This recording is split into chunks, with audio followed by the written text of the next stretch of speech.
Hello, hello, hello, and welcome back to the 3-episode test. It's me, your boy, Straw Hat Lucas. I'm, of course, joined by my lovely co-host tonight, Mr. SSJ8 Cody, the special grade sorcerer of the anime and manga sphere. The man pointing in the wrong direction, just like Roanoa Zoro, Jacoby Classic. DJ.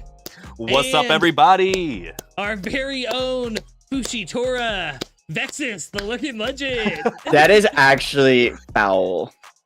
You do got to change that to Fuji now. It can't be Rocks anymore. It's got to be Fuji. I'm gonna rock this PFP until the face reveal. Honestly, probably. Honestly, Let's that's be real. that's so real. Actually, Yeah, that That's is so real. It's a commitment to the bit, and we all respect it.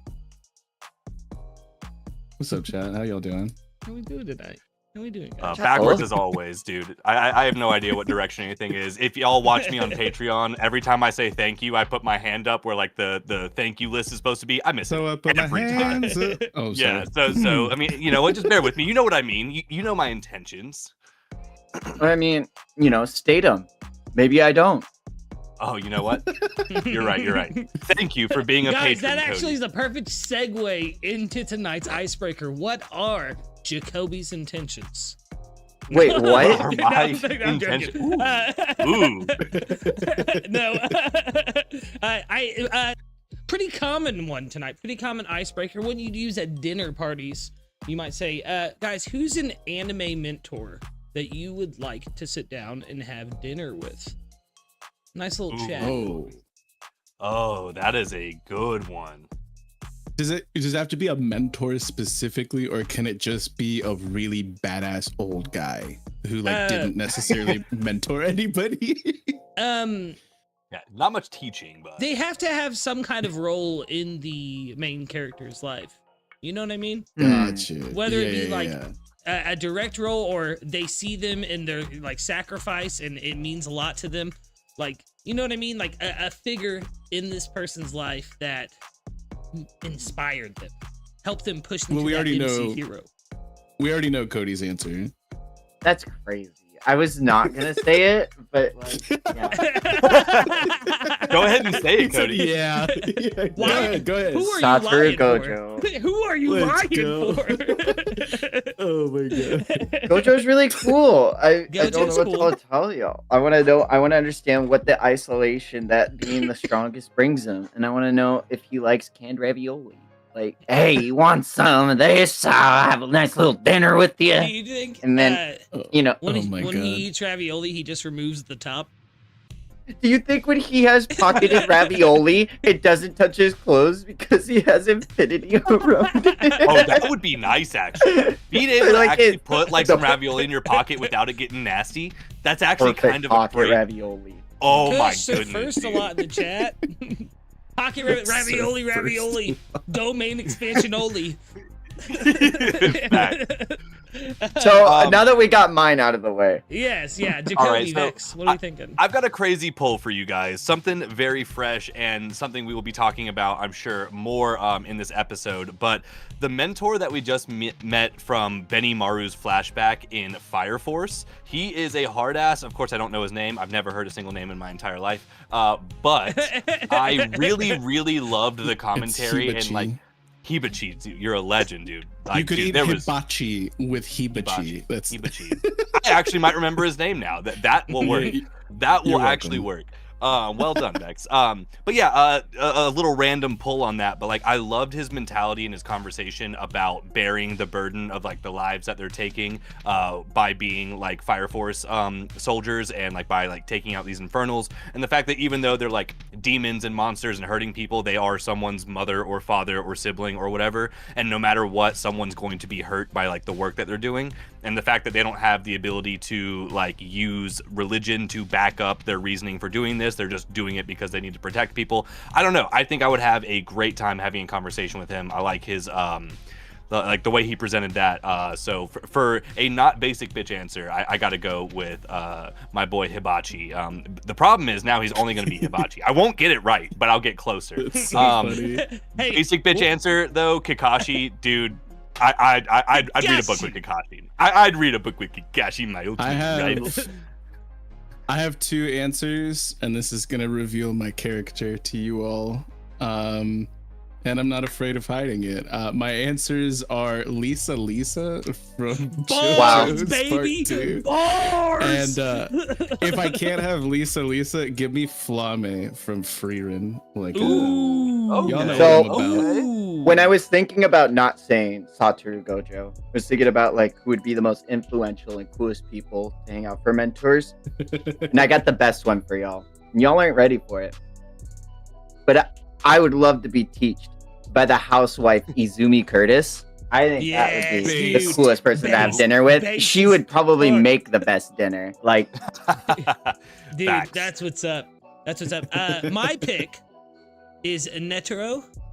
I mean, I would Nice. just love Old to man? have a conversation with him. He's not Listen, really a mentor, though. As the parameters I'd set at the beginning, I said someone who is influential in their life. He sacrificed Yeah. himself in the middle of the Chimera Ant arc to make sure that Gon could succeed. Yeah, but they and didn't stuff know like he that. did that. Sacrifice himself. Yet. No, but they didn't know he did that. And, like, he- Spoilers. and neither I did would- the people who haven't read it yet. No, I would argue the fight on the blimp where he's like, "Yo, like, Maybe I'm I not should gonna have just use said my anime fucking- old mid. No. yeah, that's like that was more influential than anything he did in the Chimera Oh, arc yeah. because Gon doesn't even know that happened. You know what I mean? So it's like that's my argument because I would have also said Netero. That's why I qualified. I was like, Pissed. He's like, "Oh, you took it from me." My boy. how dare you? but yeah, no, I respect it, but at the same I time, respect it. Yeah.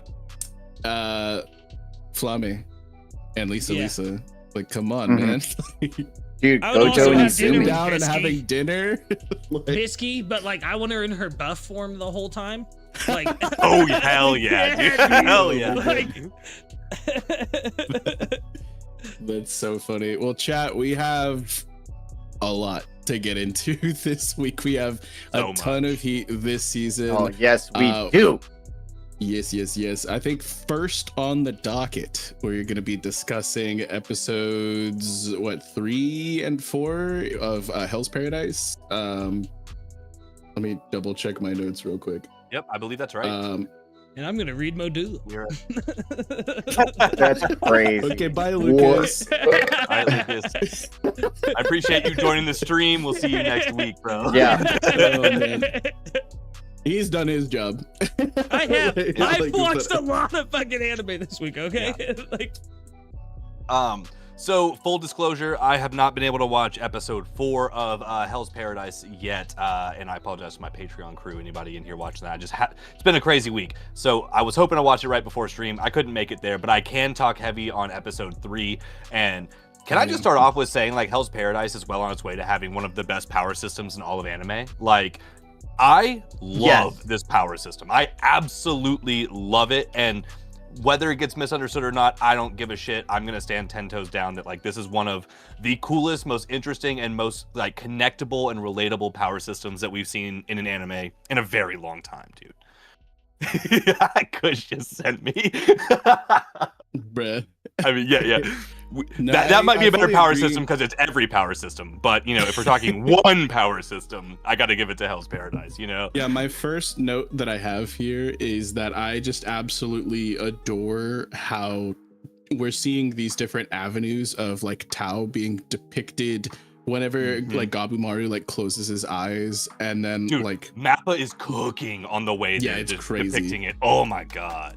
and like all these different people discovering like the Tao in their own different like paths and whatnot. And now we're discovering there's different affinities, like there's like Yep. fire and like steel and like Mhm. shit like that. And like I don't know, it's really really interesting, and I appreciated that they didn't just go right out and spell it to us in the first like 3 Yeah. episodes and stuff like that. And so it's like I'm so looking forward to figuring out what this series is all about. Yeah. Most of my notes are actually just on episode 3, so I don't have much to say about episode 4. I have a few things though. Yeah, no Um, worries. Yeah, episode 3 was peak, dude. It was Peak, so Dude, good. that go ahead, Cody. No, I really like the power system, like you were saying, like finding the strength in your weakness, and it was just absolute like freaking amazingness. Mappa's absolutely on overdrive this season. Dude, It feels like overdrive, holy bro. shit. Like Those families suffering. For as dull as this anime is, I think sometimes the backdrops Crazy. do absolutely. Crazy. If anyone's goodness. saying that still, like, they're dumb. Yeah. But I something really that- like. Something that expanded my appreciation for Tao even more so is like you were saying, is that like balance aspect is like the yin and the yang, the strong and the weak, and us figuring out that certain individuals through acts that are not what we thought Buchujutsu would be like are able to be compatible and like heal themselves. So like when Gabimaru is like, he used too much and he was overly reliant on it in that fight, so he starts going cuckoo banana pants and whatnot. We understand now that Sagi was able to like be compatible with him to help him regain, and it wasn't through like a purely sexual act, which was what it was kind of advertised to be. So I'm like, I'm super glad for that. But it also raises a ton of questions because we remember Nagurai-san or whatever, the lady who's student to the blind dude now. She was able to hug several different people and make them feel better. And I'm like, so are you just universally compatible? What's the deal with that? And like this power system, it's just raising so many cool questions between all these different characters. And like, I don't think there's one character that is not interesting. And that's including these like new characters that they're kind of trying to fold into the plot now.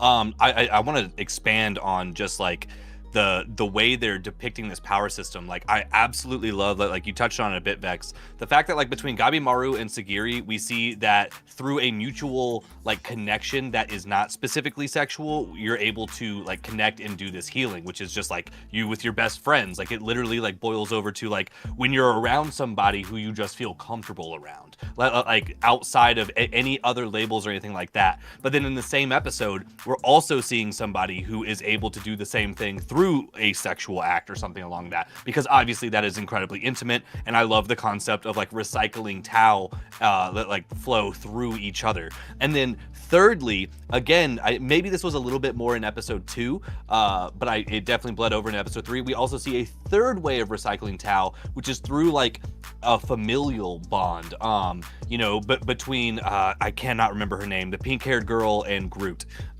May. Groot. And Groot. What's his name? What's his name? What's Groot's name? Do we have it here? Don't press me. Don't Yeah, you come on. dare Yeah, press why are me. you pressing? I thought you knew everyone's name, bro. No, But he is. yeah. He, I call him Le Arbor. His name is Le Arbor. the Arbor, yeah. But I loved seeing that like Tree-kun. Trigun. I'm actually so okay with Trigun, dude. Can we just call him Trico for short? Dude, We just that's expanded all the way. That's actually amazing.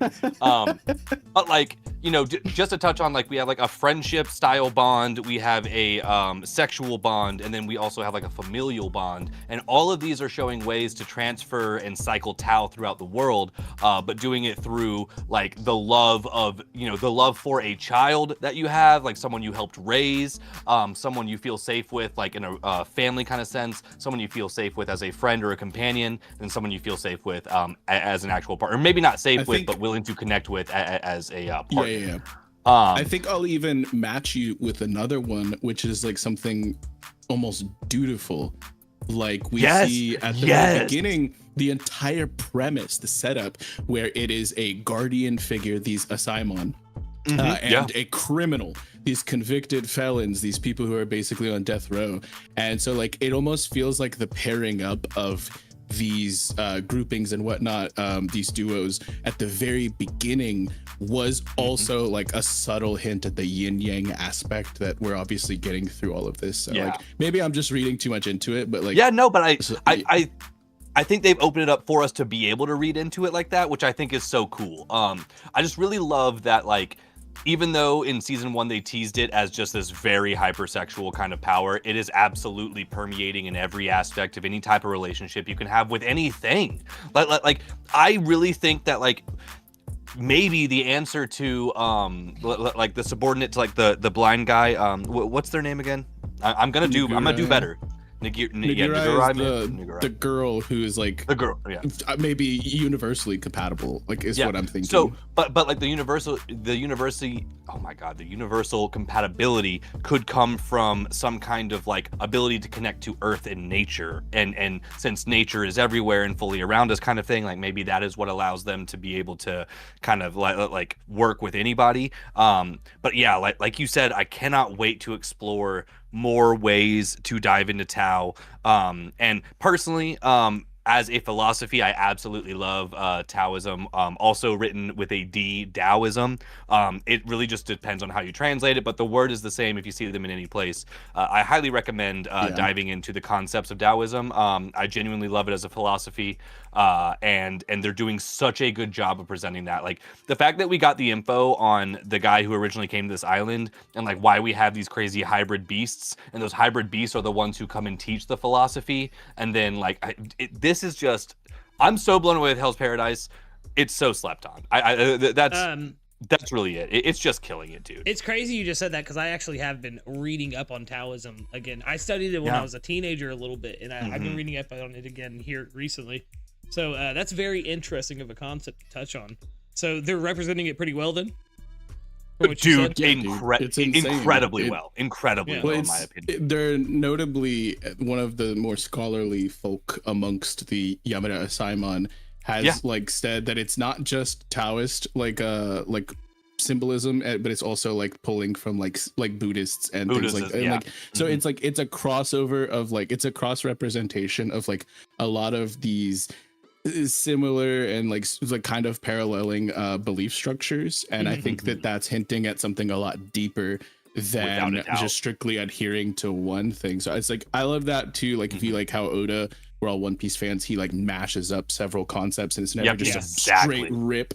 So I think that that's also what's cooking. And I don't know, dude, there's a lot about with Nagurai and why I think that they could potentially be universally compatible is that a lot of people had actually overlooked their femininity and had assumed that they were a boy, and so I'm wondering if there is like a not like a gender normative type of thing, but like a divine femininity and divine masculinity aspect of this as well. So it's like it's really, that could lead really into like the fluidity as well of the Tenzin. So like you have a person who presents like a male but is actually a female, and then we also have like these Tenzin who literally switch between, they're completely androgynous and they go back and forth, but like they are something that I would say is like less natural based on the laws of this world, because they are being created by this like philosopher monk guy, whereas with this character, like she is just a naturally occurring person, like showing the way things actually happen in nature versus like science and meddling can kind of change the nature of something like that. That might be why they have such a open and actual fluid use of Tao. And man, I really hope they dive into that, because I think that would be brilliant commentary. Speaking of the Tenzin though, can we just talk about Chobe out here living his best life? Holy shit, I'm so happy for my boy Chobe. Honestly, he handled that situation exactly right. I think he's like, you know what, I gotta get what I can get out of this, dude. I have done it better myself. I don't blame him at all. I think he's made every right choice so far. He's killing it, dude. Can I ask a question as like someone who hasn't seen the series and is like looking in from the outside? So with the Taoism stuff, before we move off of that, are they using the aspect of ki in the series as well from Taoism? Not directly. Like, I mean, it's they're calling it Tao. They're calling it Tao. So Tao is something that's all encompassing, and that is the unified like power system. But not everybody is aware of it, and so people can call it a different thing. So there are shinobi who execute like ninjutsu, and they call it ninjutsu. It's just Tao. That's just what. Tao, but though, culturally, that is what they color it as. But everything is Tao. Effectively. So technically, chakra, ki, Tao, all of that exists. Yeah. Cursed energy, whatever you want to call it. It's just wherever you're from. Yeah. So that is like what I really love about it, because like Nen, my absolute favorite power system and what is regarded as one of the best in all of shonen, this is a bit all encompassing because you can fit all of these other power systems like coexistently inside of Tao and inside of Nen. And I think that is just a testament to how truly well established it is. You know what I mean? Yes, exactly. I could not agree more, bro. Yeah, I had one other major note from episode 3. The music during the May scene with Trigun at the end. Yeah. Holy shit, dude. brother. So that good. is some of the best OST that we have gotten in. Dude, it was phenomenal. It was breathtaking. I was like, I don't know why, but this is the second episode in a row I'm talking about how like an OST almost made me weep. Because like, brother, but we are getting some amazing music in anime in general right now. These OSTs have just been going crazy as of the last couple years. Not to say they haven't been before, but like we're just eating so good. And I think that's fair to mention, man. Like they are absolutely killing it. The vibes, just overall, like the immersion, the vibes, what we are getting from Hell's Paradise. This is such a fantastic. When Yugo Kano comes back for JoJo's, y'all aren't ready, man. I'm not ready. So ready. You don't even know. I'm not ready. You actually do, Cody. You totally do. That used to man. Golden El Ventadoro is still like in my top 30 most listened to songs of like the year since 2018. To finish up on Hell's Paradise really quick, since you haven't seen episode 4, I'm gonna be vague. Yeah, no worries. But no worries. One thing that I really am hype about is they just introduced a giant woman. So giant woman. That's pretty cool. I also almost threw up while watching this episode. I love to hear that. This is gonna be fun. Yeah, that is gonna be a good recording. Way to sell me on insane. it, brother. Dude, it was literally one of the most visceral reactions I think I've ever had to a Cody. Have you seen it? Made in Abyss Festival? I have not. Or like, because I almost threw up watching that. Not creepy like Made in Abyss, but absolutely visceral, like to a higher degree than Made in Abyss ever made me feel. This was insane. And all I gotta say is, like, if this was the type of ninja that we were all exposed to when we were young, instead of like Naruto, we would all be very different people right Dude, now. you're so right. You're so right. Like, this is just like, this is like Naruto rated M for mature. Like it really is. But like, it's done so tastefully. Like, all these crazy concepts are still tasteful. I do want to touch on, just for like 1 second, our boy with the hook hand. He's my favorite character, dude. I know he shouldn't be, but I actually, it's not even that he's cool. I laugh my ass off every time he speaks. Like, I actually, like, LOL. Like, LOL is a accurate thing. I am actually laughing out loud. Like, he is such a good contrast to the literal hell that we are existing in. Like, he's raunchy. He's definitely inappropriate. Like, he's the guy who, he's like kind of the creepy uncle of the group. I hate to say it, but I was just gonna say that. But shit, he's so funny. Like he's the humor cuts through. Like, it's one of those moments where like the gag character really works because there is so little legitimate humor and just so much intense darkness and chaos that's happening in this like world. When he says something, it like takes you completely back out of it, and you're like, oh my god, this is just a regular dude. Like, this is just a big muscle head swordsman guy. Like, I genuinely love his character in this, and normally he's not the kind of character that I like. So I just wanted to show him a little bit of love because he's just ridiculous and hilarious. It took a while for me to like come around to him, but yeah, he is him. Same. I'll agree with that as well. Yeah, season 2 is where he's shining for real. That's one thing that I will say though, is that season 2 is not taking its time at all to cover these new characters. Like, we witness some of the other Yamada Asaimon and even some of the other Iwagakure, and like, Jesus, do these people make a crazy first impression. I'm excited to see these guys. I mean, the end of episode 3 had them all pulling up. So yeah, you need to message me the second you start like 4, and like I want you to, like, in the middle of your Patreon reaction, I want you to be like, I need a message Vex. Like I got you. I will. It's an insane. It is an insane episode. It is truly, like, I'm stoked, dude. It all hits, no misses this season. they're 3 for 3. They Like straight up were like, doing so too 4, I'm much sure is great. about Yeah. some stuff. Like I was like, damn, dude, I could have gone the rest of my life without seeing You that. didn't need But to show it's me like, all of that. I Yeah. feel like a different way towards this visual medium after seeing what I've seen. So have I fun love with to hear that. Dude, I'm with it. That is the best thing to sell me on something, and I don't care how Check crazy out- it is. Like I'm Check out intrigued. his live reaction on his Patreon after he posts it. Link in the description, Yeah. guys. It'll be up by tomorrow, without a doubt. Without a doubt, It's gonna be So- insane. It like do it on an empty stomach. Is all I'm saying.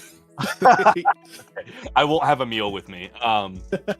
So since that is going to be so horrendously terrifying, maybe we go into something a little more cozy, like Freiren, and episode 3 of season 2. Boys, how are we feeling about Freiren's season? So I haven't seen episode 3, but I watched episode 2 like 4 times. Like it was so good. I really like the concepts that they've been introducing, especially like with the stuff in the past with the hero of the South. I thought that was so good.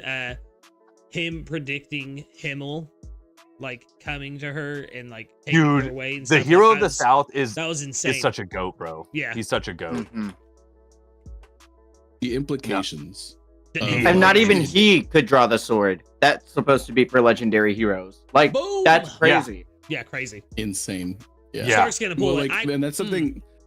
EOS That's Stark. something I wanted to bring up right out of the way, like right out of the gate, is that like we knew since back in season 1 and since other establishing events, because there was this like legend of a hero who eventually will pull the sword. We knew there was a high chance that there were these types of prophecies, which would effectively mean we're in a deterministic setting.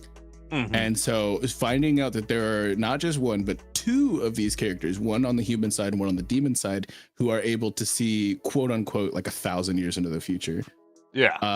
Or some odd, you know, like it's like the implications of that shook me and what I believe this story to be in ways that honestly they shouldn't have, because this was more or less set up, but like I liked it. You know what I mean? Mm-hmm. Yeah. No, I just genuinely like I like how much that opened the world. I always like really enjoy the moments that we get to see Freiren pre even like the hero group. Like she is such a masterclass in character development. It's crazy. And like when in one episode you can see this cold, distant like you know, seemingly creature, and I only say that because she was so different from what we would assume a human to be. She acted in like her pre, you know, time with the original hero group, and then all the way up to like now with her and Fern and Stark, and like how warm. I mean, like she still has her like isms for sure. She's like weird, but like in the best of ways. Like she's so welcoming and so different and so like just happy to be there with them now. Her disposition, I guess, is so much more seemingly positive, and I just love the constant contrast we get from pre-hero group Freiren, during hero group Freiren, and then like current timeline Freiren. They're all very different characters in such a dynamic and immaculate way. I love to see it. I watched it with Cody, and I remember I brought it up when we were in the middle of the flashback for the hero of the South, because it shows him walking up on Freiren and telling him like, and so we like, it's just such an interesting way to do storytelling, and they've done a lot of interesting concepts before by just like telling us 2 stories at different points in time. But like we got a flash forward within a flashback. And I'm like, man, well done. Yeah, like holy shit. Absolutely. And I mean, I don't know how much you boys want to dive into the new episode. It was very cozy yet again. Like this season has yet to like, you know, kick off per se. It's still very much like a like Vex just monster said that of the flash day, forward. villain of the day kind of thing. like yeah, right. But in the best of ways. I liked this most recent episode. I won't say that it was like a groundbreaking episode, but again, the character development is developing, and this group is really just becoming such a solidified group in this. So I feel like the back half of the season, they're just going to be so tight in like all of the ways that they can act, whether they're in like a dangerous situation or a just, you know, interesting social situation or whatever it may be. Like the way they're building just like how solid this group can be. I don't know. They're growing together so freaking well. I think that's the biggest thing I'm taking away from this is like it's just so much build up. Yeah. I had a few more notes on season 2 or on episode 2 before I won't talk too much about 3. But one of my notes is I can't believe we got the Freiren meme in the anime before GTA 6. Yeah, dude. That was actually a crazy pull. The Freiren meme. I wasn't really convinced of it, but I was happy that I had seen like posts like talking about it before I watched the episode. So when we got to that point, I actually like was able to stop and like check that out. I'm like, oh yeah, for sure, the meme is actually there. It's legitimately there. Yeah, it's crazy. I stopped the episode on it. Yeah, For exactly. when me and Vex watched it, it was. Oh, that's perfect. It was really good. Yeah. Man, episode 3 is super cozy. I'm really excited for Luke. Super cozy. I know he's gonna lose his shit. Yeah. Like, it's the coziest one yet of the season, that's for sure. Man, the fight between another demon in episode 2, though, out the gate, that was kind of crazy because we had a whole build up throughout the previous season, working up towards the scale demon almost, and then at 2 episodes in, demon makes me wonder what are we building up to this season then? Yeah. I mean, the scale is definitely up right now. We are not stressed about pulling up on a demon anymore. In any capacity. So what are we going to be stressed about pulling up on? I'm just stuck on what's going on in the north. I think the north is really going to pop off. But I'm worried, dude. I don't know what we're gonna get to in this season, man. Like we're only getting 10 episodes. And we're 3 in, and we haven't moved very far. Like I'm gonna be honest. I'm not saying that's a bad thing. I'm just curious, like where is this going? What's our timeline? Where's the war at? That's in the north too, isn't it? Am I mistaken? Yeah, it's just farther north than where they are. They're like northeast a little bit right now, I think, if I have it right. But they're moseying their way to the north right now. Yeah. But they're not. They are specifically not going a direct direction towards where this battling is, where the cool dude who tried to snag Stark from episode 1 is going. Yeah. But I think this season's gonna end with us either getting there or like choosing to go there, being like, okay, it's bad. We need to intervene. Yeah. Cody, you were mentioning that sword demon that we ended up getting in episode 2, and the baddie. It was really interesting because apparently in the manga they dispatched of them in like 2 panels. Like Freiren one tapped them. It was nothing. So we got like a little bit of extra sauce on it, and it was cool as hell to see Stark just absolutely body this person and defend like full body block for Fern, and then and of course we got the Freiren meme, like the face and whatnot, and and also I'm wondering who was the original demon that sword allegedly belonged to. Like that's something that's interesting to me. Do you think it's one of the 7, Vex? I don't know because this with Aura, like the guillotine, that was like a crazy powerful magical item, and that sword didn't seem.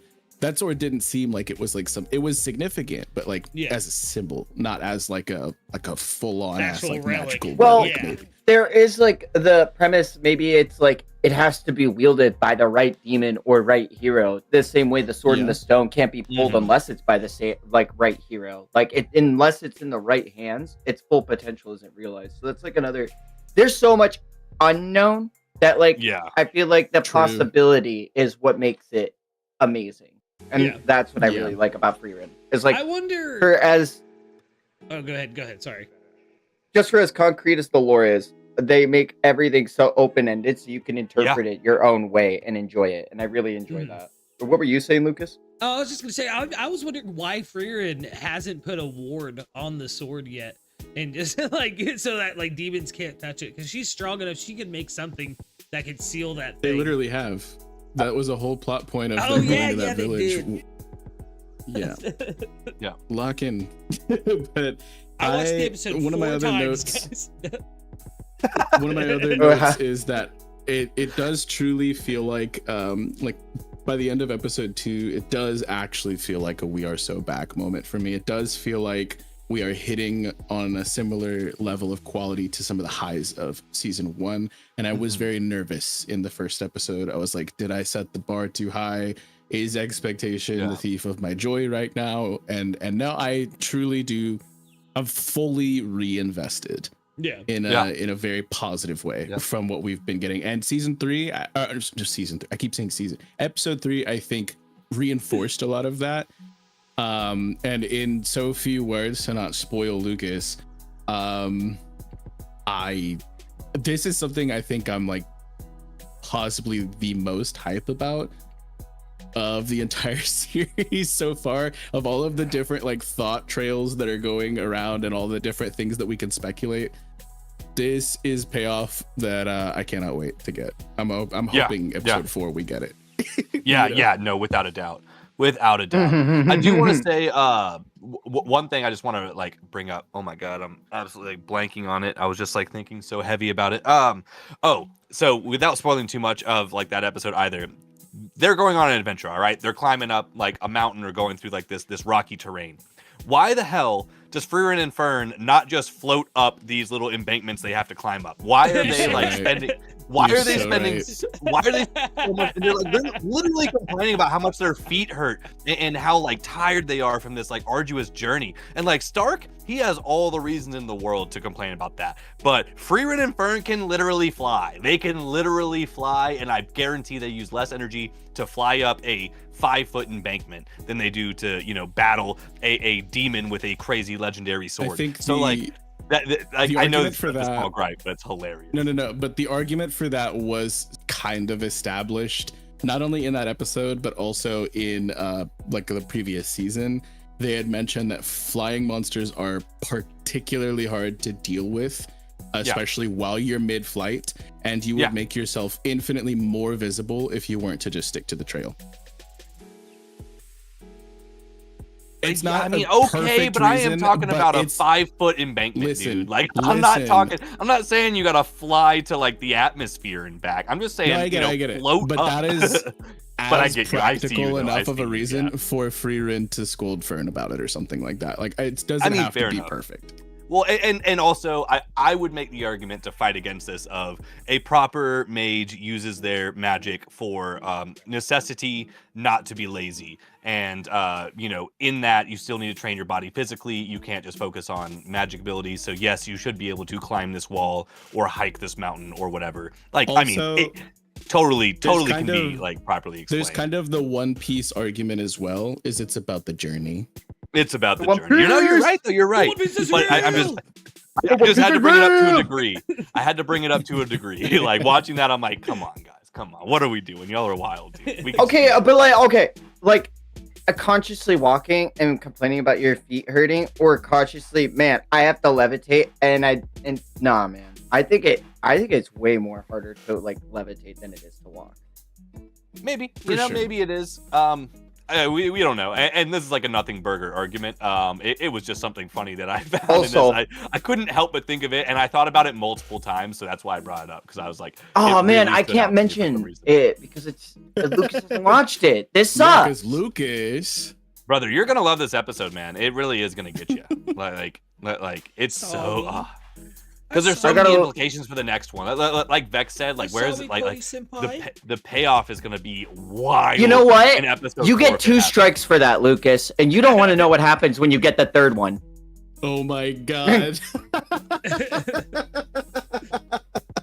I can't. Legendary, absolutely legendary. Well, without saying too much more on that, we gotta move right along, guys. We have to talk about my love me. Is that what's next? JJK, it's time. Oh yeah, my bad.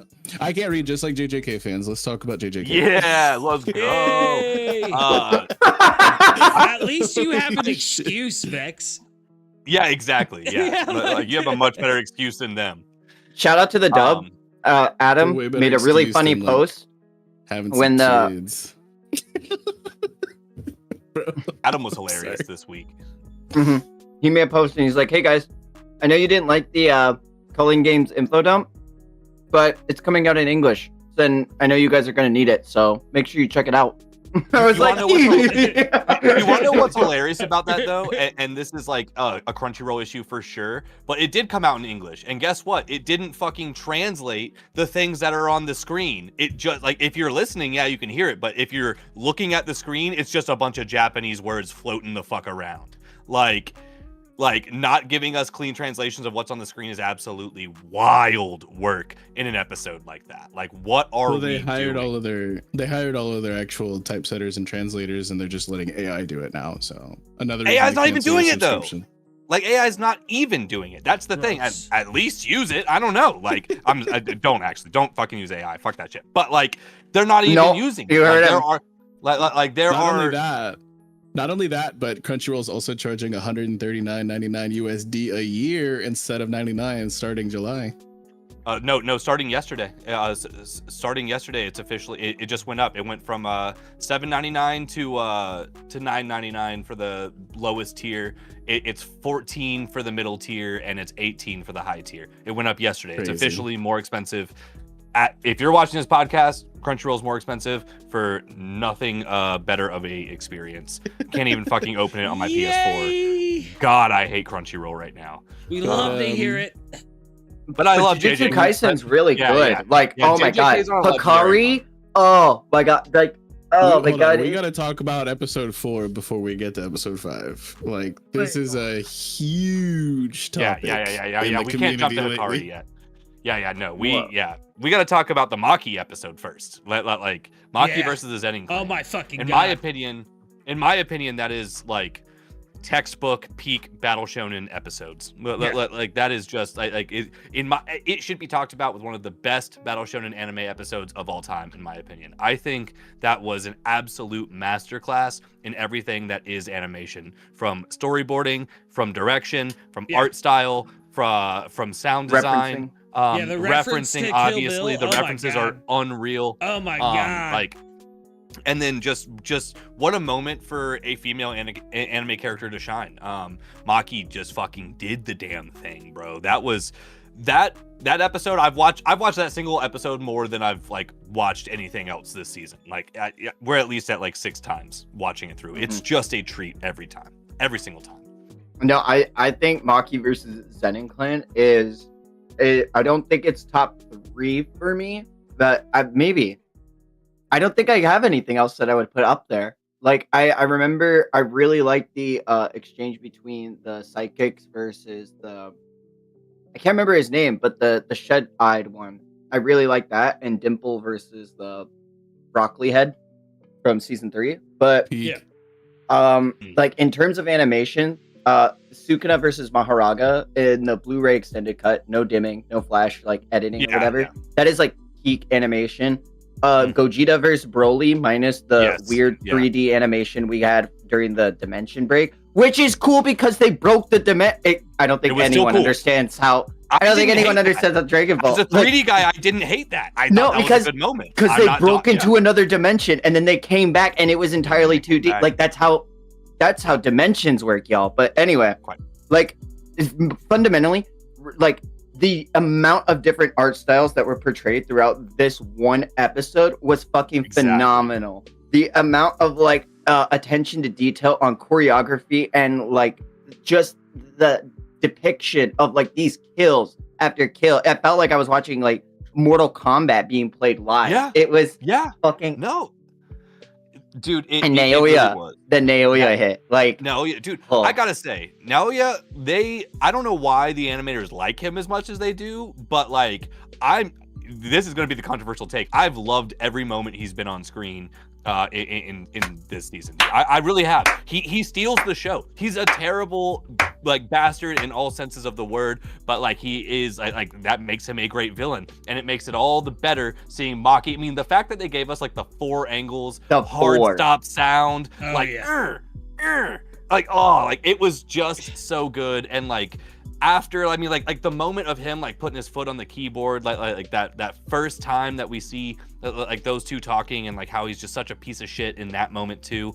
The payoff for seeing him lose. But like, it's not just that. Naoya, the rest of the hay, like all of that, like this is, in my opinion, exactly what an anime adaptation is supposed to do for a manga, especially when we're covering a piece of the manga that Gege struggled with because of health issues, timing issues, and whatever else may have been happening in the original versions. I know that now if you buy the physical volume, the art is updated and fixed. I'm not sure if it's fixed on Viz. I don't know about that. I just don't know. I know when I read it last year, it wasn't. And I read it well after that part had been drawn. But this is what an adaptation is supposed to be, in my opinion. And I say this all the time with JJK, and I know I'm a bit in the minority of this, but like, I don't love the way a lot of his fight scenes look. It's not that his choreography is bad, but like when it gets chaotic, it gets very chaotic for me.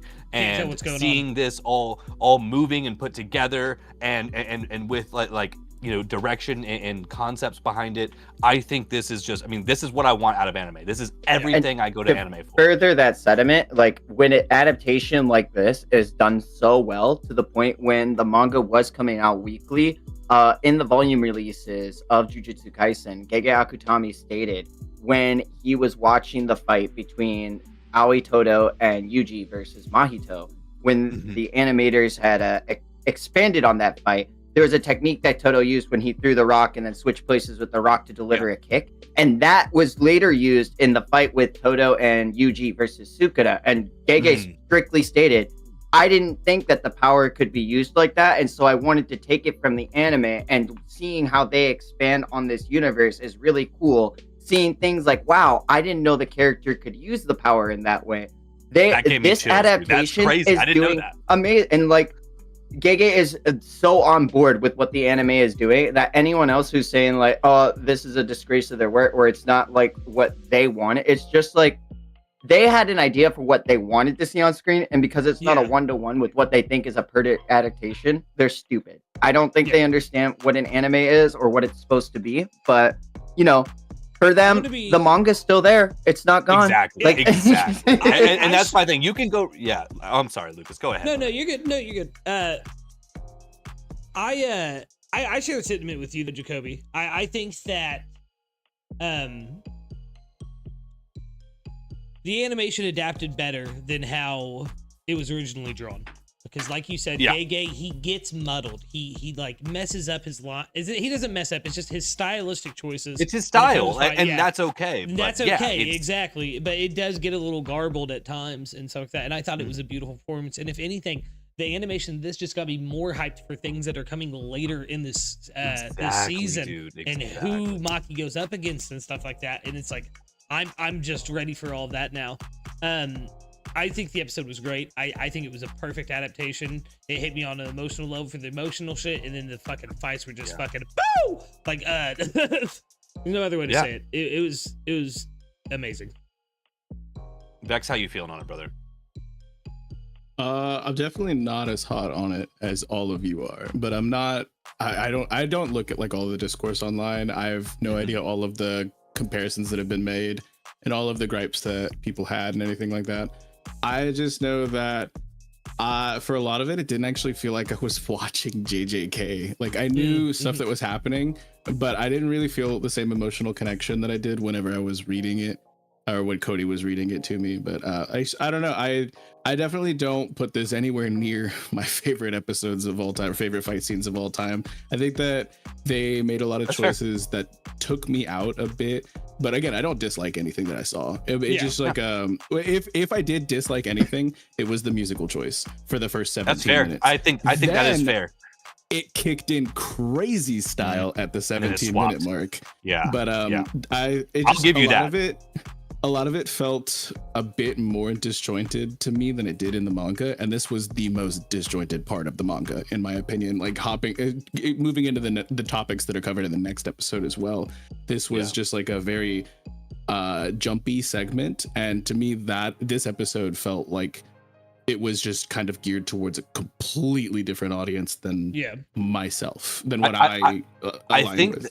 That sentiment that you just made is a much more elegant way to put what a lot of the people who are complaining about this episode have been saying. And I while I don't agree with what you said, I understand Wow. You saying it the way No, it's okay. you said that makes it connect a little more. I didn't get that. Like, there was no moment in this episode that I was taken out of it except for one specific music moment. Like you were talking about in like the first 17 minutes, there was not like all of it. Like, I generally enjoyed it, but there was one thing I was like, this is a choice, you know, for this moment. Well, for me, this was one of the most emotionally impactful moments in the entirety of the manga, and I did not really feel any of that emotion come through. Like, I felt hype, but that's like not what I was wanting from like the Maki moments. You know what I mean? Yeah, this was really special for me because I remember this being one of the first like emotional moments we had together on stream, Vex, where we had to take that moment and that one panel in for like a couple minutes, and I just like, you know, getting to watch that actually happen animated live now in front of me felt surreal. I was just wondering how you felt while watching it. I definitely was nowhere near as connected to what I was watching, and I don't think it was bad animation. I don't think it was bad directing. I just wasn't. I definitely did not enjoy this to the same degree that I was hoping that I would.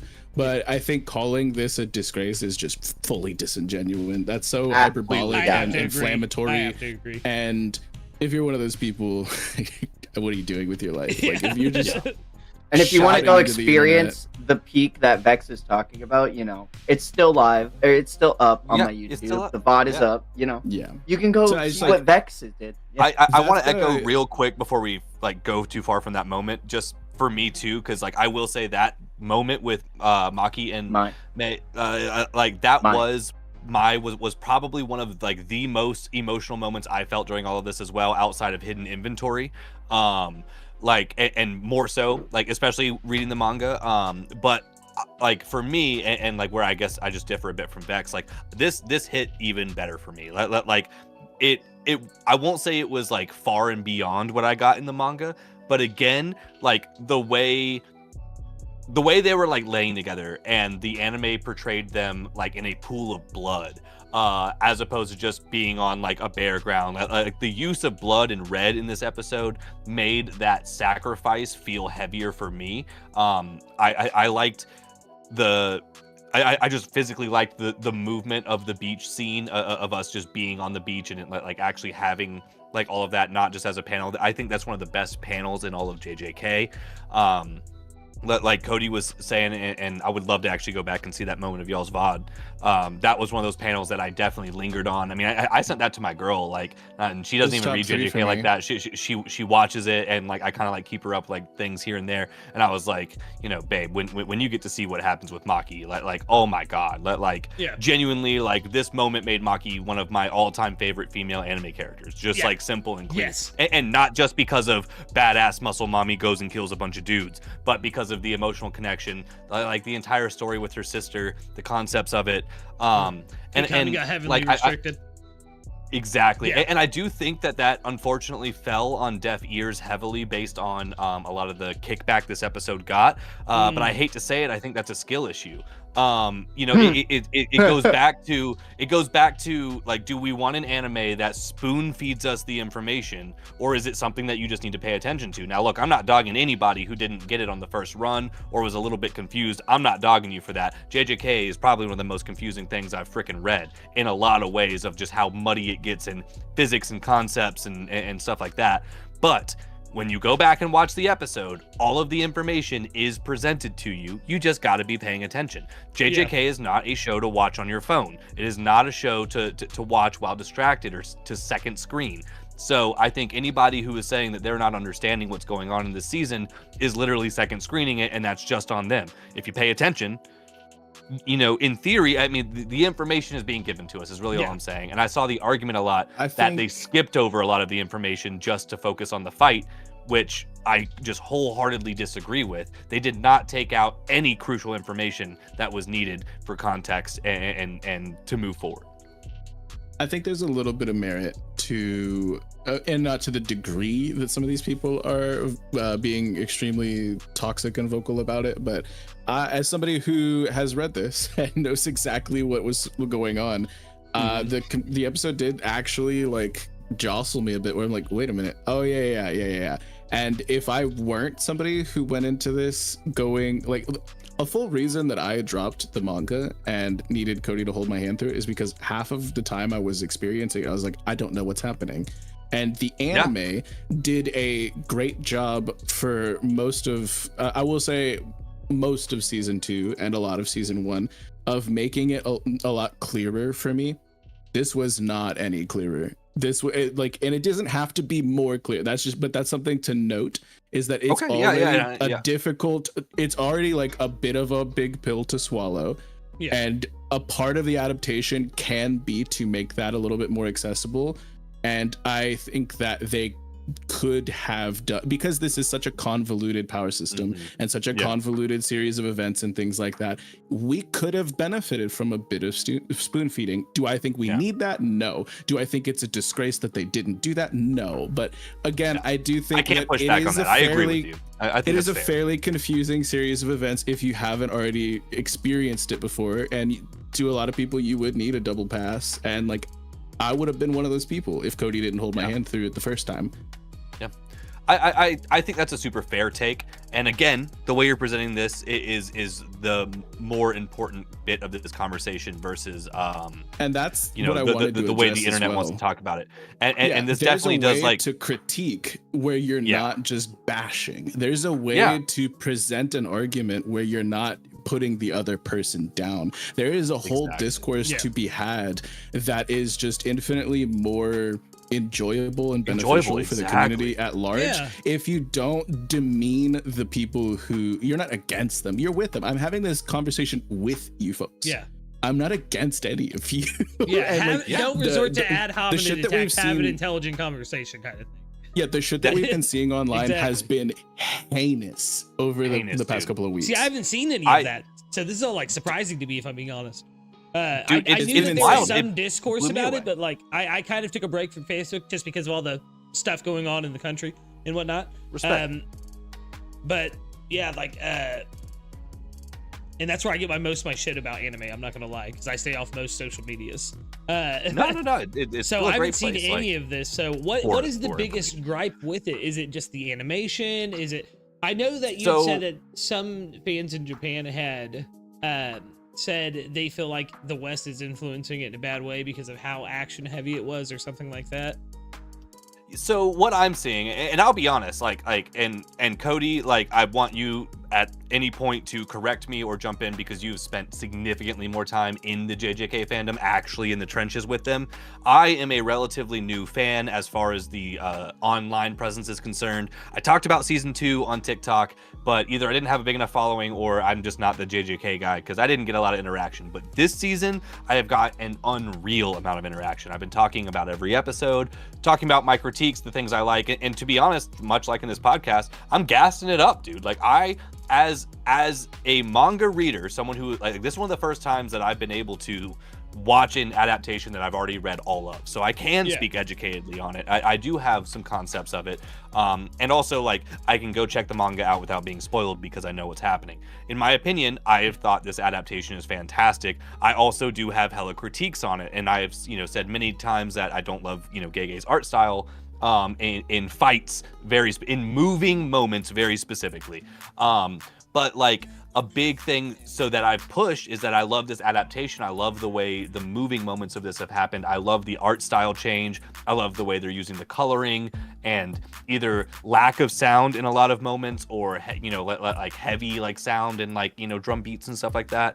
But of course, a big thing with episode 4 with the Maki moment, the massive Kill Bill references and stuff like that, right? That fight has that moment is one of the big moments that people are pushing to. Like, we already talked about the convolutedness of the heavenly restriction that she has and how that happened, and I think Vex made a good point. They think the Japanese audience specifically is literally calling to drop the show and to boycott the show right now. because because they think that the directors are completely taking their own liberties with this, and they're completely like straying away from the actual plot, the actual story, which again I think is completely disingenuous, because even though maybe they could feed us this information a little bit more clearly, they're by no means skipping any information. This is just an adaptation. So, and again, this is a battle shonen anime, like, or manga. Like, this is about fights. This is about big crazy fights with curse techniques and demons. So yeah, the big fights are going to be highly animated. I just do not understand the issue. I can respect not liking the art style. I've heard that complaint a lot with like One Piece when Egghead started happening. Yeah. Whether you love the hyper flashy impact frames or not, like I think there's a conversation to be had there. This would be a really hard pill to swallow, Jacoby. And I mean, and I'm with all the love in the world, but like JJK fans don't like JJK.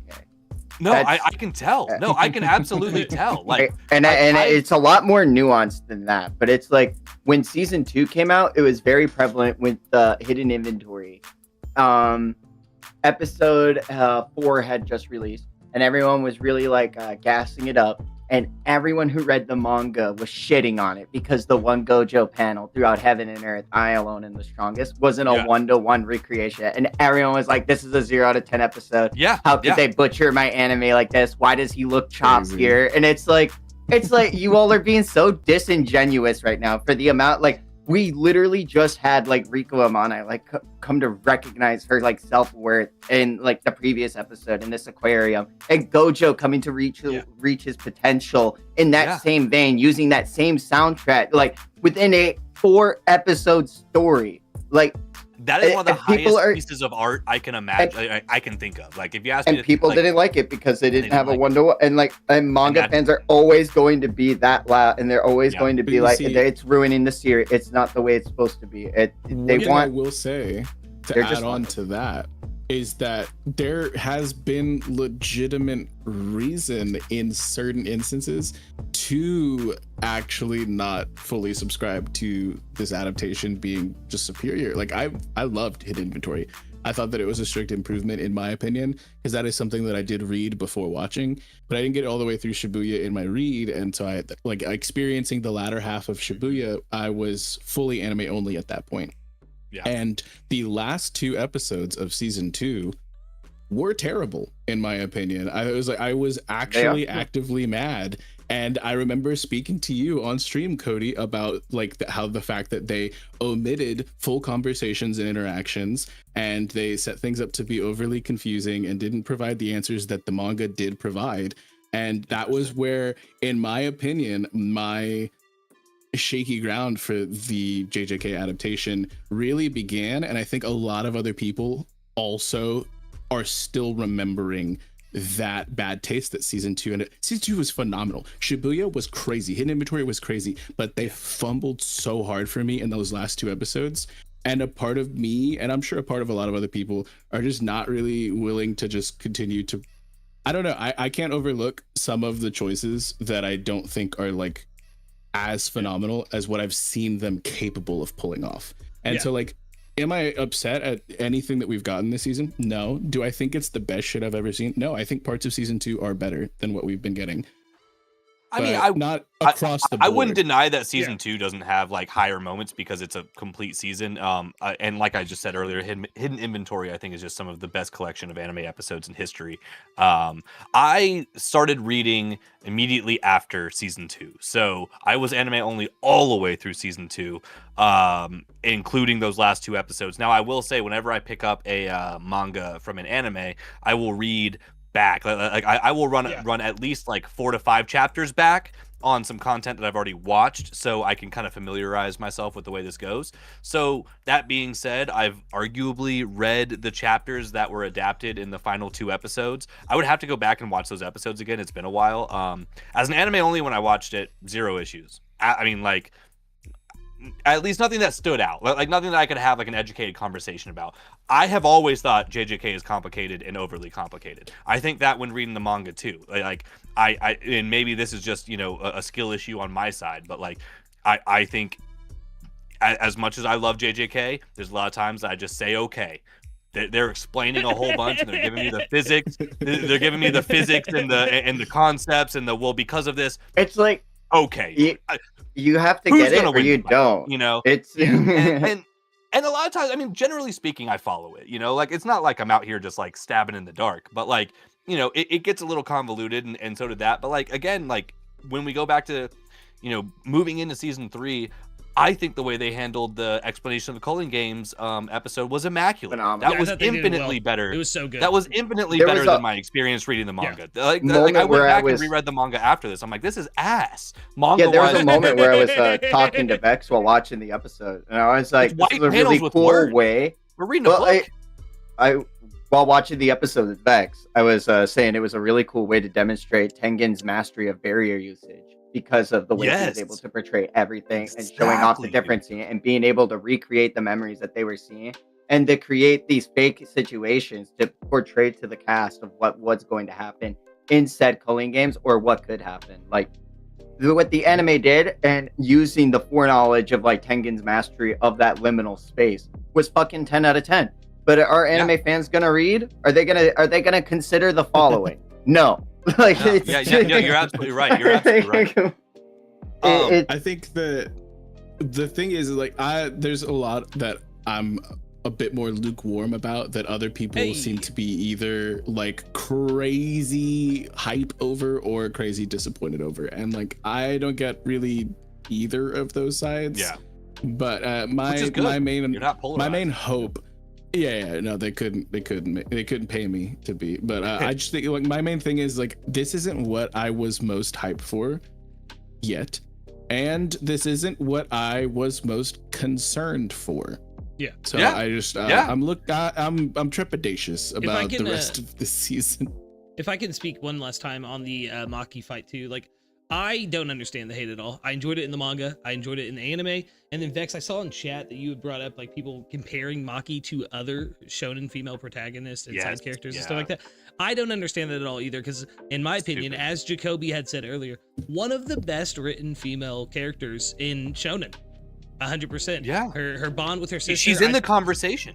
Yeah, 100% she's in the conversation. I think a lot of what I was seeing is that people were lobbying, and again I don't agree with this, but people were lobbying that in the manga she was, and that some of that was not provided in the anime. And again, I think, is that warranted as a conversation that could be had? Yes.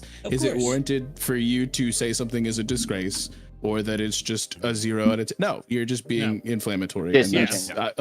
Exactly. It's like why would you go into a conversation knowing that you're going to just be refusing to change your mind in coming out of it?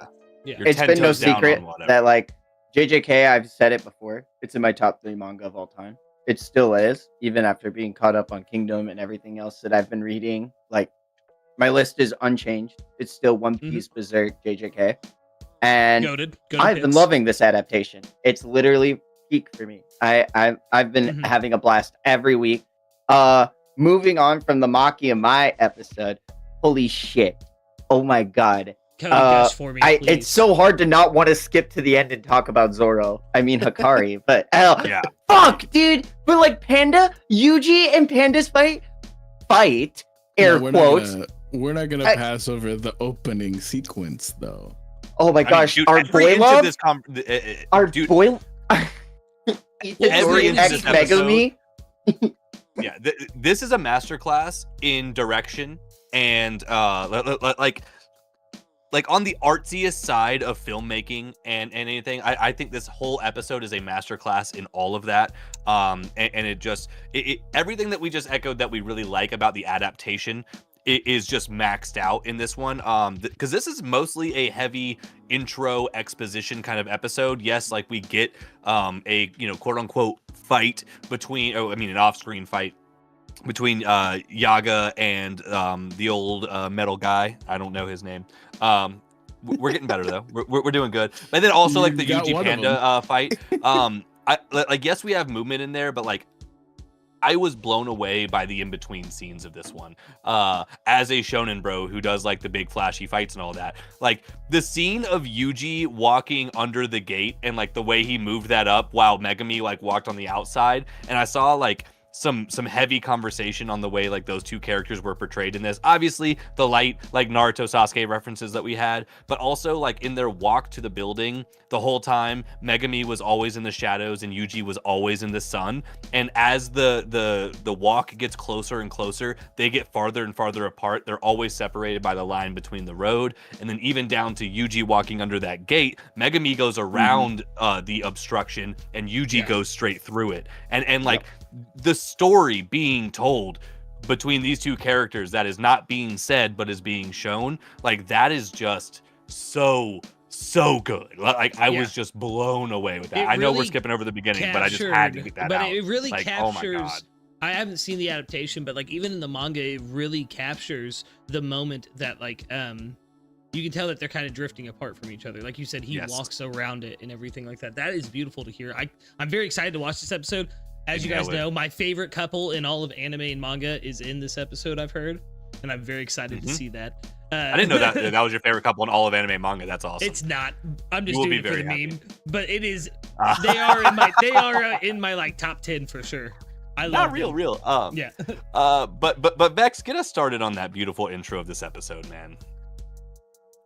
This was one of my favorite like sections of like seeing everything that Maki had, and like the spread that we got of Maki and Mai that wasn't really fully included in the adaptation because it was like a spread, it was like a cover, it wasn't like an actual panel, so I wasn't really mad at not seeing that fully represented. But this like collection, this little cluster here where we see Panda, and it like so like the telling of his like coming to being and what he is, who he is, and like the past. This was such a like emotionally gripping like collection of chapters for me, just because some of the way that the words told a lot of the story.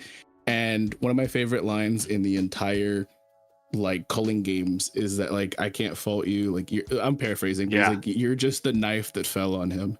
Dude, that line in the anime, I mean, and in the manga as well, for sure. But like the anime just made sure that moment hit. Like I got chills right here when you said that, bro. Like that moment, like Panda stole the show with what, like 3 lines, maybe 4 lines. Yeah. Like I wish. I wish we would have gotten more from it. I'm not gonna lie. Like, I agree with that. That's not a bad thing. That's not necessarily a bad thing because that means that they did something. Because I'm wanting more. I said this the other day and somebody misinterpreted me, and they're like, "What do you mean? Why are you complaining?" I'm like, "No, it's like when a steak is delicious. I want another bite. You know I want another bite. Yes. Yeah. So it's like I wish that would have taken up more of the episode, and this is where maybe I would have done things a little differently if I were directing things, but. They did a perfectly adequate job of allocating enough time to it. I think I would have appreciated a little bit more, though. Me personally. For me, I have to fully agree with you on that one, brother. Like it was such an artful scene and so well done, and it's also just characters that we just don't get to live in nearly as much as we would like to in this story because of how quickly it starts to move from this point on. And this is like a manga gripe as well. It's just one of those moments that is a pretty quick one, but it's so interesting and so powerful. And obviously, like Yaga's ability is so damn broken, it's crazy. But like the Winnie the Pooh references they did throughout this were so good. Lucas, again, that's something to look out for. And I've got some images I can send to you to show you some side by sides once you've watched it. But like this entire like moment with all of the cursed corpses was just straight up a Winnie the Pooh reference, and it was done in such a good, like again, a tasteful manner. I love the use of color in this. The way like the way that blue sky was blue. I know it's crazy to say that, but like it was so powerful. Panda crying just breaks my heart. His acceptance of, I got to just emphasize what Vex said on that. Like that statement of like, you just happened to be the blade that fell on him. Like I would have, can't I wait to see genuinely this could have taken a whole dubbed. episode to talk about that. Like Yeah. I would not have been mad if we got, or at least a full half of an episode. Like we literally got like 6 minutes or something. I don't know. It was light, but it was such a heavy start to this episode. And I think it was done so well. So It did feel like, for me, and I get like in the manga it wasn't done, but as an adaptation I would have maybe appreciated a little bit more of some sort of, like, even if it was like a non-verbal, just text-based narration of explaining, like, because we're doing a lot of jumping here. We're going from like the Zenin to like a flashback of Panda's, like, you know, backstory, and then we're going straight up to the Fight Club, and I'm like, they didn't tell us any of that. And again, we don't need to be spoon-fed, you're so right, but I think but that no, I mean, there's a degree. There's a line. There's a line. There is a line. It was like before the opening, you know, animation, we're doing this whole thing with Panda, and then afterwards, oh, we're not doing that at all anymore. That's just done now. We're doing something completely different. That was the whole story, yeah. If we just got like a little text that says like, you know, present day or some shit like that instead, then, you know, that it's not much to ask for, and I think that it would have made some of the transition a little bit smoother for me specifically. And again, I already know what's happening, but some people don't, you know what I mean? Yeah, and, a lot of people don't. Of course. I think that's something that an adaptation should also strive to do, is to smooth a few things over here and there. And this was a very jumpy part in the manga. So I was actually expecting a little bit of a smoother transition. Not gonna lie, before season 3 started, I was like, how are they gonna handle this, and this being all just kind of disjointed a bit? And low key, it's actually more of a 1-to-1 adaptation with the level of disjointed this moment in the manga is. But I mean, if we're being super for real, the manga was like just as chaotic. Disjointed has a harsh connotation. I don't want it to sound like it I'm hating does. at all. That's I appreciated it, and I didn't dislike it at all in the source material nor in this episode specifically, but I think that is something that an adaptation should strive to do, is to smooth some of that over a bit. So that's the only major note that I had for like the whole first half of this episode. Like you said, the vibes were there for the Yuji Megumi pull up. These guys got aura, we know it, and I think the fight with Yuji and Panda was handled pretty well. It wasn't like a real fight, you know, but that's fine. Yeah. But it felt like it wasn't a real fight. It felt performative, and like the animation changed to a quote unquote performative style of animation. That's why I put the air quotes on there, because like it felt so sauced for what was a performative fight. Like if I saw I saw Vincent Chanzer doing Hercule, that's what I would expect this to look like. Like and that, like so good, funny. But I have more notes for the ending, like the last scene of this episode. Dude. And I've heard a lot of the discourse. A lot of people are pretty hype on it. A lot of people are saying, me specifically, I thought this shot, although technically had a lot that is to be praised, I thought this shot was kind of boring as hell, and the phone rang for way too fucking long. I personally thought they could have done different things that would have hit me more. I'm not saying what they did was bad though, but I don't actually get the praise for this specific scene where it's like a really far zoom out, like of just two dudes standing there for like a solid like 5 minutes, it feels like, with the phone ringing for half the time. And like it was 4 minutes and 13 seconds, I think. Jesus. Nice. Yeah, it could have been. I have a lot to talk about. So much. Like it really honestly could have been so much better for me. I'm not saying it's bad. Not saying I did not like it, but this could have been way different, and I would have vibed harder. I feel like I did not think to praise this much at all. So I would love to hear some y'all's reasonings. Cody, go ahead and take this away first, and I'll dive in at the end. I really like Hikari. It's really cool. It's that's my boy. I have manga brain. One of the most iconic like performances of the series, I think, with Zoro's voice actor. It is really hard. I saw another Twitter user. I wish I could remember their app, but they're saying, man, it's crazy that someone's typecast for 20 years and I can't unhear them as Zoro now. It's so crazy. Yeah. Like that's actually so real. But I really like the like I think the criticisms are valid. I have nothing to rebuttal against that. I think I also would vibe harder if it wasn't set for like as long as like an awkward silence as it was. But the rotoscoping animation, the use of like the doors immediately, which is such a what I feel is like underutilized in a lot of Hikari's fights, is like fucking peak for me. And the fact that that whole sequence was rotoscoped is like mind blowing to me. Yeah, Like yeah. I have a lot that like looking at this like animation wise, like it is a little boring at times, but like when I look at it like fundamentally, I'm like, wow, it is. There's a I lot think to it's praise, boring but there's a out of lot to context. criticize. Yeah, But like, yeah. But no, dude, I feel you, because the rotoscope thing is like what I want to like. I do actually totally hear your critiques there, Vex. While like I don't necessarily echo them, I think that's a valid one too, just like Cody said. But I like to see animes taking risks with a new style of filming. So yes, this was rotoscoped, which means, if anybody doesn't know, they literally filmed a live action version of this scene and then animated over the movements of the live action. And it was filmed and acted out by the director of the series and the director of the episode. Those two guys were the ones who played Hikari and Yuji in this moment.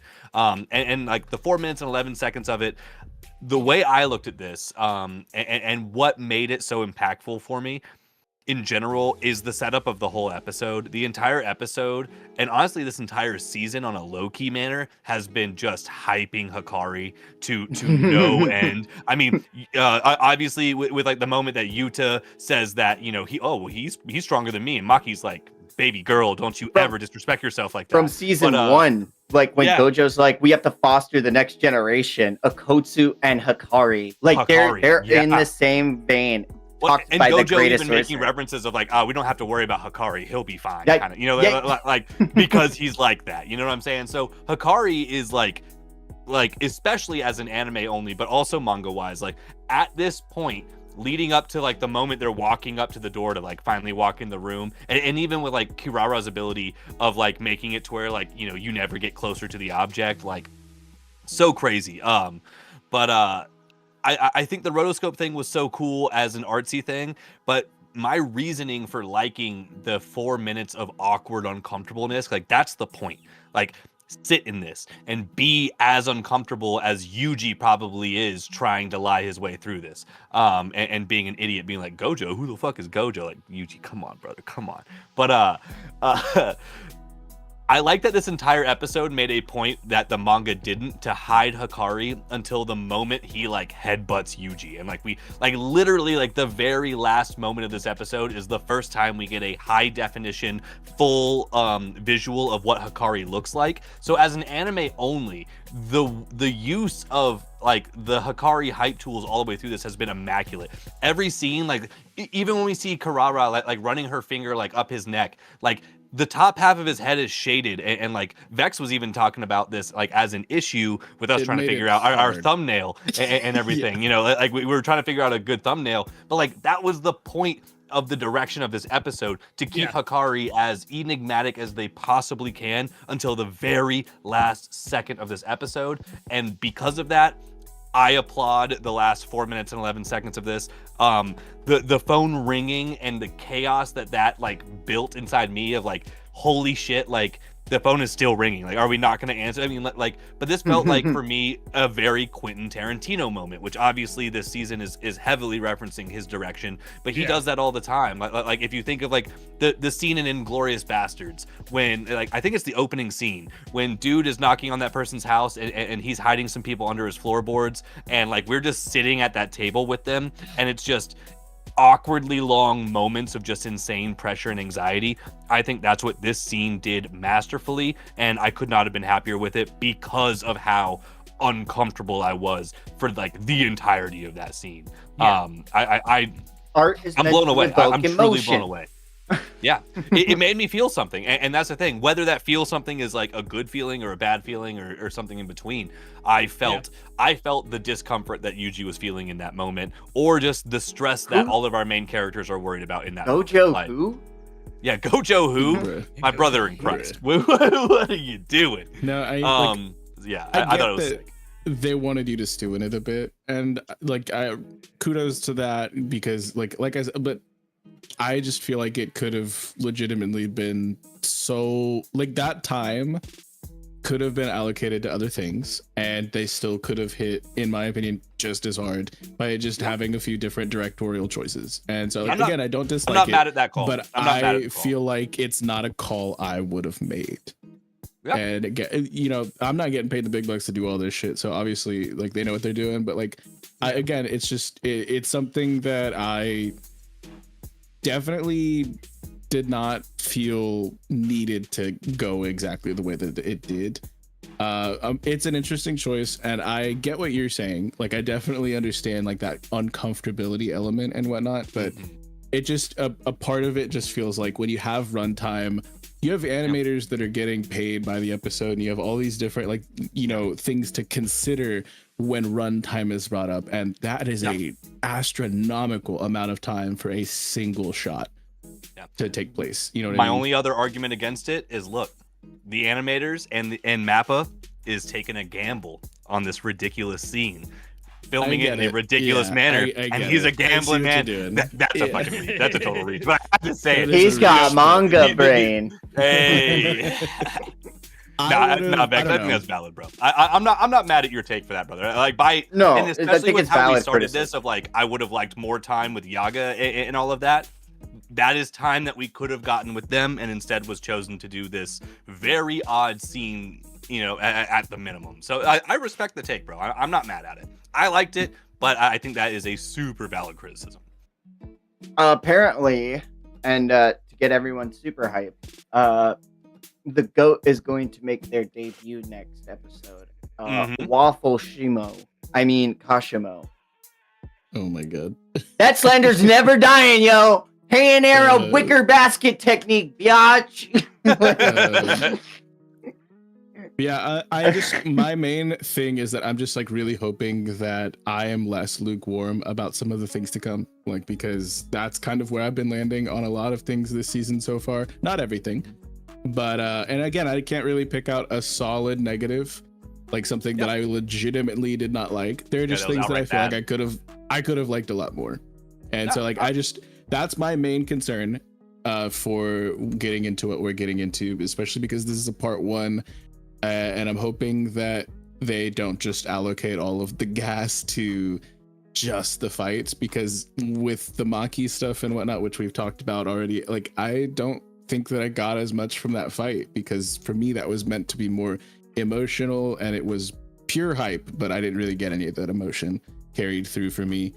So I'm just a lot of the other fights that are to come are not going to be as emotionally charged, in my opinion, from what I experienced. So I can like truly revel in the hype, and I'm like wanting to hit a point where I can like yap and praise the way that I see other people doing it, and I'm hoping that I never get to a point where I actually like shit on this the way that I've seen a lot of people do.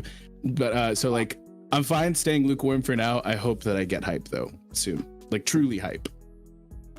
I would like to touch on one more thing before we get away from JJK, just in case. Kush said it in the chat, and it's kind of just to go back to what our title theme for this episode is, of like, is the West ruining anime? I want to talk about inspiration and why I think it's really important, and really just generally a great thing to see in adaptations like this, whether the manga was directly inspired by it or not. All art takes inspiration from other art in all capacities, and especially when it comes to different mediums, you know? So obviously in an anime adaptation, the people who are creating it are making it with a mind of cinema and film and moving pictures, motion pictures. So they're going to pull influences from media like that, i.e. the Kill Bill references we got. Obviously this episode 5 was a straight Fight Club reference, just top to bottom. It was Fight Club. They literally even said you don't talk about it. It's crazy, like you know, and all these things. So when someone makes a comment saying that, you know, the animators spending time showing, you know, references and influences to stuff like this is taking away from the integrity of the manga, I have to wholeheartedly disagree. and Kush touched on this, hating on the Kill Bill reference, but Kill Bill is inspired by older samurai movies and Japanese media, which, like it's the cycle of inspiration. And Gege Akutami, I'm sure, has been inspired by Western media, as well as obviously Japanese media, as well as I'm sure of the rest of the world's media, because they're an artist, one of the most influenced artists of our generation, and one of the most highly regarded mangaka of our generation, Tatsuki Fujimoto, is like heavily inspired by Americanized film and cinema, because he loves that shit. And it's like art being look at go ahead, sorry. It's just like art inspiring artists to make more art. It's just, I love it. But if you look at JJK in its core is something that has made dozens, if not countless, references to other intellectual properties. There's literally a bit where Yuji's talking about like Bankai and Rasengan and shit. Watching movies. And literally dude, brings Yuji's up first like training exercise was watching movies and shit, or Skull Greymon and shit, and like there's like, this is like rife with references to its core, even in the source material alone. So having a little bit of room for this, although it was a creative liberty, like let's allot for that. Let's not like harangue people for that. Like it's fine, because that's what this is about, If it was being done and being done in such a superfluous way where it was genuinely taking away from the story, or we were outright missing entire massive story beats and stuff like that, I think there's room to have that argument, but I just genuinely have not seen that. Like especially in this last episode, I mean, we had in one episode alone, we had Fight Club, we had Winnie the Pooh, we had Dragon Ball references, we had that might be all the main ones, and then the episode before, obviously, we have Kill Bill and stuff like that. Like none of those things were being done and like wasting time when something else should be being done, kind of in the concept that you spoke about with the rotoscope moment. That I think is a more valid conversation. But when you say that like Maki versus the entire clan referencing Kill Bill was a waste of time, it wasn't, because that fits perfectly with exactly what she was doing. It's a proper time to do that. So I just think it's very disingenuous to argue that our Western influence is like, it's by no means, in my opinion, forcing these mangaka or these animators to make stuff for us. It just happens to be that our culture has also permeated throughout the world, and so has theirs. And this is a moment where we're seeing it all come together. Yeah. And I just think that's pretty freaking cool. No, I didn't know they were getting mad about the references thing. See, because like I said earlier when we were talking about this a little bit, is that I have a problem with anime being influenced by the West, and I feel like a lot of anime now will clip farm, where they'll just do these like 30 to 60 second moments that are just insanity, and they'll put all the budget for the episode in that one fucking moment, so that people will go and clip it for TikTok or YouTube Shorts or whatever in the West, and whatever the Japanese equivalent of those are as well. And I think that's negative towards the art form, in my opinion. But I don't think us referencing things, because like a lot of mangaka take reference not just from the US, like Cody had said, like not just from the US, but like from European. Like think of dude. Attack on Titan, inspired by like German mythology. Same with Full Metal Alchemist. Like you know what I mean? Like his Vinland Saga, Spy Family, crazy. European. Yeah, exactly. Saga is just all Vikings. Look at Dressrosa, just the island alone in One Piece. It is all like Spanish and stuff like that. It's not like it's a more nuanced conversation than a lot of people are giving it credit for on either side. I think that you're absolutely right. If you're sitting here screaming from the rooftop saying that it's an atrocity and it's abysmal and it's terrible and it's ruining anime, you're just being inflammatory and disingenuous, like we've said. But I think saying that it's not a problem at all is also disingenuous, and I think that it's not worth having a conversation about is disingenuous. A problem is a different, that's really up to your preference. But like I think that it's not necessarily just people complaining about they're adding to the source material in this adaptation in a way that wasn't in the actual source material itself. It's that in making the creative choice to add, they are also taking real estate from what was already there. So it's subtractive, and they're refusing to see any of the gains as an actual positive, and they're only looking at what has been like gotten less attention or completely omitted in certain instances. And I'm not saying that anything is strictly omitted in the JJK instance, but like it's a thing across adaptations largely that has been kind of very hyperbolically and toxically talked about on both ends. I think the extremes are both being disingenuine, and that's just not how you enter into a conversation if you want to have a productive one. Yeah, that's super fair. Agreed. I think that's super real. Surely there are going to be levels of this to where, because anime is getting more, we just saw this with the Mappa Netflix deal, and they literally said that they are aiming to make anime more towards a global audience. So it's not just a Western audience, it's literally a global audience. Like, we are in a moment where we are seeing something that is a very heavy cultural thing. Obviously, manga is directly Japanese, and we are seeing it become such a modern art form that, like, I think these are always going to be things that are just have to come up in a situation like this when something becomes more popular. It's just how anything goes when people hate anime now just because it's popular, or whatever. And then, like, if you're a new anime fan because you just popped in the scene because it's popular and more people are talking about it, you're not as valid as the guy who's been watching it since the 90s on YouTube and however many parts and whatever. So like the conversation's muddied, but it is absolutely, like, there is a conversation to be had to where, capitalism and clip farming, I think what Lucas brought up is a really, really big thing. And as much as I ride for One Piece and I love the impact frames and everything, if you were going to point to something like that, I think One Piece is a prime example, in the simple fact of you can have 80% of the episode that looks incredibly average, for lack of a better reference, and then you have like a 45-second attack that is just the best animation, or just the highest level of animation that you could really get. And maybe it would be better to see that animation budget just be spread out so we have an overall great episode. So there's definitely like a conversation to be had around it, but on the inspiration side, I think it's foolish. I mean, at the end of the day, manga started happening because American comics were making it over to Japan during the crazy war times, and like that's a bit like, it's all cyclical. Like, we're all inspiring each other one way or another. But I think these adaptations are doing a great job. I think liberties should be allowed to be taken. Expecting a one-to-one is ridiculous, and I think that's what's hurting the conversation the most. Yeah, I just think there's a lot of people who are not necessarily willing to compromise, and exactly. I think that there's been several pivotal figures in the making of adaptations that, like, responsible for some of the greatest things some of us have ever seen, that have came out and spoke about concern for this and what it could lead to. But they haven't, like, people are taking some of these things out of context, but like Hideaki Anno, ridiculously famous guy, responsible for like one of our top ones in this call right now, and like he's just a pivotal figure throughout the history of anime as we all currently know it today.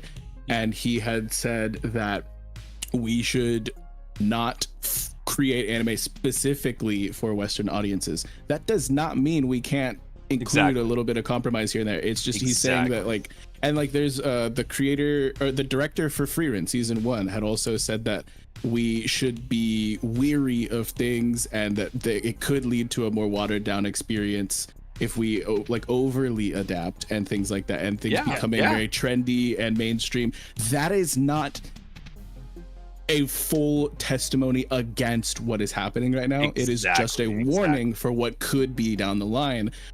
There's also like several other people who said that focusing too much on like the global angle could like not be the move to like just, and again, some of this is coming from a culture, very honestly, that's the thing, is that in Japanese work culture and just history and culture in general, they are very proud of where they have came from, and wanting to preserve that, I think, is a perfectly fine response. But again, none of these people have legitimately said that we are currently failing the industry. They have said we need to be concerned for what could happen tomorrow. And that's what I think we need to really, really, really hone in on, is that everyone's kind of just like taking these things out of context and then fear mongering and then just like ranting right. and You're raving about absolutely shit right. that is not even what has been said by these individuals. It's being taken out of context. I mean, that's exactly it. Like, there is an argument to be like, hey, don't make an anime just so it will be popular in the West. Make an anime based on the things that inspire you and tell a story you want to tell. Don't force your story to be, you know, X, Y, and Z. But at the same time, yeah, like don't take that on the far other side of saying, you know, no outside influence is allowed in these stories. And at the end of the day, look, anime already became a worldwide global phenomenon based on Japanese culture, you know? Exactly. Like, it didn't need, we didn't need the Kill Bill references for JJK to be one of the biggest manga of all time. Like, JJK already had that, whether the West ruined it with its adaptation or not, you know? So like, those are the concepts to just remember when having this conversation of, just be genuine in the art you're creating. There will always be somebody out there making art only for the sake of making money and not for the love of it. But also, I feel like us as humans are really good at noticing that. I mean, yeah, there's some slop out there, but you know, it doesn't rise to the top the way something like JJK and One Piece and even like Naruto and Bleach and those things do. You know, like the stuff that makes it to the top is generally there for a reason. I'm not going to deny that shitty things get popular here and there, but on the whole, on the average, an inspired story is going to do better than an uninspired story. And I think us as humans are very naturally aware of that and naturally averse to that. With nuance being allowed within that conversation. That being said, do we want to talk about breaking the law by being a hero? Illegals? We're going to talk about illegals? My Hero really Academia? interesting. Illegals?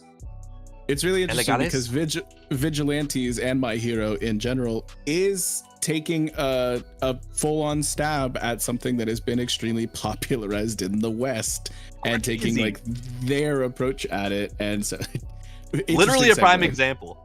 That is actually a hilarious segue that I don't think we planned even at all, but damn, that worked. No, we literally did not. Well, I put a little bit of thought into it before stream, but I didn't discuss it with anybody. But Vigilantes, we're getting into episode 4 and 5, I think. 3, 4, and 5. We didn't get to talk fully about it because I don't think anyone else was caught up last time but me.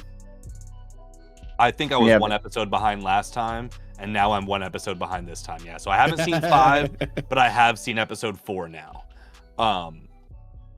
And I mean, I don't have a ton to say about this right now. It was a setup episode. It was this most recent one was. I mean, both of them. Oh yeah, both of them. I'm thoroughly enjoying Vigilantes in a very similar way I'm enjoying Freiren during this season. JJK and Hell's Paradise and Fire Force is all balls to the wall, and you know, these are just more fun casual watches at the end of my watch week. I got some things to say because I really like these episodes of Vigilantes. You know, little known fact, I don't know if you can see it back there. I am a huge fan of the Flash. He's probably my favorite superhero in existence. I own all of the New 52 comics for the Flash. I own all of the DC Universe Rebirth issues. Like, I'm a big Flash fan. So when they showed off that they were going to use a speedster's powers for an antagonistic force for this, I was like off the walls. And then when we get like the curtain, the veil off the curtain, that it's like a like he's the disciple of the Flash, or like I was like, my jaw literally hit the floor. I was like, that's the guy that. Yeah, I was watching it with my buddy Trodicle, and I was like, that's literally Barry Allen. Like, that is a one-to-one direct reference to the Flash. Look at that Western influence making you love this show, dude. Oh man, I didn't mean for it to come back to that. No. Jokes aside, bro, that's freaking awesome, man. And like that, I think is what Vigilantes has done so well that, again, MHA just fell short on, is really highlighting what inspired MHA as opposed to what MHA became with the story that they were trying to tell with Deku and all of that. Speaking on the inspiration, can we talk about Koichi literally dropping a little Kamehameha? Like, that was crazy, dude. I spoke on a previous episode of our podcast where I was like, I'm loving the evolution of his skill set and his quirk. Yes. To a degree where bro. it starts to like not make sense, and then he rationalizes it, and like he has this moment when he's running away from the big old squid dude who he's just like, oh, the kickback from this, the recoil is negligible when I'm moving backwards. And I'm like, yes, you're big brain, but you're not like overly. It's like I'm here for those like speed racer ass moments where they start to like, you know, those speedwagon moments, you know, where they start to like really like cook hard on what's happening. Like one of my favorite characters in Hunter x Hunter is the narrator, because he'll just break down a whole bunch of shit on a micro level that like they're never going to tell you in the middle of them throwing their punches, that all this took place in like a fraction of a second. But he doesn't need to have this whole big rant and like diatribe. Like he just is like, oh cool, that makes sense. And like I'm so here for it. It's like it's so clicks, fun. And then new power unlocked, and then we keep it pushing, dude. It's so sick watching a basic ass quirk like that evolve, dude. I think that is one of the coolest things that MHA does, or Vigilantes does, is giving us. I mean, we're not dealing with the most overpowered people in this world. We're not stuck on that. We're dealing with, you know, the day-to-days, and this is absolutely cooking. But like it's just fun. It's refreshing. It's a good time. I love these characters, and its social commentary is just top tier. Also had a funny note that was Aizawa not being able to like neutralize this dude because he's like roided out right now, and he's like, it's not a quirk, it's just drugs. But I'm just him. He's like, if I can't use my eyes, you can't use yours, and he blindfolds the bad guy, and that's how they take him down. And I'm like, that's so smart. Like I love that. You know what I mean? Yeah. Aizawa is just cool as shit, and like this episode for me was a little bit boring for something that was very action focused. I wasn't too into it, but I understand what it is in establishing that now Koichi and Aizawa know each other face to face on basically a first name basis, even though he did call him the Crueler, which is so funny. The Crueler is just hilarious, dude. The disrespect. But that's like what this episode did, was just like get them face to face where they could have that moment, because again, Koichi's our MC, but I'm seeing a lot more focus on Aizawa now. Well, and I like it. To accentuate that, we're actually entering what is the hidden inventory Aizawa edition. We're getting Aizawa School Days. We're entering an arc in My Hero Academia Vigilantes, where we're going back with President Mike, Aizawa, and Kurogiri. Yeah. Dude, I'm so excited about that. I saw that announcement. I just looked it up to get a little more info just for the pod. And yeah, I didn't realize it was specifically like part of the Vigilantes like story, but I do like that like we are going to get a full quote unquote arc that's just a flashback of Aizawa. I'm so down for it. Aizawa's been one of my absolute favorites of this series in general. I love that MHA Vigilantes is focusing a little more on him in his early days. I had no idea this was coming though, so this has me even more hyped. I think that is pretty great. You guys got to get through episode 5 first. Cody, did you? I definitely will. Yeah. No, I don't watch it without my bro. I got you. Yeah, I figured as much. So I won't speak much on it, except I will say there's a scene the Gooners are gonna go crazy for. But not the Gooners. He said. And then I can't say anything else yet. Message me, Cody, the second you're about to watch it. I'll try so hard to be there. If I'm not like out, I'll try not to be so hard while being there.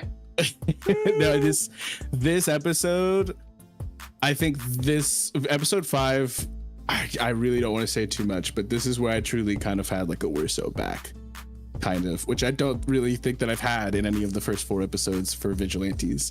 Because I really enjoyed, I absolutely enjoyed season 1.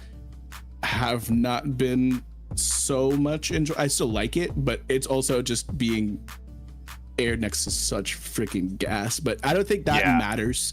That doesn't take any win out of my sails for enjoying of a series. It's just that I don't think we've been just kind of reestablishing after everything that happened in season 1. Nah, man. This shit's about to be gas. This shit's about to be so tight. I got faith in it, dude. I mean, I have fun every time I watch it. It's not the top of my list for this season, but again, it's just a nice refresher. The Knuckle Duster reference had me sobbing. I was so upset. I was like, not my goat. Don't talk about him like that, you two. And they're like, he's the perfect example of what not to be. And I'm like, no, he's a. I'm like Walter White in the Jeep. Like, he's a good dad. How dare you? Literally message me the second you're about to watch it, Cody, because I cannot wait. You need to see this. You deserve to see this. What's coming? I do. I think I do. I know that Vigilantes has been a treat for me, and like I said, one of my favorite things about Vigilantes is utilizing the superhero, like fundamentally, like the genre of it, and being able to use those like comic book tropes and such, and now like having what is one of the most fundamental powers in superhero genres, like being fast is like a 1 in 6 chance of like what part of the Justice League are you gonna be. Like it's such a defining thing. There's Quicksilver, there's the Flash, there's like everyone has a speedster, and to finally like get like this representation is so huge. I'm so excited. And it's not just like an Ingenium thing where it's like, oh, I have engines on my leg or I run real fast. This is like a speedster. No, true speedster. And I'm so excited, man. You like I'm speed. Giddy. Yes, Ka-chow. you ka-chow. Again, I can't say much more because I want to talk about episode 5 so bad. But 4 was good for what it was, which was setup. It was clear setup, and I'm here for it because we have 2 of our main characters aligned, and that's good. Yeah. But beyond that, not too eventful of an episode. You know, the chase scene to me felt a little bit elongated. Maybe I don't know. I haven't chase you. Okay. I haven't read the source material, so I don't know if they like cushion that out a bit. But it took like the whole damn episode almost. Yeah, I still have not checked out the manga, and I'm gonna stand firm on that. I have not checked out Freiren. Yeah, I will not check out My Hero Vigilantes. I apologize again for ReZero. I will keep up. No, actually, no, I won't. It's pretty gas. No, you don't. No, you don't. I don't. Enough of that. We need to get me not heated about that. Let's talk about Peak, y'all. Yeah, let's talk about some. Oh, God! I love Sons to be a hero. That shit's so good. Num num num num num. Give me more, Karakawa. I want to open up the floor really quick before we start talking about the most recent episodes, which is I believe 3 and 4, because 4. Lucas has apparently told me he has watched episode 1 and 2. Yes, I have, and not 3 and 4. Not 3 and 4 yet. Where are you at on it, brother? So, if I'm being honest, I'm gonna give it the 3 episode test properly, but where I'm at right now, I'm thinking I'm gonna let it build up as a season. I am interested in the plot line with like the whole blight and the goddess stuff. I want to know more about the goddesses, and I just saw at Xylo, I believe it is, like he like at the end of episode 1, obviously we see that he was on trial for killing a goddess and stuff like that. And I enjoyed episode 1 quite a bit. The action sequences are fantastic. The first thing I gotta say is the animation in this anime is just gorgeous. I didn't think I was gonna like it very much. If I'm being honest, I don't know why, but I just didn't. It didn't have the vibe that I usually go for in an anime. Because it's anime and you hate anime. I do hate anime. Yeah, it's moving pictures and yeah, gross. Guy who went to animation school, it was a front. I hate animation. Don't worry, I hate music. You said I didn't draw this. Anyway, it's gorgeous animation. I like the stylistic choice of it. It almost reminds me if a 90s anime was animated today, but in an evolved 90s style. Like in a very evolved 90s style. Dude, Karakawa doesn't miss. Like, yeah, it's like just really well done. One of the main people involved was also involved with like what was it, Legend of the Galactic Warriors or some shit like that. Oh, hell yeah, dude. So yeah, I do enjoy it. I think it's good. Episode 2 kind of had me out of it a little bit. There was a really good twist, and I'm trying to remember what the character was or what it was. I wrote it down, but my note just said really good twist. So I'm like, what the fuck are you talking about, Lucas? Was not at all locked in. But no, I will say this, that like, because of that, I want to give it the 3-episode test. But as of right now, I think it's good. Did it blow my mind? Is it something that I think is like fucking phenomenal peak? Not yet. And if episode 3 keeps me on that same kind of vein, I think I'm just gonna let it build up and then finish the whole season. So I do think I will definitely be watching this series from start to finish. But I want to. Was there something that you didn't like about it, or is it simply on it's above average for you and just not blowing you away? Like that's exactly it. It's just a matter of opinion, man. Like it's the animation was good. Like I said, the storyline, like I said, some of it had me interesting. There was some dialogue that took me out of it a little bit. I had it a specific line in my head, but I can't remember it right now. But there was some dialogue that did take me out of it. I don't feel like the first episode needed to be an hour long. It was cool that it was, like I said. But yeah, like it was just it was an okay experience for me. You know what I mean? And I'd rather be honest with you guys instead of being like pressured into being like, oh, it's so good and shit like that. You know what I mean? Like it was just from the way I enjoy anime and my fiction in general. It hasn't hooked me yet. That said, I do think it has the potential to, but it's not there for me yet. You know, I disagree, but I get it. I think that's fair. Yeah, I appreciate you. We're definitely overhyping the hell out of it in a lot of ways. I feel like, but I will say I think Xylo's a really cool main character. I do vibe with him a lot as a main character. He did seem kind of edgelordy in some moments in the first episode, but that's an anime trope. I also am not a fan of the whole this is a thinly veiled praise kink thing with the goddesses. Whoa! Yikes!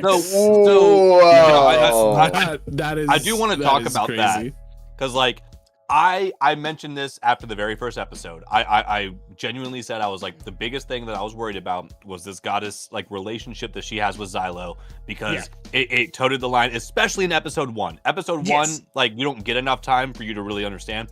I've got to say, I absolutely adore her as a character. Now that I am like 3+ episodes in, the way she speaks is absolutely hilarious. Like I actually just laugh with the way she presents these sentences and stuff.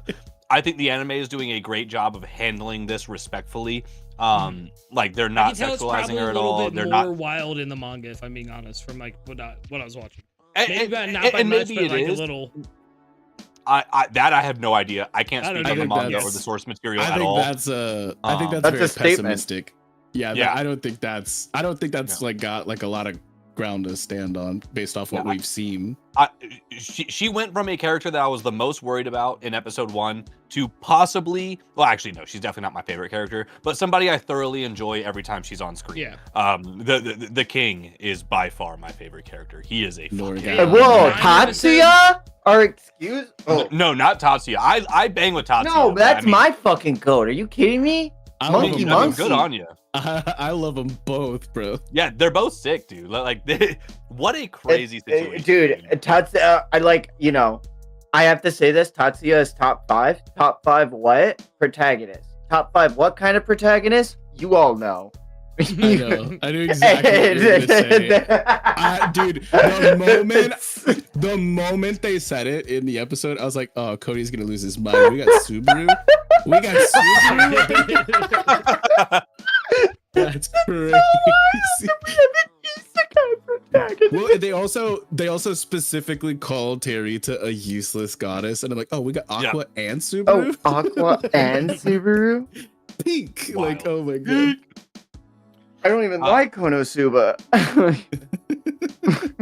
But I don't know. I like that in the introductory bits, there was a lot that they gave us and a lot that they did not give us. Like we understood the cycle of being brought back, which that's the premise. We kind of need that. And we understood more and more about Xylo's character as we started to progress through and whatnot. But they didn't go outright and tell us how all of these crazy magical effects were happening. And as we move forward, we now are starting to explore what these seals are all about, and the fact that luminescence, like literally when they started talking about luminescence, and like them having to store sunlight within them, and like I'm like, we're getting a second power system, and like I love it. And then like them starting to explain more about the goddesses. Yes, that's what I was getting. We did not get front loaded with absolutely everything that a story can provide you in the first episode. And that being said, I still thought it was great. But now that we're starting to get those things and a lot more starting to tie in, it's so good. I'm enjoying it thoroughly. This is like this is one of the most hyped things that I view every week.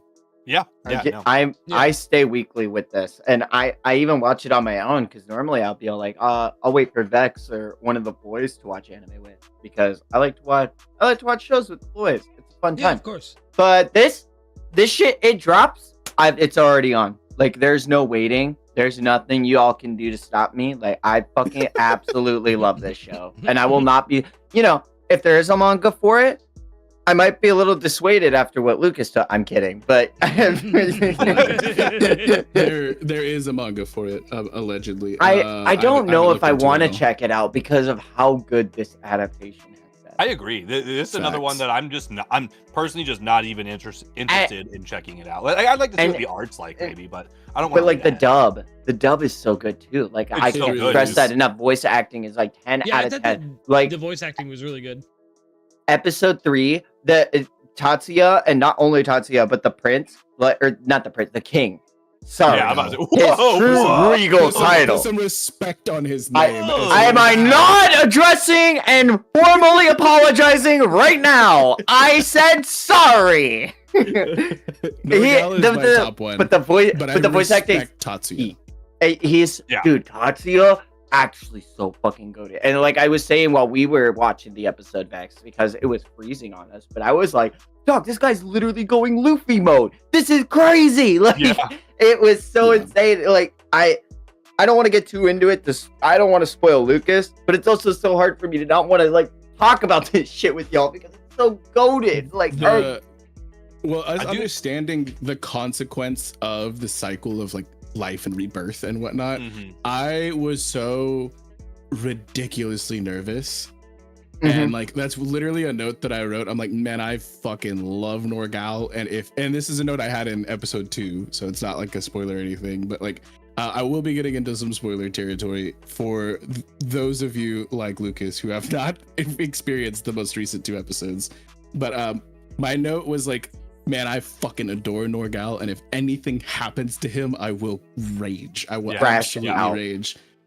Oh my god, dude. Seeing, like, and can I just say, we mentioned last podcast episode that Terita was like, she was perfectly executed of like, I hate bratty tropes typically, but she is like, she's not someone that I dislike as a character, but she's also not somebody that I'm like over the moon about, with the characterization we get from her in these first 2 episodes. Episode 3, she fucking stood on business, and she straight up said, hey, I respect that you hold that opinion, and that's why I think you're qualified to be my knight. That being said, I don't give a shit. I'm gonna do me.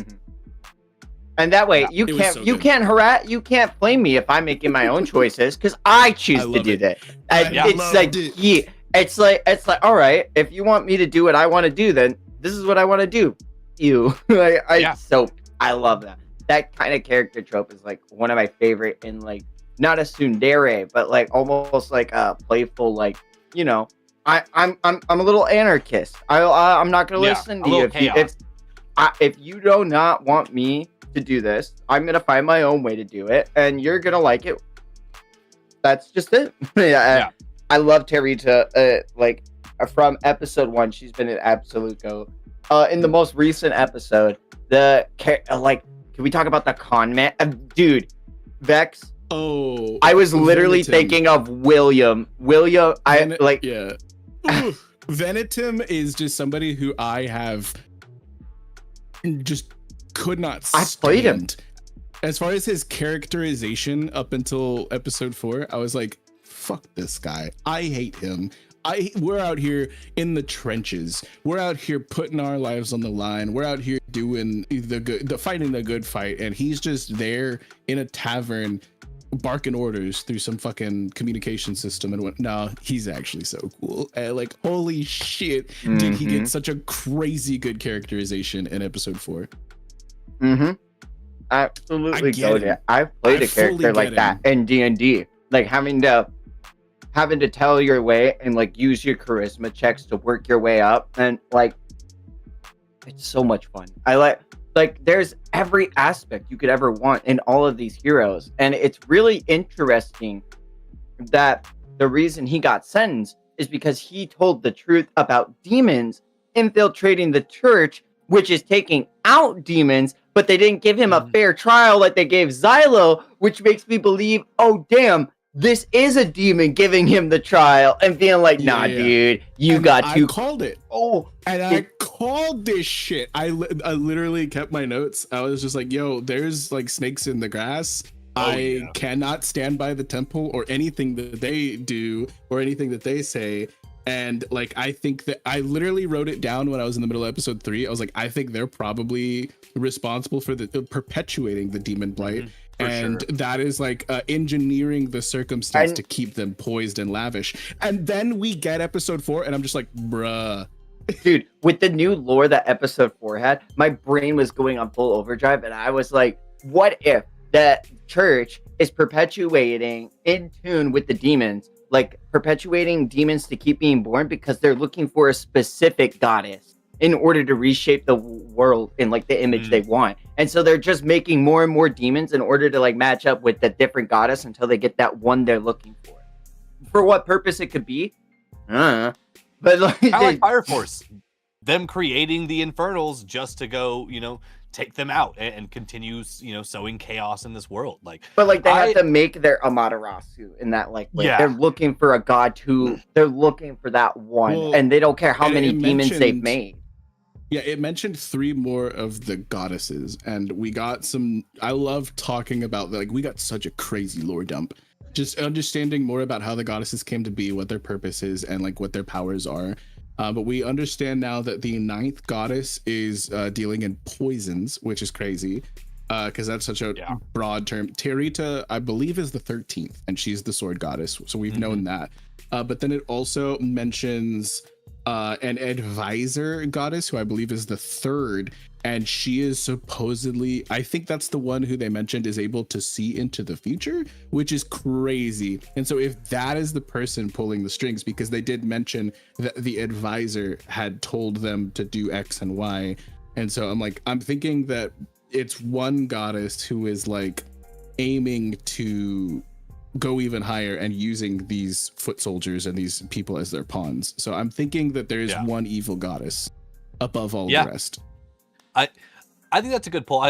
One thing I just really want to touch on, you guys have pretty much just nailed all my opinions on this so far, but I just want to say how well this story is moving forward. I mentioned this with episode 1, and I think this kind of makes it more apparent that we're already getting payoff from things that we were thinking from episode 1. Is instead of them forcing us to sit in the I wonder what Xylo did, I wonder what his crime was, they fleshed all of that out immediately.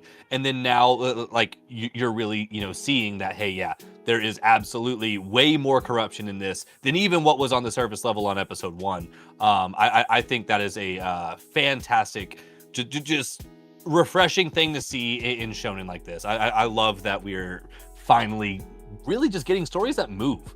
For so long they were like, you know what, we got to spend so much time building this out so we can milk this for as many episodes as we can milk it for. And this one's like, dude, here's the info, here it is, let's just keep it pushing. And I just love this pace of modern anime right now. I think it's killing it.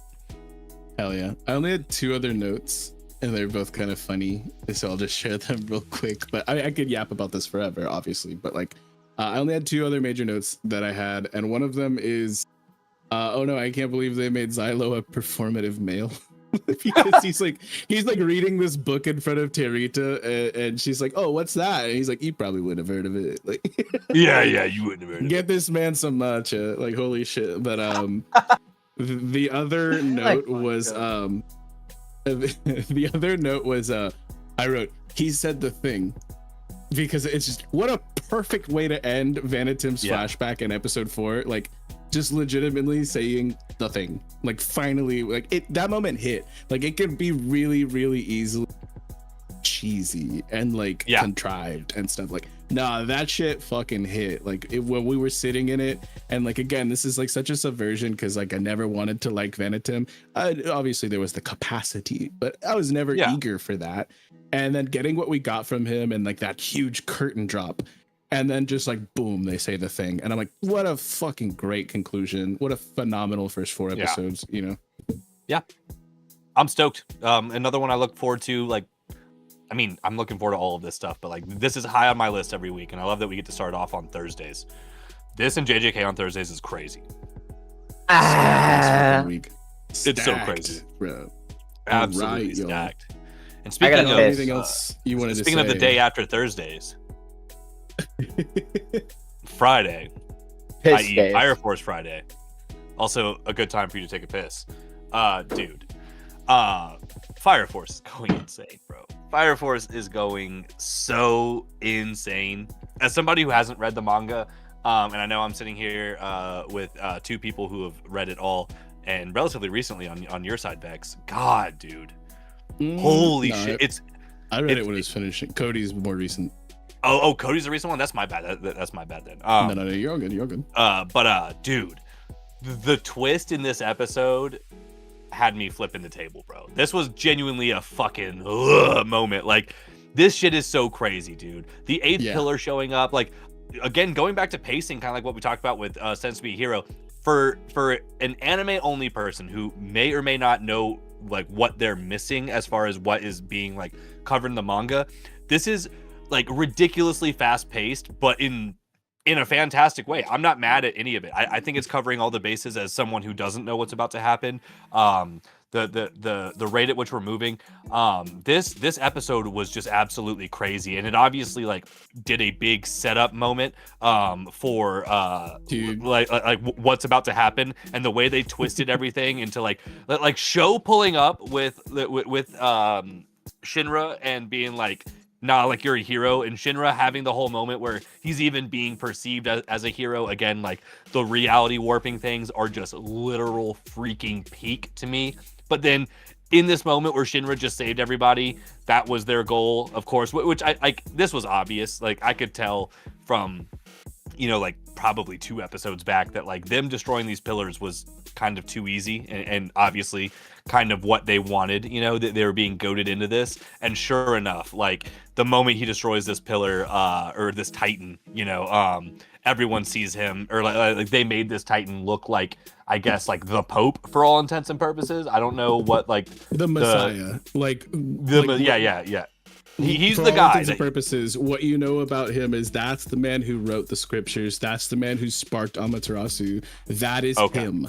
And like, can I just say, when he first like materializes, but like, and does the reality warping shit, he just does this like little prayer hand sign, and that is the hardest hitting Latom of the entire series. Dude. It was, dude, it hit. I felt that Latom in like my ancestor's soul. Like I gotta say this. So I've been reacting to all of Fire Force's like this part of the season on Patreon weekly, and I have been a sub watcher of Fire Force on the simple fact that it wasn't simuldub until this most recent season. So I'm used to Fire Force way more in the sub.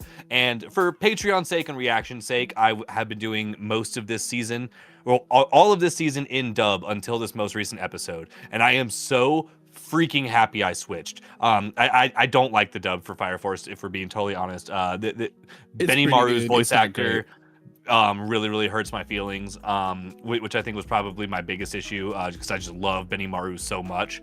I just wasn't loving the dub, so I made the choice even on Patreon to switch over to sub, and I did it for this specific episode. And like Vex said, I was going to bring this up, that Latom and every other Latom from there was just some of the hardest hitting vocal lines. We have to think about for so many reasons what this man represents. And like you Yeah. see it obviously at the end of the episode when people start revolting against Shinra, and like this is a point where Adola is like approaching closer and closer, and it's warping reality to be more aligned with what people imagine it to be.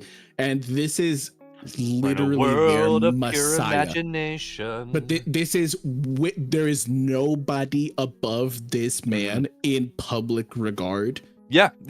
In history, he's God, he's Jesus, he's the guy. Literally, as far back as it is written, since literally the cataclysm, this is him. And like it's it's just insane, because like when you get like this establishing stuff and hear about like the story of creationism and like raffles and whatnot way at the beginning, you never think you're gonna see that man square up. Fuck no. Yeah, you know I mean? Square up, dude. And oh, dude, it was just. And now that square Cody's up back, and he's a giant circle.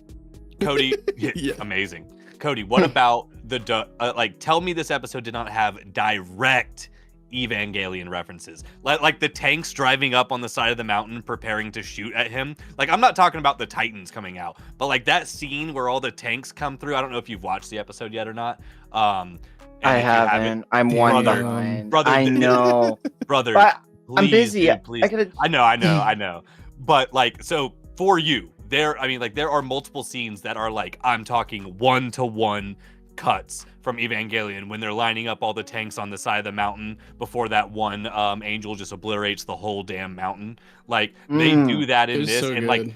like literally like 50% of this episode just felt like Evangelion. It's been on the nose the whole time, but like this episode was like, we literally have an angel coming down in the form of this guy who is, you know, this world's Jesus God, the guy who wrote the book, like all of it.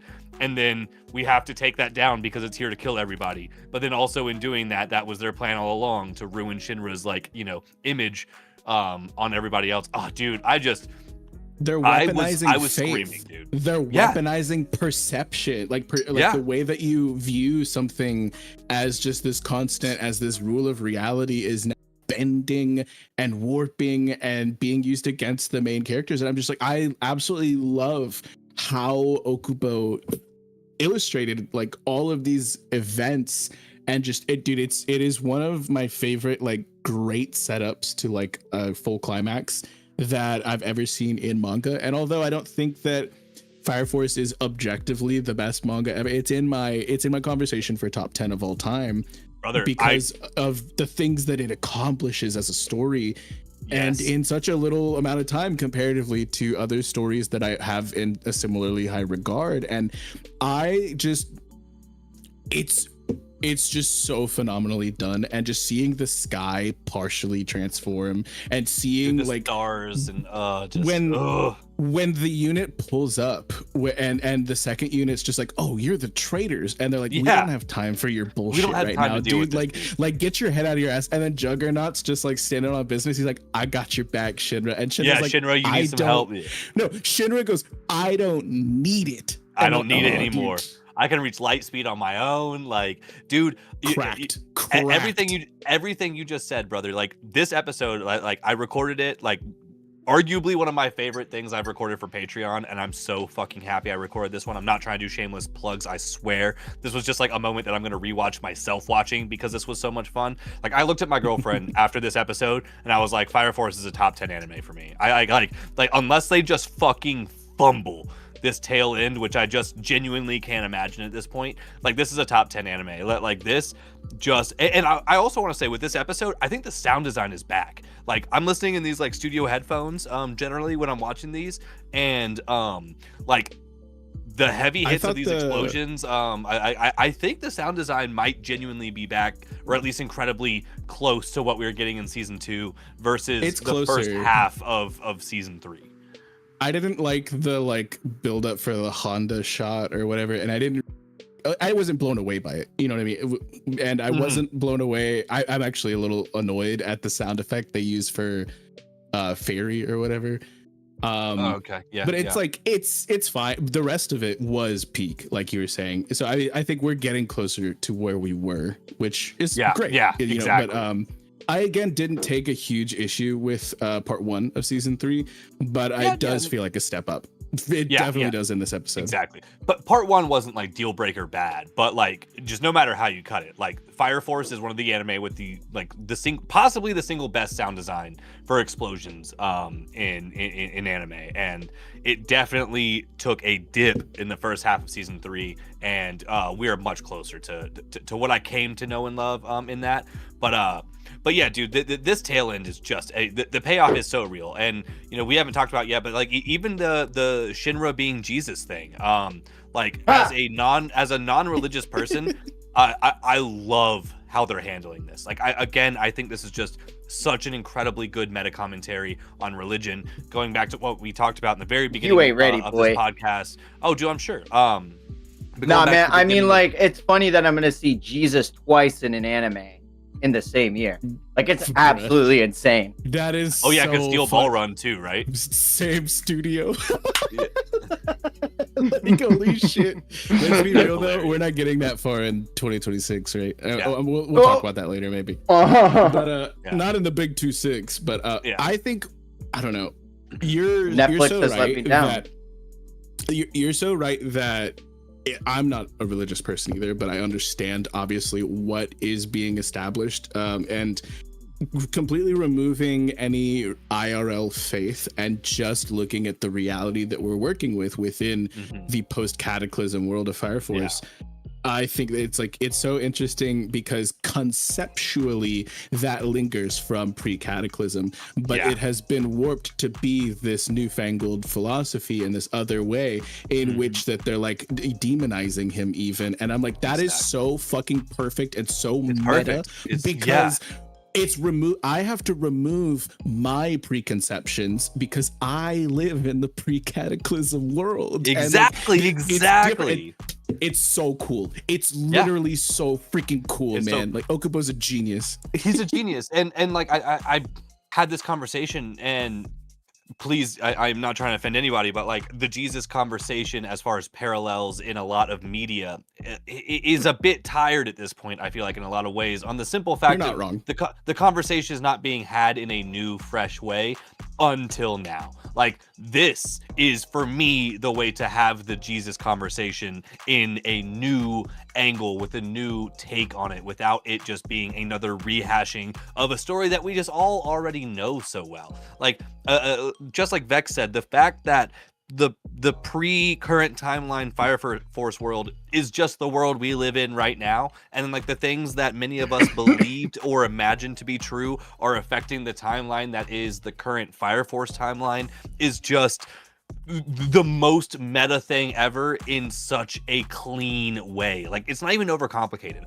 Like I know it's hard to like you're part of the team. You're helping write this story because it's like you're in it. You're like, we have direct connections to this world, dude. This is a fucking anime about superpowered firefighters, and we have direct IRL connections to it. Like, that's brilliant, dude. That's good fucking writing. So like you said, hats off to Okubo.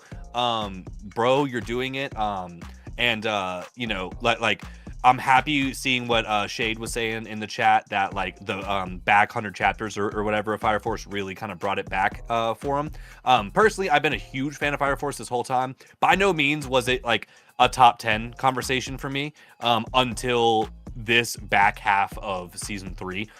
This shit is just, and don't get me wrong, it was a great one. Maybe we could talk top 20 or something. But this back half is just, it's sending me to the moon, dude. This big, scary, smiling moon. I'm straight to it, bro. I love. There were moments where when I was, getting current and the series was finishing, I was worried that there would be pieces of setup that I'm like, they can't possibly pay off in a way that I think, like, it's like, I feel like maybe this or that is going to get brushed under the rug, is going to get undercooked, is going to be fumbled. And like, I truly don't believe any of that is the case. Like, I truly do believe that a full tie-in of almost every single big conceptual setup is fully paid off and then some by the culmination. And It's such a crazy time to be witnessing an adaptation that is actually doing it justice, because you can go back and check the VOD review. Like, I was so nervous going into this. No, I know you were, and that leads me to the question I wanted to ask, like, that obviously the most people are worried about as a manga reader. Like, are we missing things as anime onlys right now, or are we eating just as well? You're eating better. Dude, that's what I'm fucking talking about, dude. Like, there You're it is. eating Like, better. Like, I fully Cody, maybe you speak on this a bit because you're more fresh on it. But I fully think this adaptation is an improvement across the board so far. Yeah, I stand by. I second that statement wholeheartedly. I don't think I would have missed anything if I waited for the anime. I really did like. I don't think you're missing anything. And while that is sad to say, like, you know, it's not going to drive any manga sales up, or it's not going to have anybody, you know, really, you know, if you're interested in the manga, it's there to check out. But I mean, like, for all intents and purposes, this is just a better way, I think, to consume the story. And I want to stress so far, because I do still think, and I have it on my bingo card, I think it is likely they do omit or change some things. I haven't seen it yet.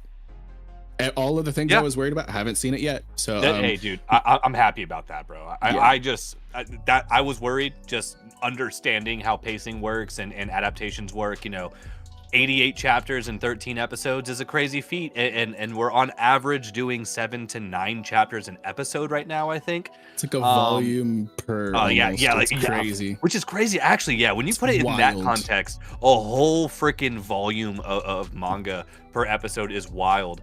And it doesn't feel like things are like. Feel like and that. This was, and again, I hate to circle back in a negative tone, and I don't want it to sound like I'm doing that, so that's why I'm prefacing right now.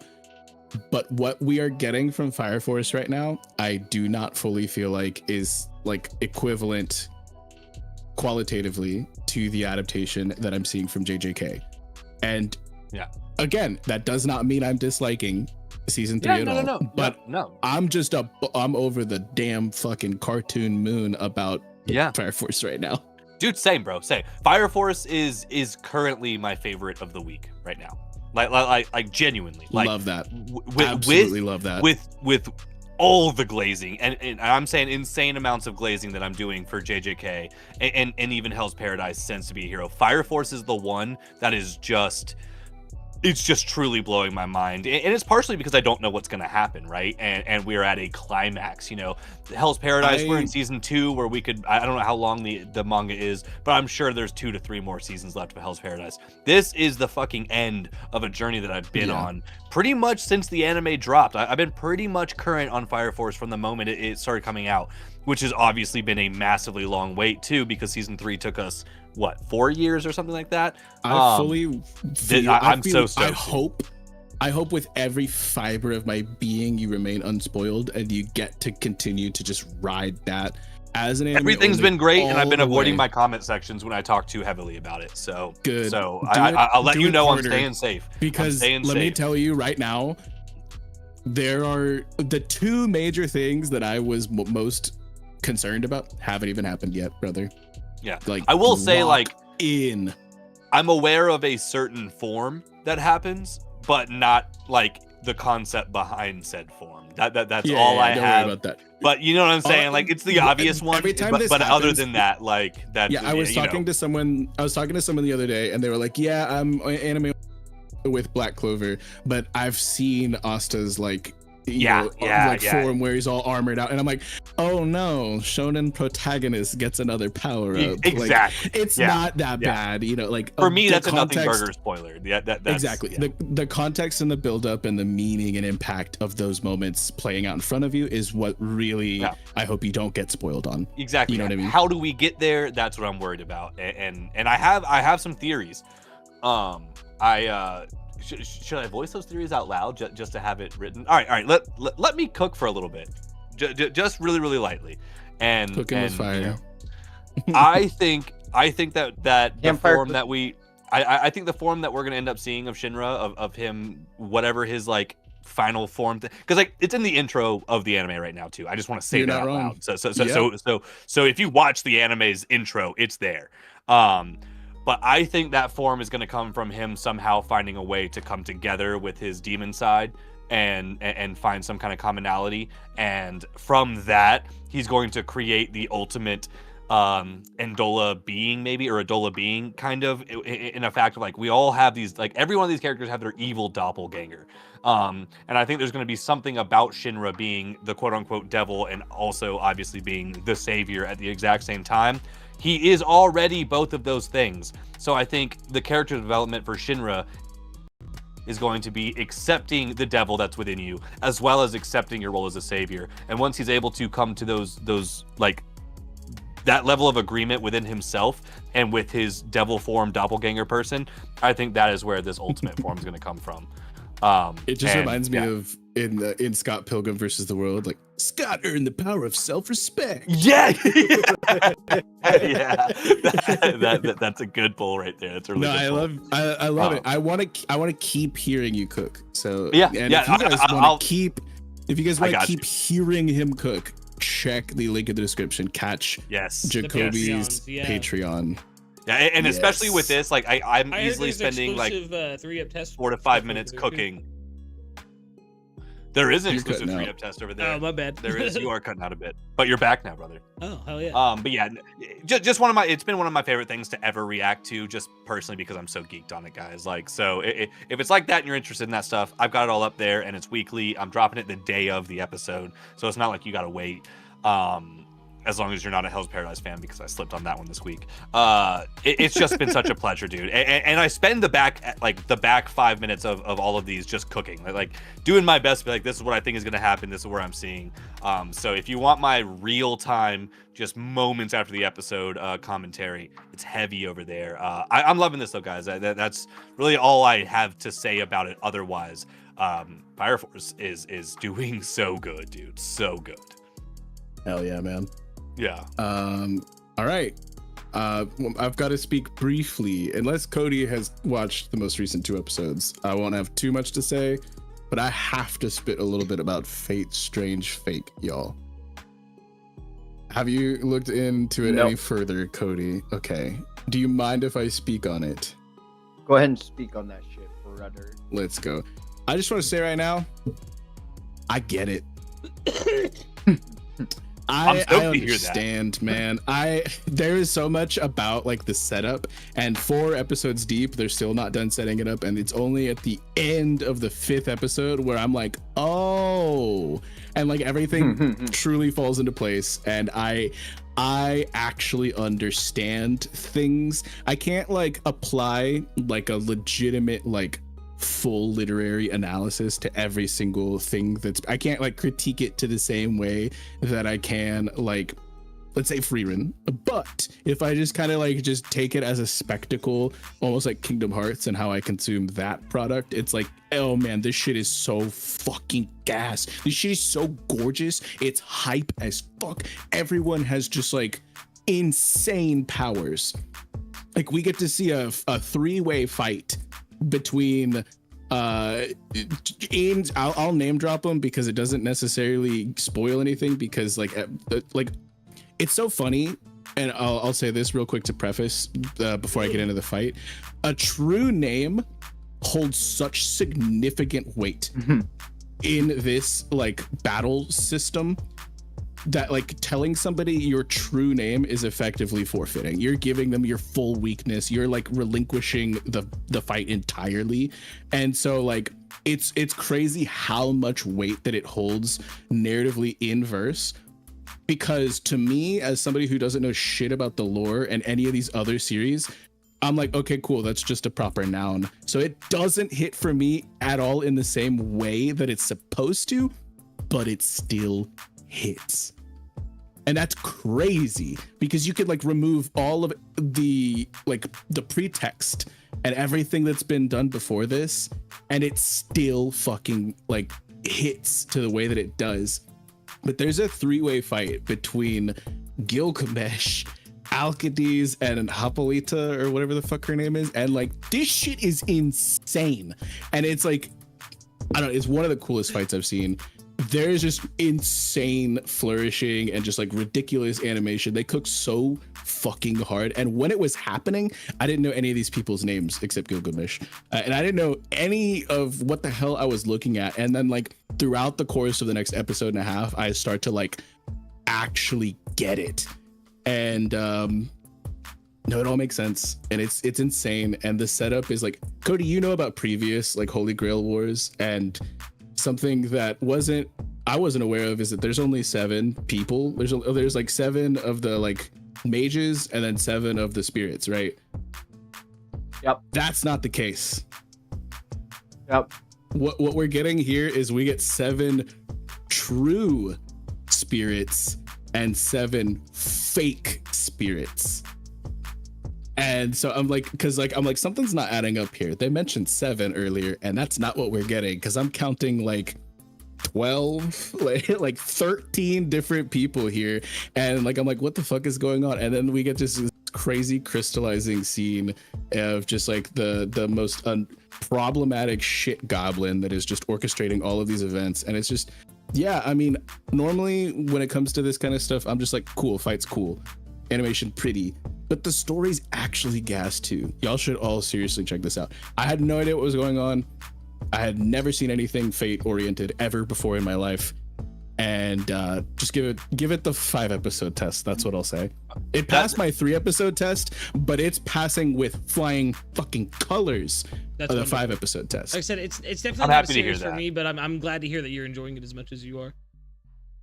It's something I still want to do with like a proper 3-up test, like recording of, just because of how gas I heard this is. But I'm happy to hear that by 5 episodes in, you're saying that like you're actually feeling I guess more grounded in the world, because I know like last podcast we had, at that point you were 3 eps deep, and you're just like you said, like it's really good, it's really hype, but it's also, I still don't really know what's going on, or I'm not totally sure. So it's the fate. fact that and yeah, that's just kind of part of what Fate is. But I'm happy to hear that at least by episode 5 that you're feeling a lot more grounded in the world. Yeah. And that's really all I need. Like I don't need to be like fully aware of every single angle and completely understanding everything, but as long as I can kind of get my footing in what I give a shit about, you know, like, because that's the real thing, is like, do I know what I'm supposed to care about? Like, as long as we can get there, then, you know, or close to it. And I'm sure then this would probably hit like oodles harder if I knew like What the fuck as was much going as on? like Yeah. yeah, if like, but like I think that they did a really, really solid job. And like something that I did as well, and I was very cautious about this, but thankfully people on the website that I was on were good about marking like actual spoilers, because a lot of new fans have gotten in on this on-ramp. But I looked at some of the comments from some of the first few episodes, and guess what? Actual true fake fan, or Fate fans also had no idea what was going on. Okay, cool. So cool. it's like, it's not like I was alone in the dark. You know what I mean? Like there's Everyone like, was there in the are dark with things.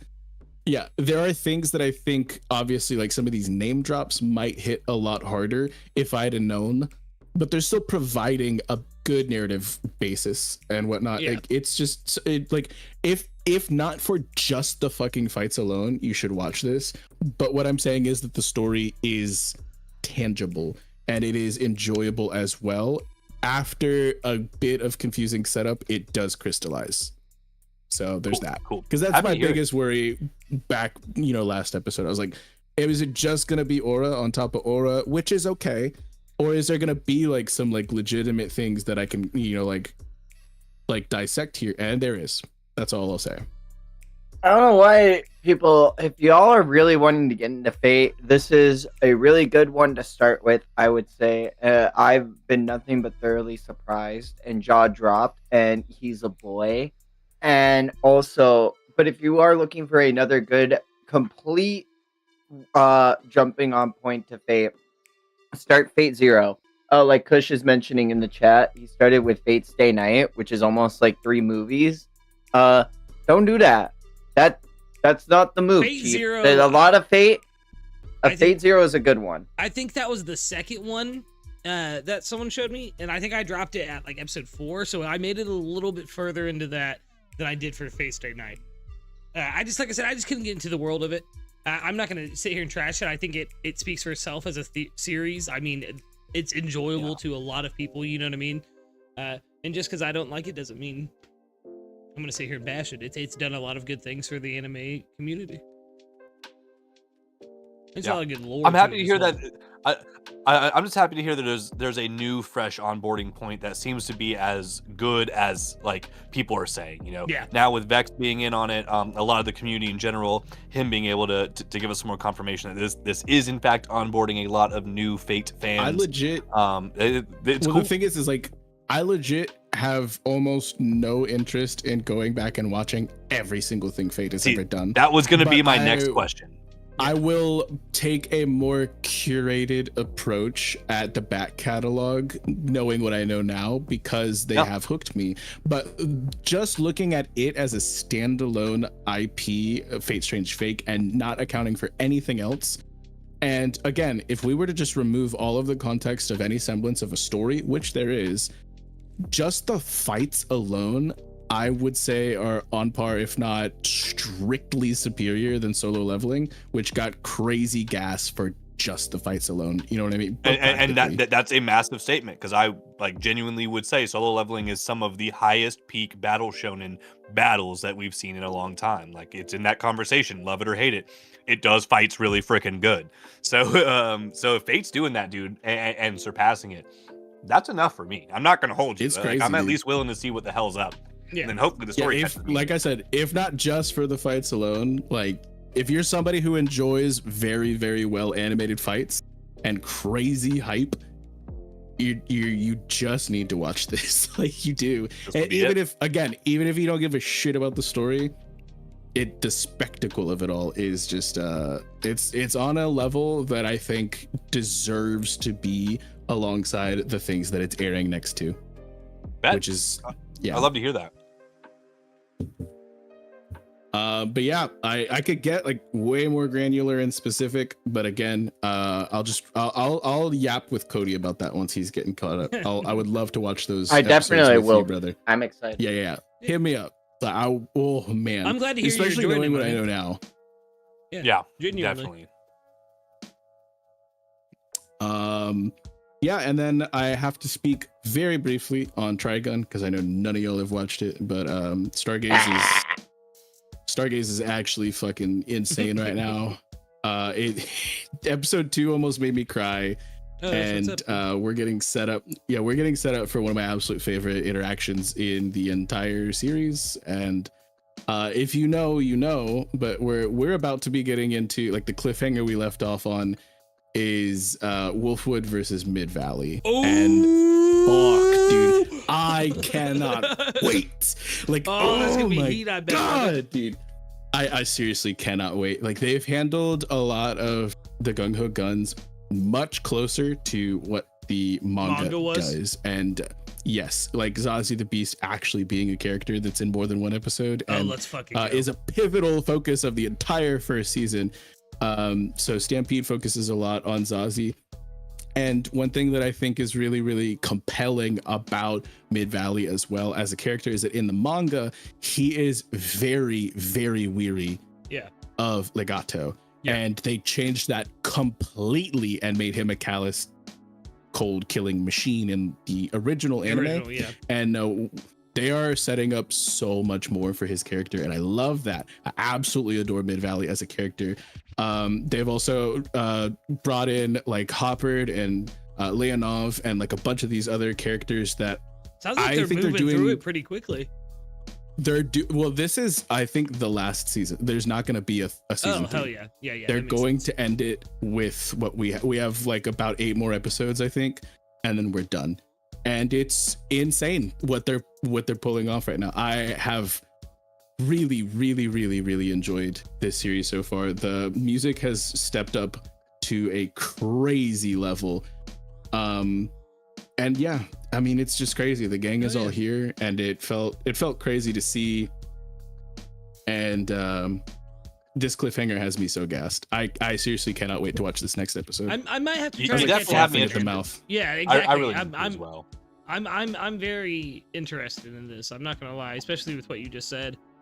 one of the best moments in the original anime. The manga does it really well. So I'm ready to hear your thoughts on how it goes down in this new adaptation as well, and maybe even experience it for myself. No, for real.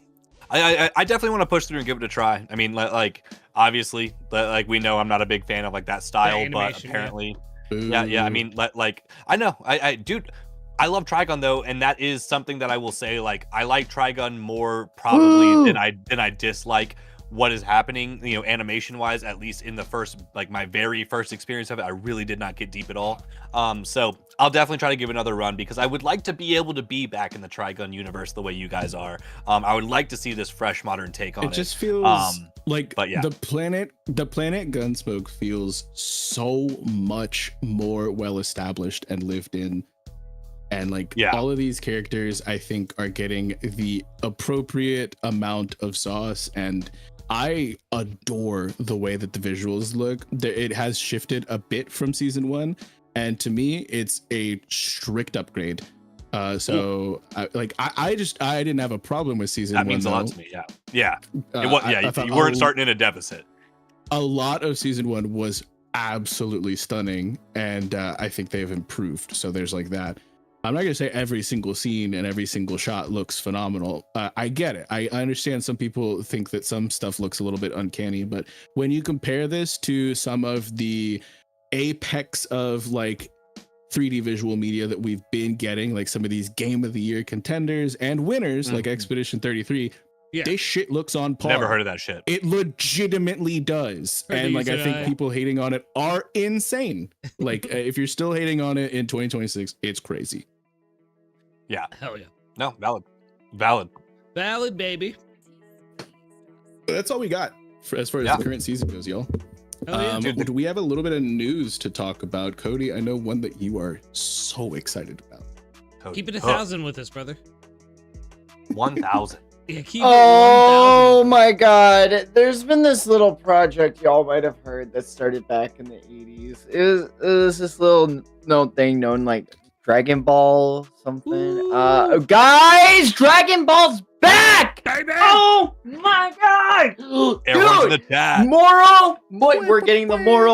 Oh my god. Dude, but I have to say, Cody, we both called it because we both kept saying they're just gonna do Beerus again. And yes, we're getting Moro. I don't give a fuck, dude. I take back everything I said. Vincent Chanzard can take my Bungholio. We're gonna see real Super Saiyan 3 Goku. We're gonna see Impact Frame Vegeta. We're gonna see actual aura farming Piccolo. It's so dude. And then we're getting a brand new Dragon Ball game to boot, which is set in the year 1000. Keep it 1,000 with y'all. Last time that happened was with the Dragon Ball Online MMO. Yeah, way back in the. That's Are real. the boys about to start playing the MMO together? It's gonna probably. I think they're incorporating. We're absolutely not. So what I think is happening, I think they're incorporating the MMO elements and the protagonist and create. That is the very last character Toriyama created. Yes. Is keep it 1,000 to keep it 1,000 with y'all. That was like such a peak debut to like let him aura farm and use every single move that like Toriyama created, like the commandment, and like I loved it. Everything about this Dragon Ball comeback was huge, and like, I still no Toyotaro coming back for the manga though. Big letdown, and I'm like, I'm very sad. But man, there's a light, there's a glimmer of hope. And I was literally just saying how big of the drought we were in. Is the manga like? Did it end in the middle of an arc, or did it end on like did it set up? Not to say. Here's where it ended. It ended with Frieza setup saying, "I can one tap Goku and Vegeta, and I'm letting you live," and he flew off. That's where it ended. That's wild. That's ridiculous. And how long has it been since y'all got manga? Like over a year. Yeah, that's wild. The rumors were we're gonna get one last tournament arc. And I'm like, man, would that be sick? But we don't know anything except Frieza's obviously gonna be there. But yeah, it's gonna be insane. Like I'm happy for you, Cody. I'm also happy for very well animated fight scenes, which I think we're gonna get. I have never really been somebody who goes to Dragon Ball anything for story, but again, Yeah. I still appreciated Daima for how pretty it was and how amazing Yeah, some of fun the to fight watch. scenes were. Like, and I can't wait to see that. It's gonna be fun to talk about in real time with you all, and that's just gonna be so surreal. I'm the literally big 2-6. SSJA Cody. Like I'm Yeah. literally one of the biggest Dragon Ball. I have a whole shelf dedicated to just Dragon Ball Funkos, and then I have like multiple Dragon Ball figures. It's one of my biggest passions. Like it's one of the biggest driving forces behind my love of anime. Yeah. And I remember mentioning it to you, like, you know, at the beginning of the year. I was like, man, Dragon Ball drought be real. I'm feeling it, and it's so surreal. Like to have one promotional image feel like it give me so much life. It feels like Steel Ball but it Run really got did. confirmed. Yeah, dude, this is so awesome, bro. And I gotta echo. I'm super happy for you. And yeah, like just like Vex, I don't go to Dragon Ball for the story. I haven't read Super, but I have also like been willing to catch spoilers for it, kind of thing. So like I've kept up with things that have happened, like huge moments in Super, and I'm always hyped for it. And anime wise, I'm just so stoked to be back in this world. And spending more time. Dude, and not only that, like coming back with like the anime actually coming back and doing the Moro arc, but then them also doubling down and like fixing the Battle of the Gods, and us getting a really sauced like version of that is going to be sick. And getting that in the big 2-6 and us actually legitimately potentially having the big 4 airing at the same time again in 2026 is wild, with Dragon Ball, One Piece, Bleach, and then if those Naruto 4-episode remake things actually come out, which again I have zero faith that they're coming out. It's so real, but absolute zero. You know, Miley Flanagan has talked about being told that they might record for something like that. You know, whatever that was in November, which is crazy. But yeah, exactly. But just conceptually, that being an option, I think is just sick as hell, and will be legendary if it is happening. Yeah. Other big news, just to really quickly blitz through some of this, is that we did get confirmation for Clevitus season 2, which will be airing in this year, and I think summer, which is like a crazy quick turnaround. Summer is wild, dude. I would have expected fall at best. That's actually super sick. We also have a confirmation for something I was very much looking forward to, is Ascendance of a Bookworm season 4 will be receiving 2 consecutive cores, so I cannot wait for that. That's nice. And then we talked a little bit about this earlier, is the MAPPA and Netflix collaboration that was announced. Yep. You can go. We'll have timestamps if you missed it, but we talked about the potential of what that could mean later, or like way earlier. And in some much sadder news, we did also get an update that the mangaka of Bocchi the Rock is going on indefinite hiatus due to health concerns. So we've spoken about this many times on different episodes, is that like we want these mangaka to take care of themselves. This is we've seen it happen too many times, you know, and we were just talking about one of the greats who was gone too soon as well. So it's just like we just as a community, we got to put positivity towards situations like that, and we need to put understanding towards situations like that. 100% exactly. Yes, it hurts. Yes, we want more chapters. Yes, we want more content, of course. But dude, getting content at all is a blessing. Is a gift. It's a gift. It's a blessing. It's not a right. They don't owe us a single chapter. So the fact that we get anything is a privilege. That's the word I was looking for.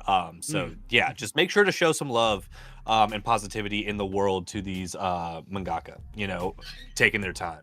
Well said. Very well said. Hell yeah. Speaking of manga, though, we have a few manga that we can kind of blitz through real quick. I don't think we have much to talk about in depth right now. So I guess real quick, we'll rip the band-aid off. Brief One Piece spoilers. If you have not read 1172, we're going to be going over fairly briefly. I think last episode we talked about One Piece for over an hour.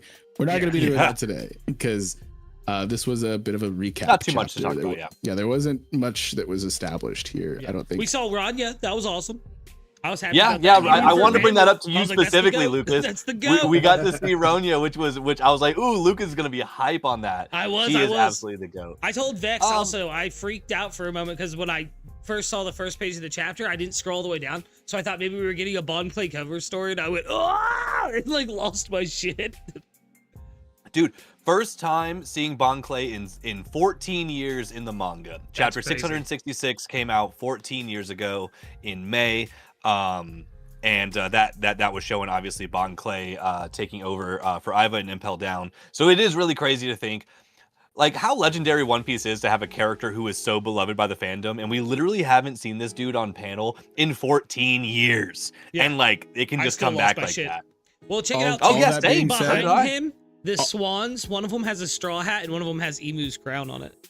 Yep, I saw that too. All of that being said, though, as much as I absolutely love Bon Clay, I would have preferred Yamato cover story. Yeah. There's no I would have preferred Law and Beppo 100%. cover story. I would have preferred Law and Beppo. Give me that. Give me that all day, dude. Give me that all day.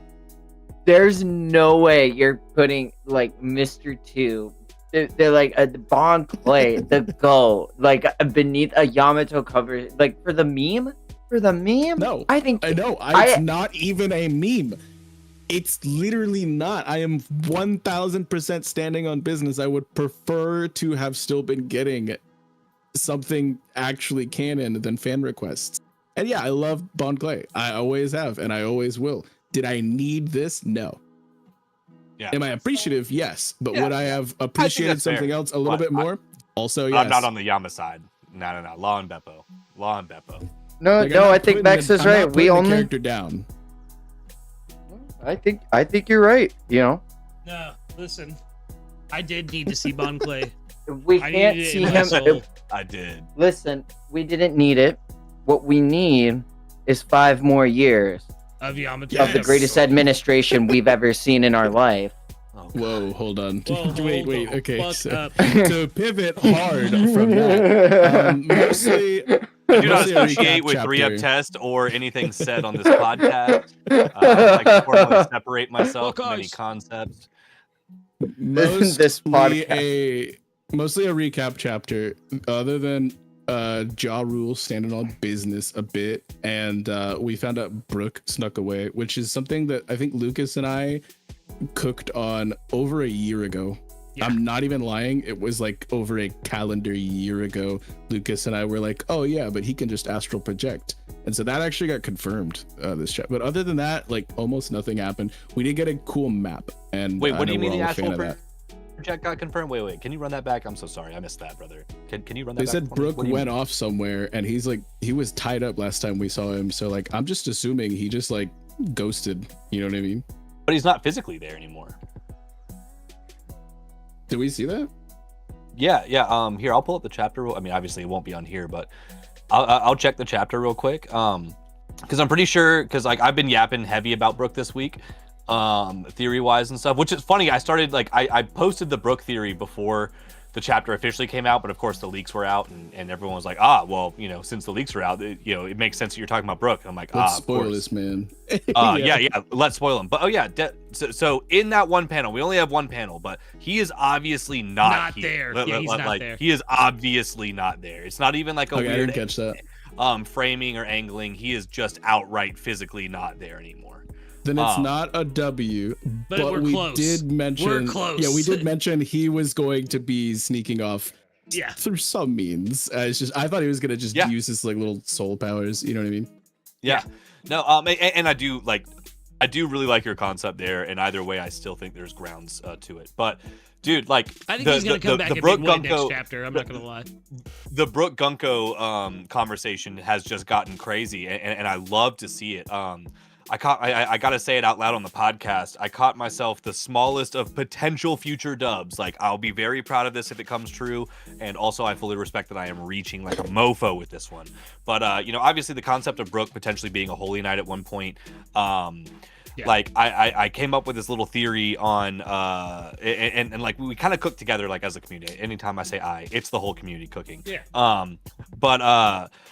I went back to look at Brook when we first met him, and I saw that in the suit that he's wearing when we first meet him, the only hole in the entire suit is on the left arm, where like the Holy Knight's tattoo has been shown for every single character so far. Harold on the left arm and Shanks on the left arm. So if Brook potentially was a Holy Knight, and let's say I think his connection to Gunko is the reason why he left whatever, holy or whatever knight's kingdom that he was like working for. I think he left the world government and the Holy Knight. I think he was only a blade of God, but I think he left that because they did something to Gunko. I think he believed her to be dead. I think he might have seen them kill her as or seemingly kill her as like a child. And he's like, you guys are really despicable. I really can't do this. That's when he left. And either way, through the whole process of him dying on the ship, his body melted away, which means the curse mark melted away. But I think it doesn't just melt away. I think the curse literally goes back to Emu. So it going back to Emu was it ripping through the shirt and then like that energy coming back. And every single scene you see of Brook in that time and in that era, they make sure to draw that hole in his sleeve in the same spot every time. It's an interesting little connection. I know I'm reaching, but that would be freaking crazy. That is actually pretty interesting. If that's some Oda foreshadowing. Small little detail, and again, I don't actually fully really buy into this theory, but I think it's worth the conversation, absolutely. And I even went into your Discord, link in the description, and was throwing some like fuel on the fire. I was like, hey, check it out, like this could potentially connect in X, Y, and Z and yada. But never think that a detail is too small, because always remember Tekking was able to figure out who Road was through the Legoland stuff based off of his shoe. Right. So like well, and that goes, crazy. It's like the point that you brought up in my recent One Piece stream, Vex, with like when we see them marking off Lelouch, doing the X over Lelouch on the map, it's portrayed like that's Emu doing the marking off of that, and that particular image shows like a finger with a nail, like as in there's detail, it's not a full silhouette. So a lot of people have a theory, and including myself to a degree, that Emu is in fact a shadowy figure because their true body is like in the abyss or something. Vex brought that up, and I think that's a brilliant counter to that concept if this is true. And it's so, dude, like I literally had to like squint to see what the hell he was talking about. But he's right. He's absolutely right. It's there. What I was kicking on with Brook this chapter, which I have to shout out Cube of the Red Sea, of course, because me and him do the chapter streams together. We were talking about how Brook and Thriller Bark brought the salt. He was the one, but he was the one in Thriller Bark that brought the salt and like came in to help them figure out how to defeat the zombies. And I think it would just be so fucking brilliant if Brook came in and helped them figure out a way to defeat the God's Knights as well. Whether that be with his devil fruit or something, because I do think that him and Luffy are going to be connected with how the flipping is gonna go down. Cody, because I'm sorry. You were talking about defeat, and you were talking about the bark.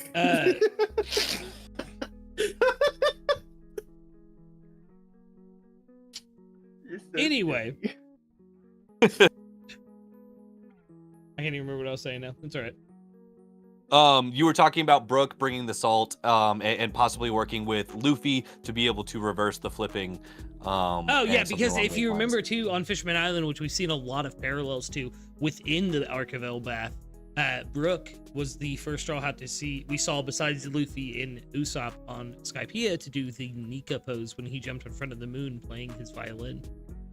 Oh yeah, I think his devil fruit maybe holds a key to maybe breaking some of Emu's powers, especially if they're manipulating the soul in some form, like when they're giving people these powers and taking away these powers. That is a big point that I want to dive into. The good fight that I've been fighting all week, and I just have to say it out loud for anybody who's current on this.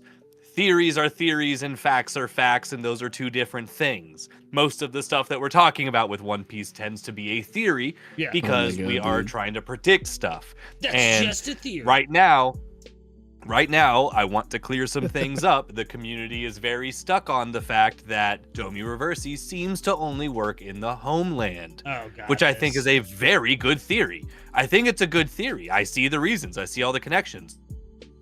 But do not go in someone's comment section quoting that as if it's facts. I posted a video saying that I think it would be crazy if Zoro gets Domi reversied, and Sanji had to be the one to step up to save Zoro, paralleling the Sanji Zoro moment back in Wano. And then also this is a prime moment to give Sanji a potential hockey boost, i.e. Conqueror's Haki, heavier observation, who knows? Yeah.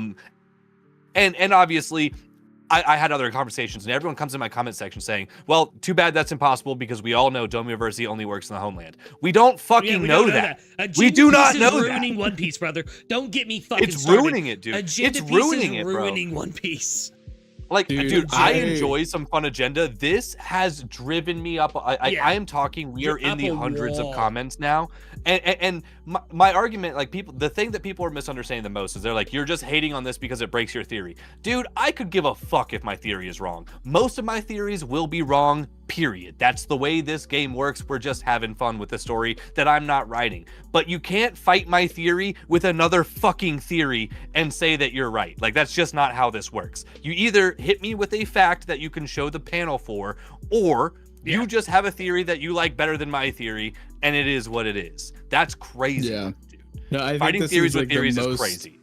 This is the most justified crash out I've ever seen from you, because like I'm not in your comment sections like 100% of the time, and I'm not seeing it. I'm not forced to see it and stuff like that. So it's easy for me to just like put on the blinders, haha, blind joke. But like, it's like, I remember being in your stream on Sunday, and there was somebody who came in saying things that are just theories, like they were just facts, and I was like, it took all of me to not be like, bruh, dude, like, and you were, like, and I was gonna these people, or else no one will.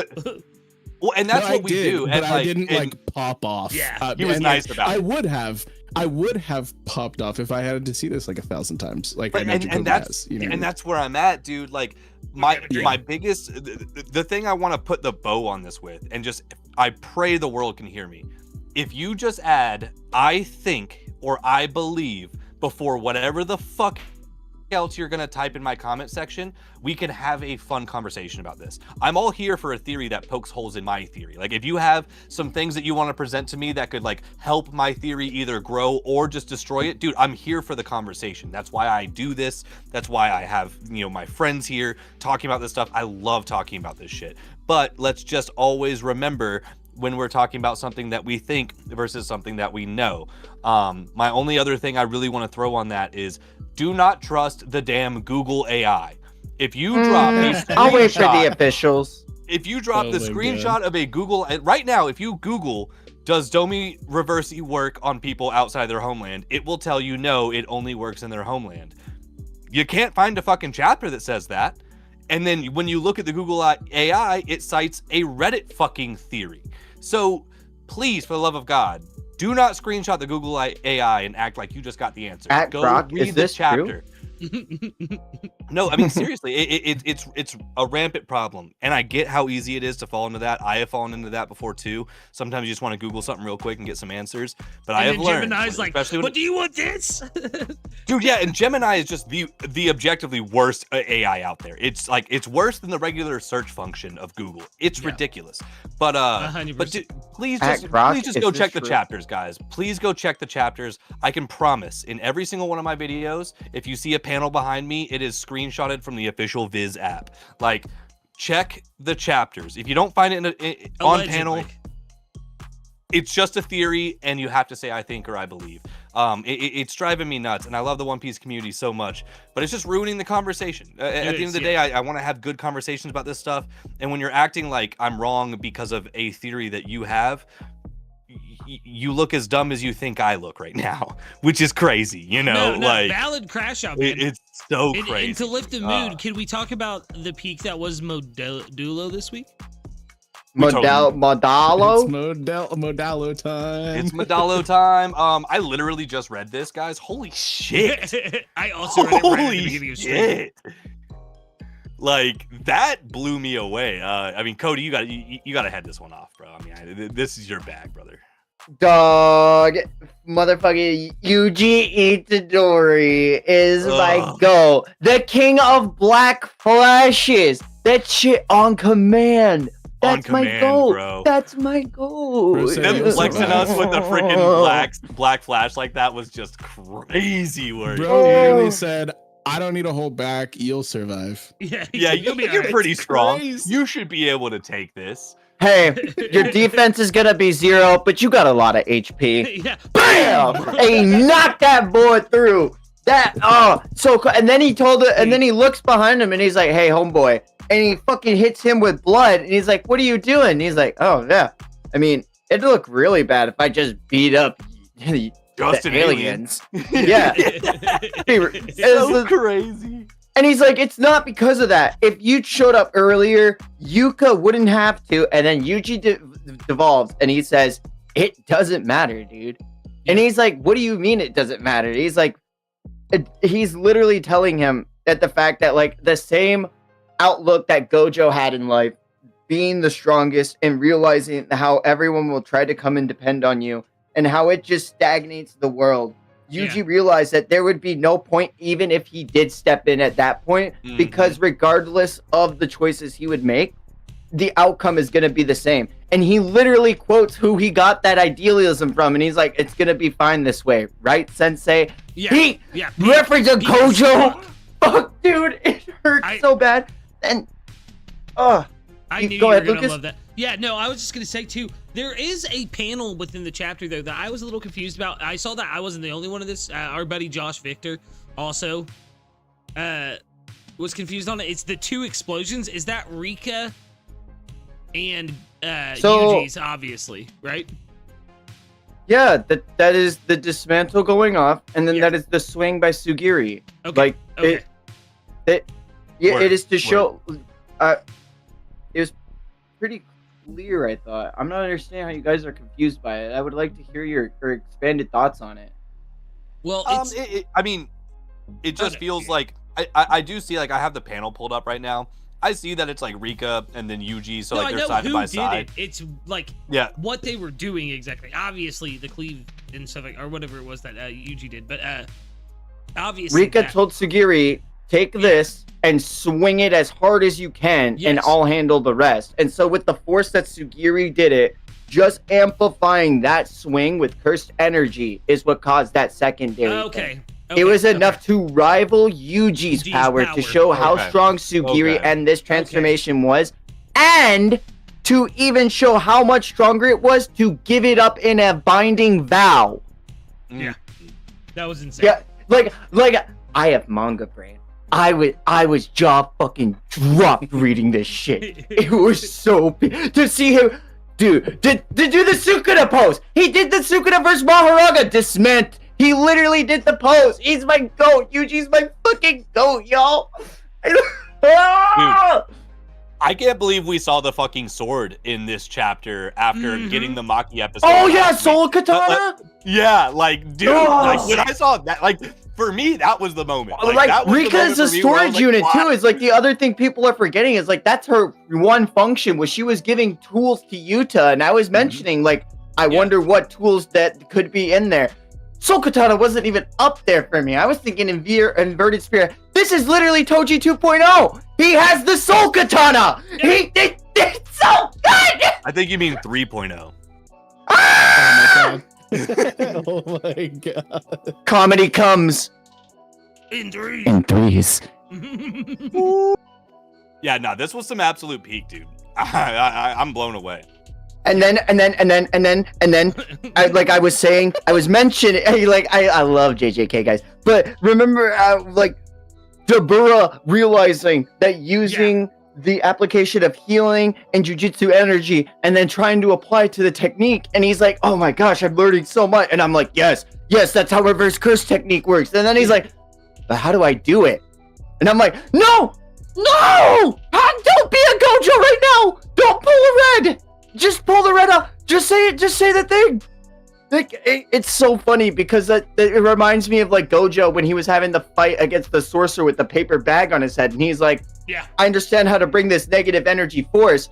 I'm just not sure how to apply it to the limitless technique in the same way I use blue. And every time he would bring red off, it would sputter. And that's what I'm afraid is going to happen with Dabura right now, is he's trying to make this happen. And in making it happen, one, he either manifests not the opposite of light, but the opposite of his other technique, or two, in trying to manifest the opposite of light, he manifests what is true darkness and accidentally makes a black fucking hole. And then we're fucked. God damn. Because how do you adapt to a black hole though? Like, because it's not just infinite void, it's a black hole. Like, that's what made that's what made our girl like top through 4 in the verse. Like, I don't think he's gonna fail. I legitimately think we're gonna get a hollow purple. Like, I fully think that's gonna happen right now.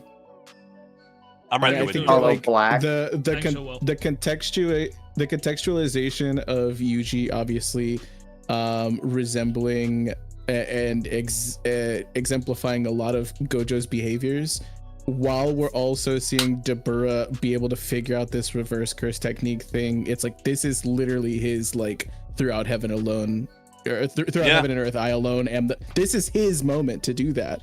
And so it's like we have two different people who are kind of like showing like Gojo like and like what it means to be the strongest like in the story at the same time.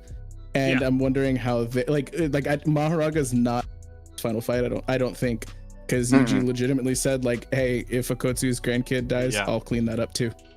Dude, the way the Yuji blood is so fucking like confident and like obviously so, but he's just like, yeah, I mean, I'll be the one. I'll take care of these cursed spirits, and then if they fucking fail, I'll take care of that deservedly too. so though. Like, I mean, he took out Sukuna. No, again, I'm not saying this for any other reason. I just like to fucking see it. It's so good. Rare. I love it. It's so rare in a manga. Do you get to see the main character actually flex their max power for any like post big final fight time? You know what I'm saying? We always see the final fight and then that's it. Now we get to see him 80 years later still just. We got to see Divergent Fist. We got to see piercing blood. We got to see like the different miasma and like the making the guy sick. We got to see Black Flash. Oof. It was. But that's, you see where I'm at, is like we have two different people exhibiting like what it means to be the strongest, one from the Sumerians and one from the humans, and I fully see that converging, and both of them being at their pinnacle. You know what I mean? Yeah. That genuinely will go absolutely crazy. I think this is appetizers, which is crazy. And then Yuji becomes Sukuna in the fact that he wants the strongest fight he can get. I don't think that's gonna happen, but he'll open his domain, and I think in the fact that it didn't work on Sukuna being able to show the humanity and like what happened to this empty town, Yuji will actually be able to fully convey what humanity means to Dabura and actually come together and bring everything together the same way Dura tried to. Fucking cook, dude. Because Yuji is their Dura. Yeah, cook, dude. Let's go. Let's go, dude. Cook. I have manga brain. Modulo good, y'all. Modulo's so good. Oh man. Can we just talk about how good the art looked? The blood splatter on the no U-turn really has me kind of scared though, because there's no going back from that. Now that Yuji has appeared, now that Dabura's fighting, we have like Yuka's probably dead, and I think Sugiri has. I think he's killed him. I don't think there's no going back from this. Yeah, all I gotta say is 2 words.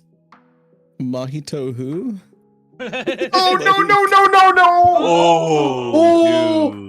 Oh, dude. I mean, if he shows up, I mean, Yuji's fine. Yeah, but like, I mean, after seeing Yuji, he's gonna have to really do something. Like, if he takes Yuka's corpse instead of Sugiri, and then he has a 10 Shadows user, the same way Sukuna did.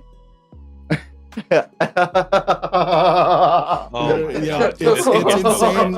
It's insane to think that we have like approximately 10 more chapters of this. That's so wild. Approximately, you know, but yeah, this shit was peak. The shit was really hype. This is the first week where I think I without a doubt enjoyed the Modulo chapter more than the Kagurabachi chapter. It's been neck and neck, coin toss, or leaning Kagurabachi for a couple weeks for me. This was definitively the week for Modulo to take the dub. Oh, yeah. In my eyes. I can't argue it, but Modulo was so damn good. I loved it. Yeah, it was so good. Oh my god. Speaking of Kagurabachi, I actually don't want to talk too much about it. I've spoken a bit with Cody and some other people about it. He knows my thoughts. And I want y'all to just get caught up before I just like keep yapping about it. But the chapter was good. I feel weird after reading it. And that's all I'll say. If you want my extended thoughts, you can join my Discord, link in the description. But do we have any other manga brain topics, or are we moving on? The homework, I believe. Moving on, y'all. I see we talked Jacoby, about that 3-up test we did. I know there were some complications, some technical difficulties. Did the 3-episode test get posted to the Patreon? It did get posted to the Patreon. So it is up. The 3-up test of March Comes In Like a Lion with me, Vex, and Lucas is up. We unfortunately were not able to have Cody for that particular recording. So that being said, I am incredibly excited to talk to you about it today. But we did have some serious technical difficulties. My computer was just having a horrendous day. And my mic didn't turn on, but my camera mic did. So it's kind of hard to hear me during that 3-up test, but you can hear Vex and Lucas very well. And we obviously do a lot of conversation outside of just the moments while the anime is playing. So you can still hear my full thoughts at the beginning and at the end, but I do just have to apologize. The audio quality is not good on my side. The anime and the other boys sound great, and I sound like dog water.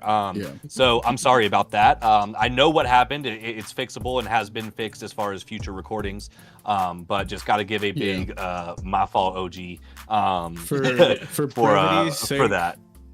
For brevity's sake, I'm not gonna say anything. Would love to hear Cody's word on this, but for our detailed thoughts, like Lucas and me, and if you can hear it, Jacoby's detailed thoughts, you can catch that all on his Patreon, link in the description for free. Yeah, Cody, do you have anything you wanted to say? You do that, or let's just get that out of the way. I had to get that out of the way because I don't like slice of life anime, y'all. Big shock. The guy who's went on record and said my favorite trope is big beefy men punching each other doesn't like the slice of life. I was very 5 minutes into the show, I was like, wow, this is a show. We're watching it. But a couple of things that I did note that I did like about it was I really like the different accentuated art styles for the backgrounds and how fucking beautiful everything looks. It's absolutely stellar, and that is one of my favorite things. The OST is absolutely fucking phenomenal. Any of the tracks that are playing while the main character is playing shogi, it just gets me really hyped. And the fact that they're actually referencing like actual shogi and using real life like moves and shit to like fully tell a story is phenomenal to me. I really liked another anime that is of the same variety. It's called Hiraku no Go. It's by another female mangaka who made a similar story about a young boy who got to explore high school through playing Go. And while that character being a prodigy at the game was his way of expressing himself, this character and their backstories are very sad. And it makes me really fucking sad. And I'm like, man, for as melancholic as everything goes, for as melancholic as the anime makes me feel, and as like happy as the moments I do get really emotional and turmoil. Like the turmoil inside me is like, man, I really feel for this main character, by the end of the episode, I'm like happy tears, where I'm like, I'm feeling resolved to watch his journey go forward. But then I'm like, not really. Like I'm just like, it's a slice of life, and I just know that it's just gonna be more shogi. And by the end of like the second episode, I'm just like, it's just gonna be more people pertaining to his life and how shogi will be a way for him to express himself and fully like have the people in his life come around and accept him, which he already has acceptance. He already has friends about him. He's just dealing with his past trauma, which makes me sad. And it's like, oh, it's good, but as good as I like it, it does not pass my 3-episode test. It's just not something I'm really gonna watch or that I have interest in continuing watching. I love that it's getting a bunch of admiration from a bunch of other mangaka. It has had the admiration from other mangaka that I respect thoroughly. I'm glad that it's a story that I hope all of you vibed with as well. But for me personally, Not no. so much. Yeah. I liked jump in it. on this off of what you said. Like, I am much like you in like that's not something I watch very often at all. And it's just not my style. I'm a shonen bro as well, very very aware of that.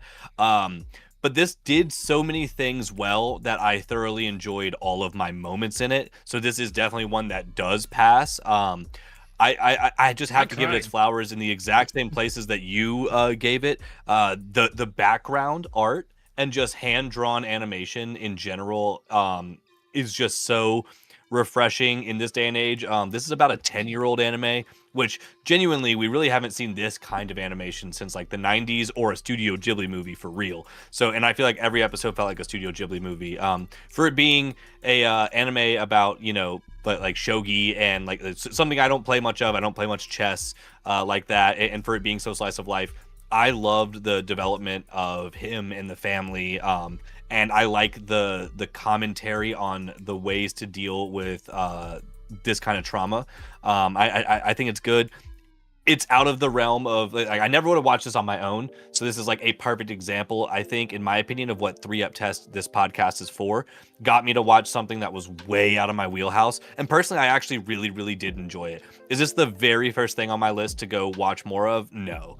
But by no means does that mean it failed the 3-Up Test. This is something I definitely want to see more of. And I'm excited to dive more into. It was fire. It was way better than I expected it to be based on, a quick synopsis. Yeah, I gave it a 10 out of 10. I stand on that. This hit every beat for me perfectly for a 3-Up Test. I do respect where you're coming from, Cody, because I know it's not your usual style of anime, but I do agree that the backgrounds and everything gorgeous. Like I said, I cried during episode 3.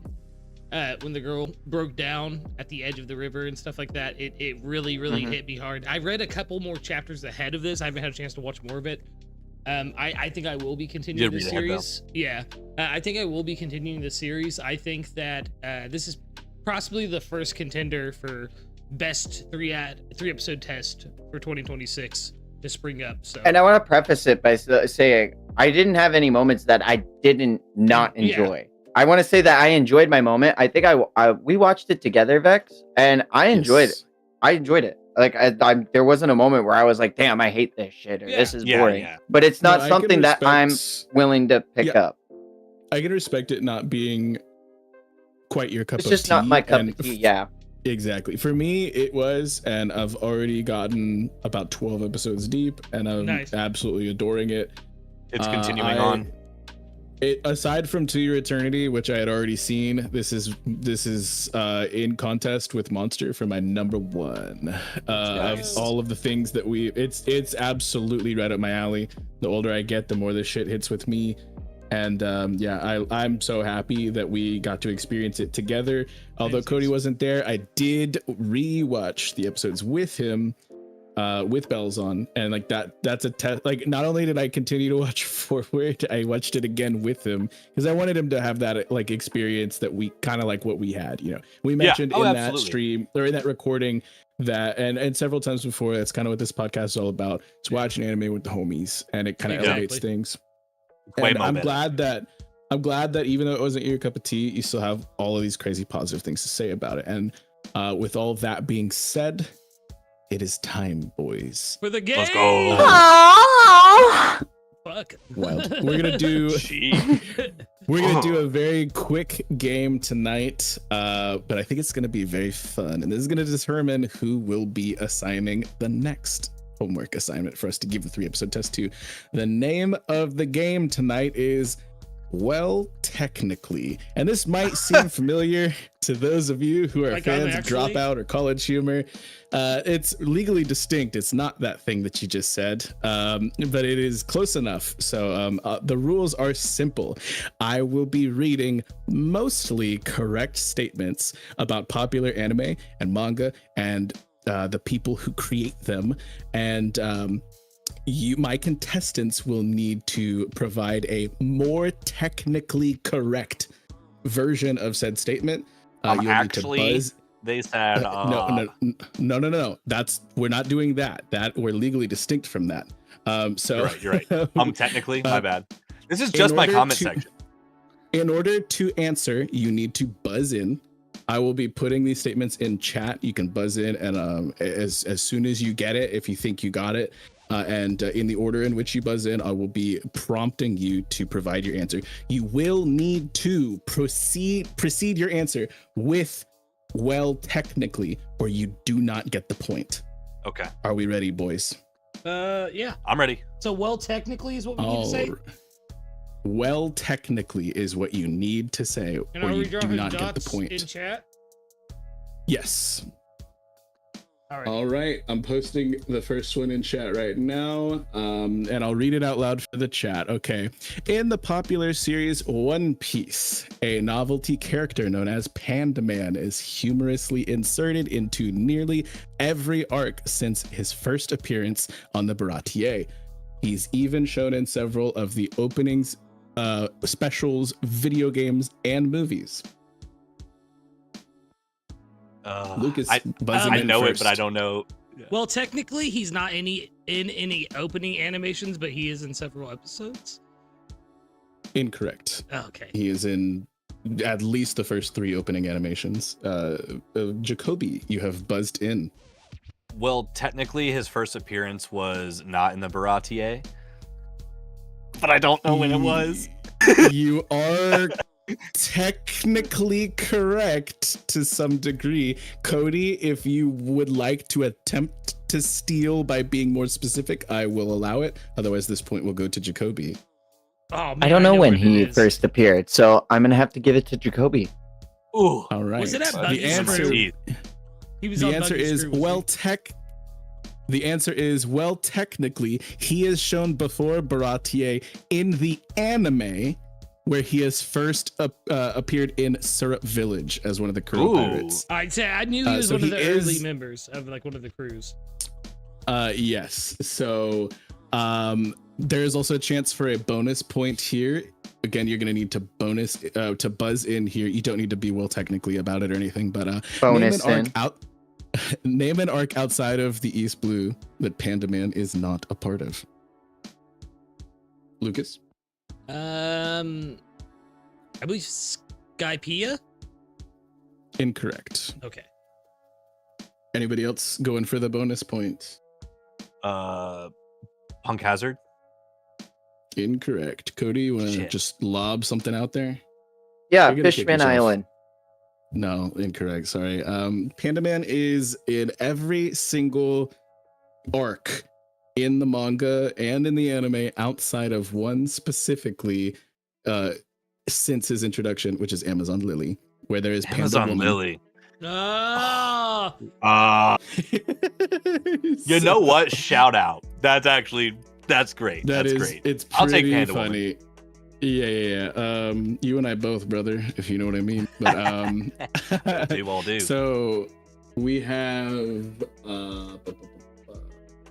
that was 1 point for Jacoby and 1 point for. No, that was just it. Nobody got the bonus. Just right? me. Yep. Just me and all me. All right. The second one I'm getting ready for. Everybody, get your will technicallys ready. All right. Well, technically, I'm ready. If you got them. The second one is.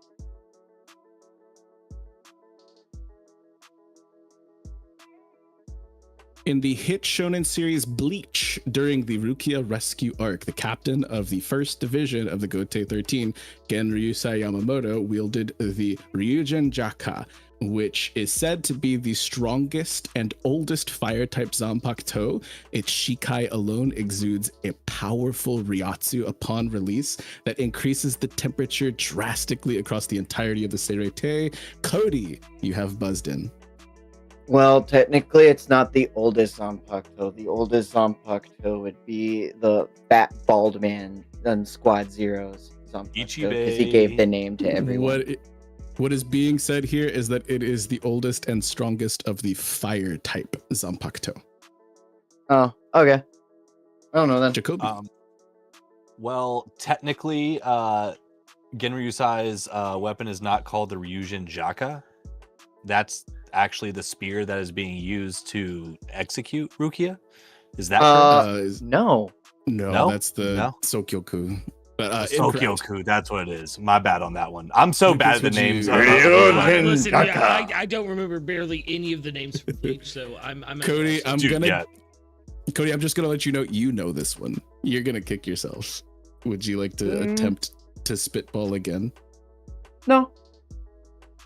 Okay, well, technically his full name is Genryusai Shigekuni Yamamoto. Oh my god. Yeah, there was no world where I would have got that. Yeah, same. I knew Cody would be probably the only one who could, but there's bonus points here, fellas.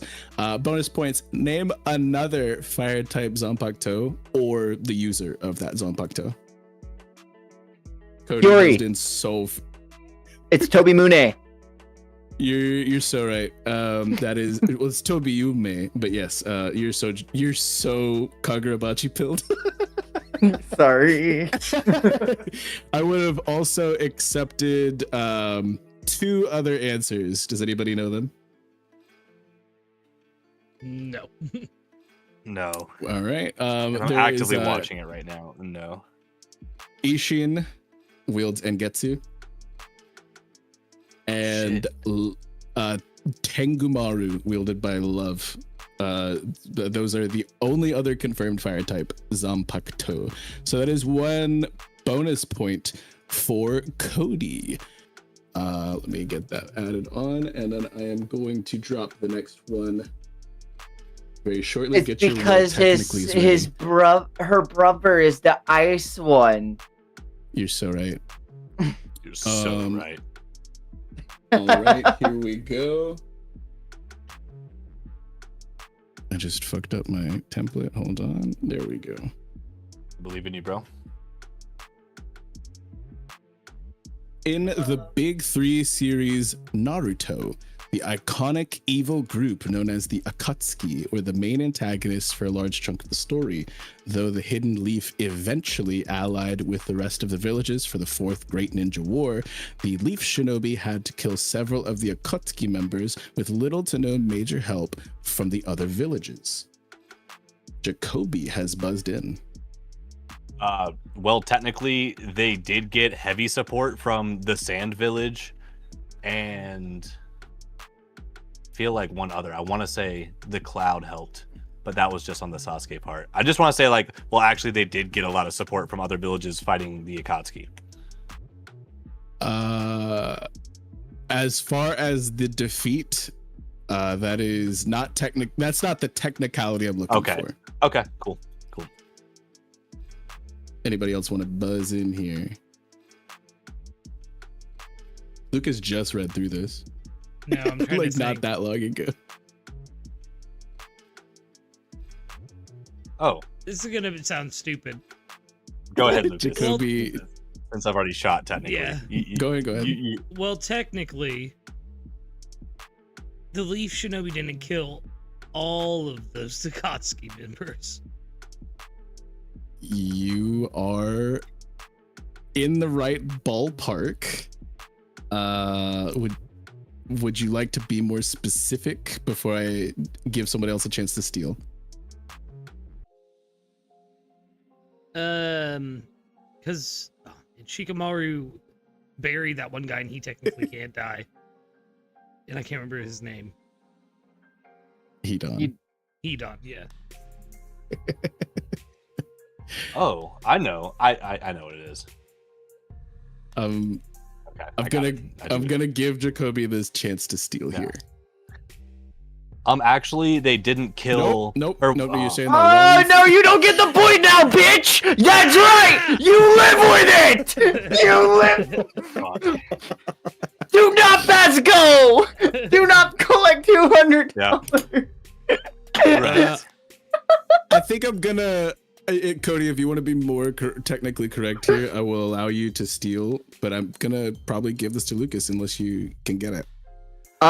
Technically, Bruh. no, wait, I didn't do it right. Shit. Yeah, that's right. It goes to Lucas. All right, Lucas, you're getting the point. Thank you. They didn't kill any of them. That's not technically correct, actually. Yeah. Well, technically, the Leaf Shinobi only killed Kakuzu without major help from shinobi from other villages. Kakuzu did Yeah, that. I knew that it was only like That one of was- them that they killed yeah. by themselves. I just couldn't remember Yeah, exactly what it was. Just as a bit of a recap, Sasori was defeated by Sakura and Chiho, but he also let himself be defeated, which is like it's we'll count that as a Leaf Shinobi W, but she had major help. She could not have done that by herself. Datara blew himself up. Hedon was buried alive. Itachi and Of course, Nagato. the #1 Sarada defender would count that as a W for Sakura. I'm just saying. Just saying. You have no idea how L your take is, but okay. Datara I blew love himself Sakura. up. Hedon was buried alive. Itachi and Nagato both died of sickness/exhaustion. Kisame summoned sharks to eat himself. Konan was killed by her partner. Black Zetsu was sealed. White Zetsu was killed by Sasuke, but he was not a Pain Leaf got Shinobi Kabuto at the Jutsu. time. Obito was killed by Kaguya. Orochimaru was not an Akatsuki at the time, and he was killed by Sasuke, who was not a Leaf Shinobi at the time. And if we want to count Yahiko, he was killed by Hanzo. So literally of all of the Akatsuki members that we see die in the series, one is taken out by the Leaf Shinobi, and that's Kakuzu, as far as a legitimate death goes. Crazy pull. Okay. All right. So Lucas is getting the point for that, Thank you. Well done, Lucas. which puts us at even right now across the board. And the next one, we were talking about this a whole lot earlier. Lock in, boys, because we're talking about it again right now.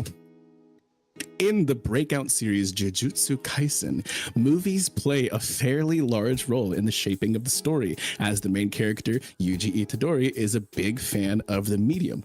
Creator Gege Akutami has referenced and taken inspiration from several real-life movie plots and titles, as well as name-dropping real-life movie star Jennifer Lawrence. There is also the anime original inclusion of a fictional movie human earthworm that was mentioned multiple times, like when Yuji bonds with Junpei over discussing it. Gojo even goes as far as incorporating watching movies into Yuji's focus training. Cody, of course, has buzzed in first. Yeah, Well, watched the anime. technically, Jennifer Lawrence is a TV star. She is a movie star, for He's a sure, movie for star, sure. For sure. Well, Oh, what? never seen her on the big screen. Brother, what? Excuse me? What TV show is she in? Bunch of, I don't know. You know, Does- TNT movies. Does anybody else want to buzz in here to try to get this technicality? Well, technically, it was Gojo who was the big fan of the medium to get Yuji to like watch all of those things. I think they're both a fan, so I wouldn't. That's not the technicality we're going for. Lucas, Cool. Yeah, You well, wanna try? technically, I don't know the name of it, but technically, it's not the human earthworm. you are technically partially correct. Would you like to try to be more specific? I can't remember the name. I've only seen like just a little bit of the JJK anime up until season 3, where I kind of jumped on. Does anybody else want to attempt to steal have no this idea. on a more technically correct answer? I don't got it. All right, we're gonna go ahead and give it to Lucas. Well, technically, Human Earthworm 3 is the movie Yuji and Junpei bonded over. The technicality is brutal. Well, it's beyond that. And Human Earthworm 4 is what's mentioned at the beginning of season 2.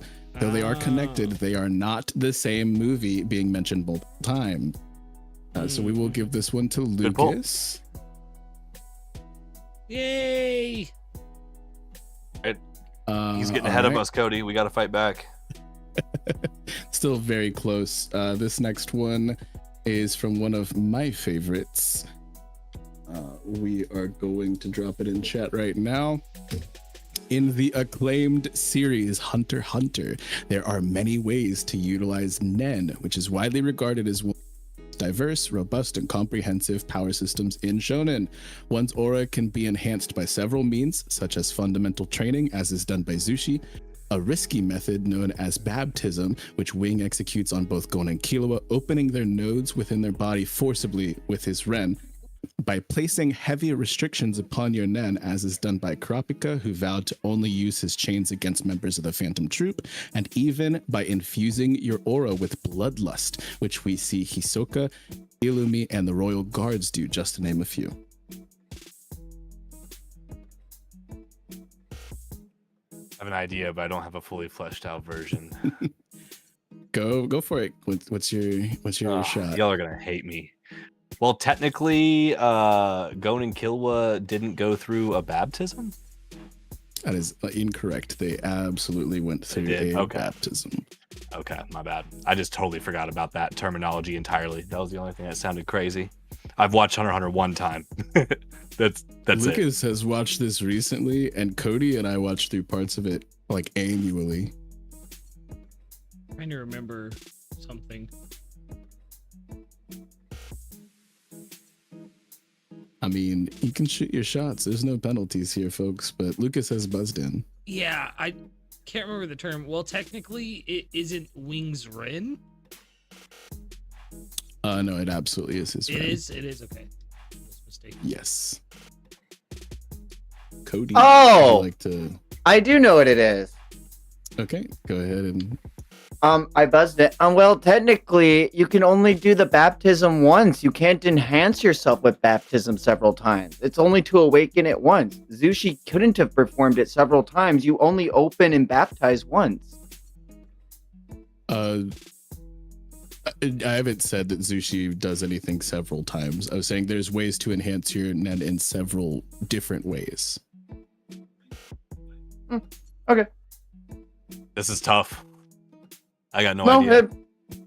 It's just, I don't know. So it's given. Like, Oh, I give up. You look like you're onto something. I might be onto something. I might be, and again, I might just be a big ass fake fan. Well, technically, Kurapika vowed to only use his chains against specifically Uvogan, not the whole Phantom Troop. No. That is incorrect. No! Well, technically, he is only vowed to use them against spiders! That's what a Phantom Troop is. No, they're spider. That's a different thing, because if they don't have the tattoo, they can still be affiliated with them. Like, they have to be spiders. Thing. That's crazy. Like, we're doing it well technically, synonymous. game, and we're well No, we just actually found several loopholes in this game, I feel. That's and not now those terms, no, you can filibuster all you want. Those are synonymous terms in the all right, I give up.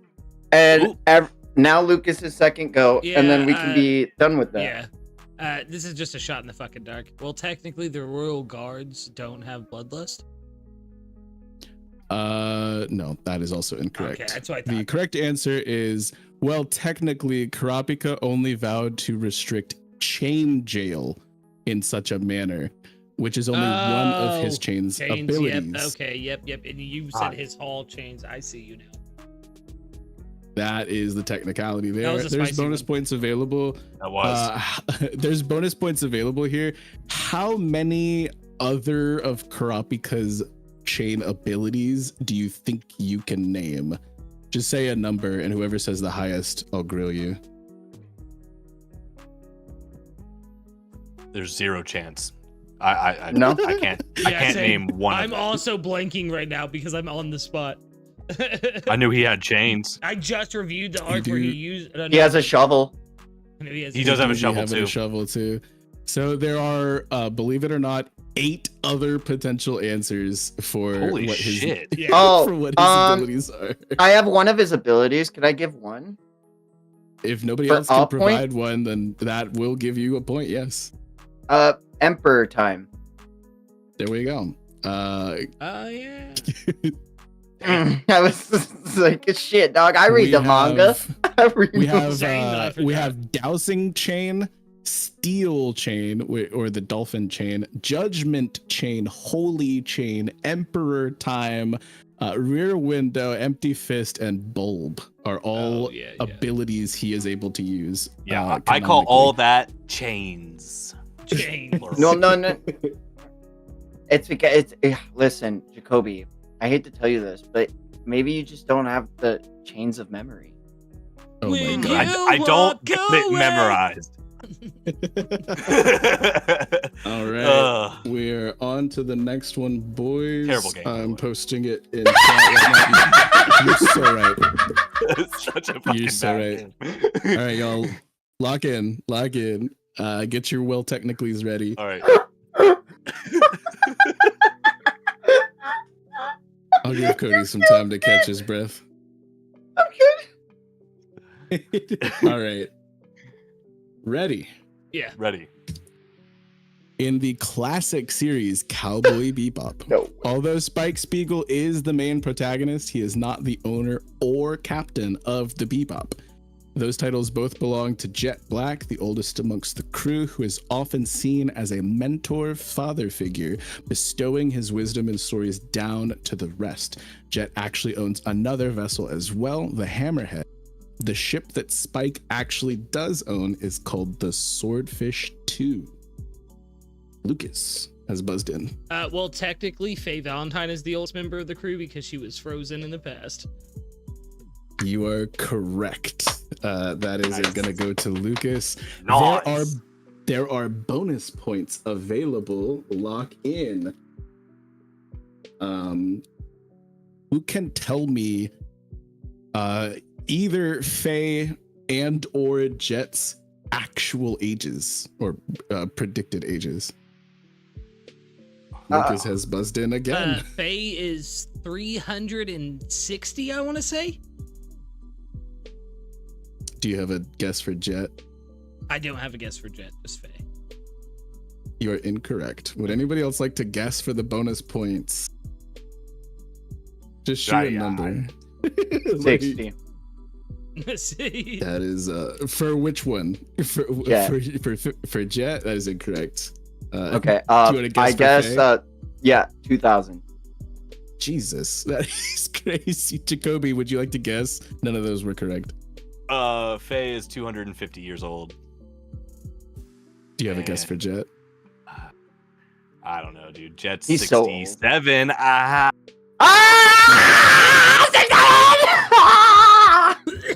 Y'all do are that? gonna lose your minds.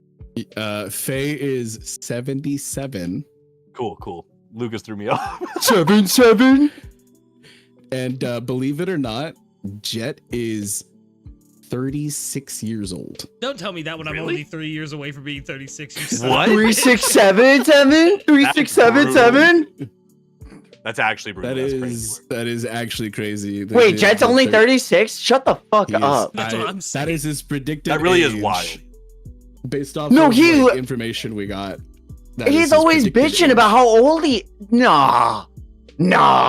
I'm always bitching about how old I am, and I'm not even there yet. Yeah, but you're an old soul. Real. You're like time moves is faster Jet. for you. So is Jet, though. He is an old soul. All right, nobody gets any points. Or Lucas got 1 point. Nobody else gets any points for the bonus. We are going to move on to the next one, folks. This one is pretty fun, I think. Many famous mangaka have avatars that are supposed to be representative of their creative personas, which they showcase in author's notes, interviews, extras, and sometimes even in their works themselves. A few examples are Akira Toriyama, a man wearing a gas mask Hiromu Arakawa, a cow with glasses, Ichiro Oda, a fish head man, Gege Akutami, a one-eyed cat, Yoshihiro Togashi, a dog sticking out its tongue, and Yuki Tabata, a bird with a pen. Lucas has buzzed in. Yeah, well, technically, Akira Toriyama's is a robot wearing a gas mask. That is correct. It is the Toribot. Nice. And he is the strongest in the verse, is canonically We better love than you, Goku. Toriyama. Can confirm. Well, technically, Gege Akutami updated their avatar to a cat wearing an eye mask. Okay, Well. should I give Cody the point? That is literally, No, it's that's fine. literally It's the fine. name of the game. Like, actually, though. I mean, technically, though. Wait.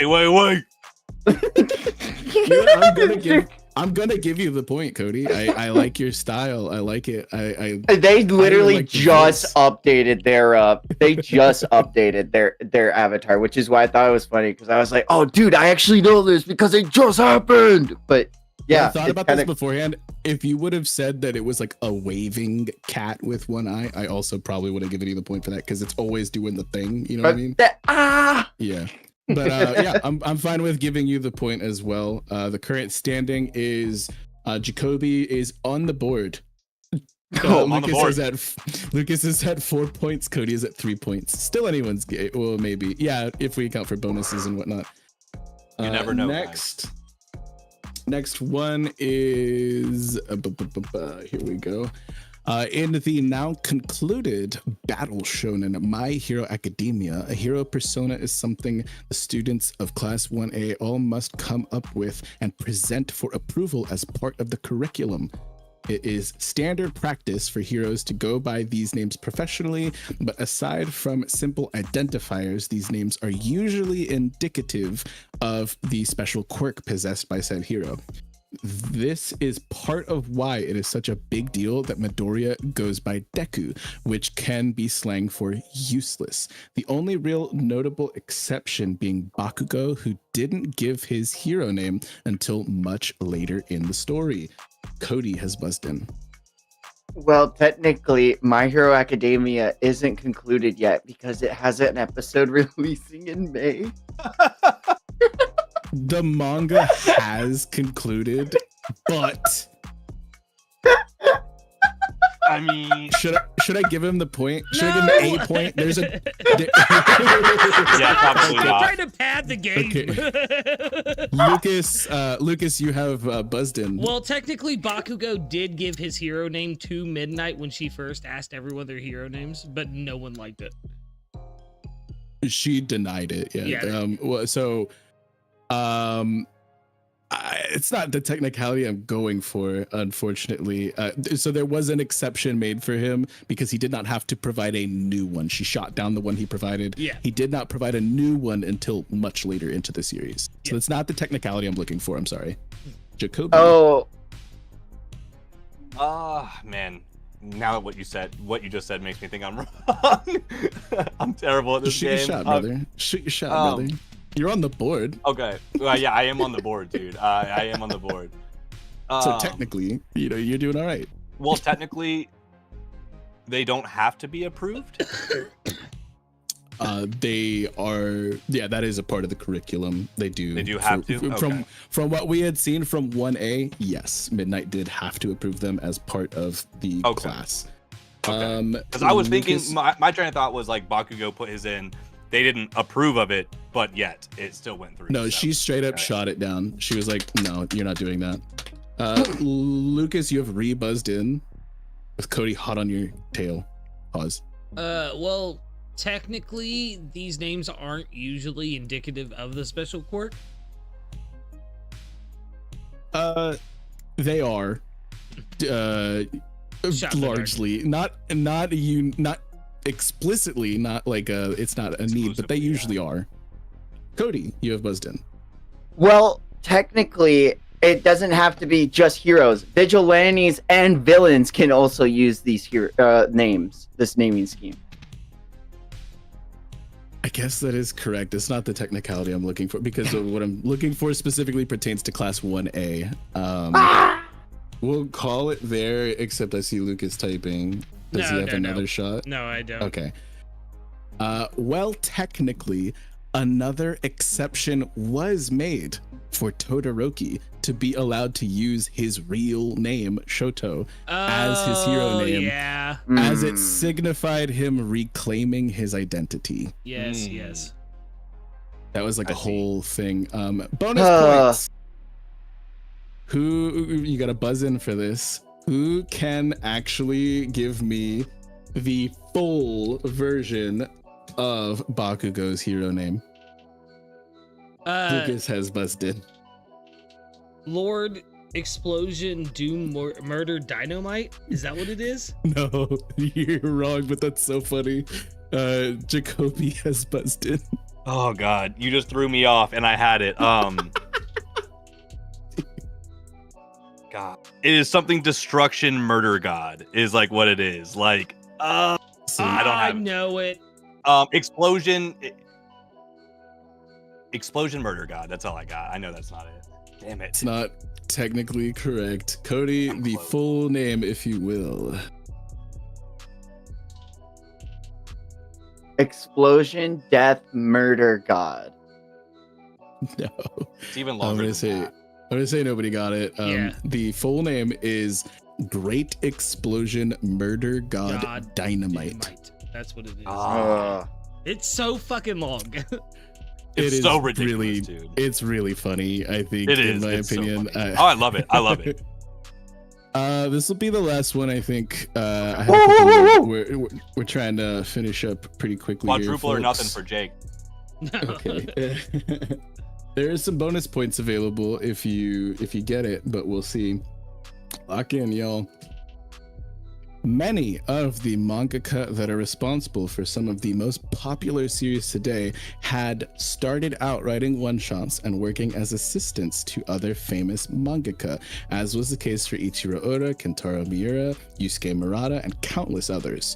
Most notably in recent years, several assistants of the creator of Chainsaw Man, Tatsuki Fujimoto, have started their own series and become very successful themselves. For example, Tatsuya Endo of Spy Family, Yukinobu Tatsu of Dawn to Dawn, Yuji Kaku of Hell's Paradise all worked together as assistants on Fire Punch. Cody has buzzed.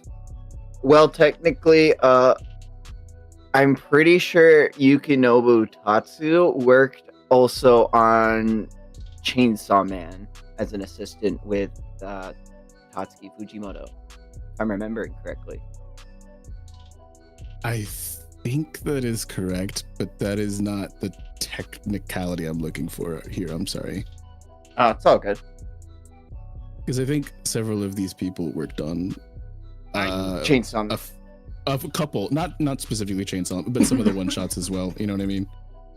Lucas has buzzed Like in. Goodbye, Eri. Well, I'm not gonna be specific. Well, technically, they didn't all work together on it. On Fire Punch. No, they definitely did. Okay. They were all assistants under Fujimoto. Does anybody else want to shot in the dark before the curtain drop on this? Well, Jacoby. technically, Tatsuya Endo did not work on Fire Punch. They worked on Chainsaw Man. Oh! They all worked on Fire Punch. Okay. Damn. Cody, did you have a thing? Did you have a brain blast? No, it was that some of them didn't work on Fire Punch, but then they all worked. So They all Something. did in some capacity. I think one of them only did like the first 3 chapters, but they all did work together on Fire Punch. I don't have one, no. All right, we'll call it here. Well, technically, Yuji Kaku started as an editor, not an assistant, many years before working with Fujimoto, and all 3 of these mangaka had other series published not only before working with Fujimoto as assistants, but actually before Fujimoto's first one-shot was ever even published. Kind of wild, actually. What's even crazier, they are all older than Fujimoto. That's fucking The fact that wild. everyone is supporting Fujimoto's shit and he just has Loki Legends like running his manga for him. That's okay, nuts. but you gotta also like Fujimoto is kind of a masterclass. He is kind of the goat, but he's kind of a goat. But it's there's been a lot of misinformation about like how he like put these people on the map and like they started working with him. These people have actually like some of them have over they were a decade. accomplished well before him. Yeah, Exactly. which is like really interesting to look into. Although their major breakout series did occur after Fujimoto helped, like But, worked you with know, them. It does say something for Fujimoto to pick them out, but for them to want to work with Fujimoto. Like it's just like it speaks to both parties, I feel. And I love that. That like, you We know, have bonus it's the other points thing on we the were saying table. before. Artists inspiring artists. Yeah, we have bonus points on the table. Can anybody name another one of Tatsuki Fujimoto's assistants, or just the series that they created? I'll give you that. Oh, I know the fourth one. I just talked about this recently. Did Is Lucas it- buzz in, or is that old? Yeah, that's me. I just No, he but Okay, go for it. Is it Gachi Akuda? No, that's a different person. Keirana was assistant to Okubo and That's was who it was. declared Yeah. their Mhm. successor, but that's not Fujimoto. Anybody else got a guess? Fuck, dude, I can see the image in my I think head. I know and it. cannot I think come I up know with it, right now. actually. You're gonna I think kick I know yourself. it. No, I know Jacoby. it. I know it actually. I'm almost positive. Okay, I know it. who's buzzing in? Who's buzzing in? Oh wait! I know. Lucas. Yeah, Oh. there it is. Damn, I wasn't in here. But go ahead, Lucas. You No, got it. I brother, already think. tried no, my. that's It's your turn. his old. Oh, That's my old one. That's his old I just buzz. said that I know. Oh, is it Sakamoto days? Well, technically. No. Is that? I don't think that is confirmed. No, not that I know of. Anybody else? Anybody else getting a shot in the dark? Is it? Can I try? Is it Kaiju number 8? Sure. No. Okay. We're gonna That's go what and I call that. The another assistant that worked specifically with Fujimoto was Toru Kuramori. And if you aren't familiar with their name, they are the mangaka Centuria. Oh, that's what it is. Oh, Damn it! okay. Like, dude, like I could literally see it in my head, Okay, and okay. I just couldn't get there. That's so This funny. one we'll do another little bonus point. Does anybody know what specifically they worked with Fujimoto on? yeah, The water, the drawing of like wetness. What? I don't know how to say it. Moisture drawing. Cody, you got a Moisture. Cody, you got a guess? I was gonna say Goodbye Aries, but Ding ding ding ding ding. You are What'd you correct, say? good sir. What was it? Goodbye Goodbye, Aries. Airy. Oh man, don't tell me, Jacoby. Am I about to put you on the game? It's crazy. All right. No. Well, that I have a statement. I have another. Well, technically. Okay. Like so. I guess the difference that could maybe make this not true. Well, technically, Oda never worked as an editor for another manga. No, he did. he did work in as assistant for notoriously Watsky. Okay. He was an official. Okay. I just worded that very specifically because like I did some googling. I was like, so what did like Oda help edit? And he didn't edit anything outside of One Piece. Oh, no, okay. But yeah, no, I see it. And assisted. Assistants. I specifically only put assistants. Oh yeah, in you the did just question. put only assistants. Yeah, my bad. My Yeah. bad. Okay, never mind. I But digress. yeah, art, inspiring art, like we were saying earlier. We have a bit of a predicament here, y'all. Lucas and Cody tied. I give my choice to Lucas. Oh, I support you. I love you, baby. So that's gonna make Straw Hat Lucas is gonna be our winner for the game. I have two choices tonight. One is kind of popular, so that's going to be my first one I'm going to throw out there. I think you guys, some of you might have seen it. It is Eyeshield 21. I've never I've not seen seen it. It's a sports anime. I've heard it's very, very good. It was a long-running Shonen Jump manga as well. And I've heard a lot of good things, and I've been wanting to check it out. Yeah, and I the was like, Go why not? Yusuke Murata did it. You have to Yeah. check Yeah. out the manga. Well, Everyone already knows how I feel about Murata. So I can't wait to Yeah. watch the anime. Let's go. Let's go. Hell yeah. Vex, have you seen it? Nope, I've never gotten into a sports anime that I have enjoyed. So maybe this will be the first. Hell Yeah. yeah. I'm excited. curious. Yeah. I'm definitely So, curious. Sounds like Eyeshield 21 is the Totally next new for all one. of us. Something new for all 21. of us again. 21. 21. All right, well, Let's that go. is it. Let's go. I'm excited. Yes, from the 3-up test tonight. What do we got for promo, boys? Anything? Check all the links in the description, Check- y'all. yeah. Everything's Go hang out with there. us on Patreon. Cody, We'll have the 3-up test up there on Tuesday. yes, and Cody and I will be back on this channel Thursday for some One Piece D&D finally. Not this channel. Oh yeah, not this channel. On the Straw Hat Lucas YouTube channel. I forgot we had switched to a We're new stuck channel for a in second. the big A 2-5. yeah, I was stuck in the big Facts. 2-5 for a second. But yeah, we will be over there at 3 p.m. Eastern Standard Time on Thursday to run some One Piece D&D. It's gonna be a good time, I believe. After that, you guys have a Baruto stream. Yup, we'll Hell be yeah, finishing part 1 Thursday. Let's I go, plan to. dude. That's what I like to We'll talk finish in about. part 1 on Thursday. It might be time for me to tap in for that 2 blue. Bro, skipping the whole. How are you never mind. skipping all of part? What the fuck? We'll I already talk know about all of that it. later. We'll talk about What? that later. Y'all Oh, take it We'll easy. see you guys Have having a a good good night. night before Cody crashes All out. Love you guys. Thank y'all so much.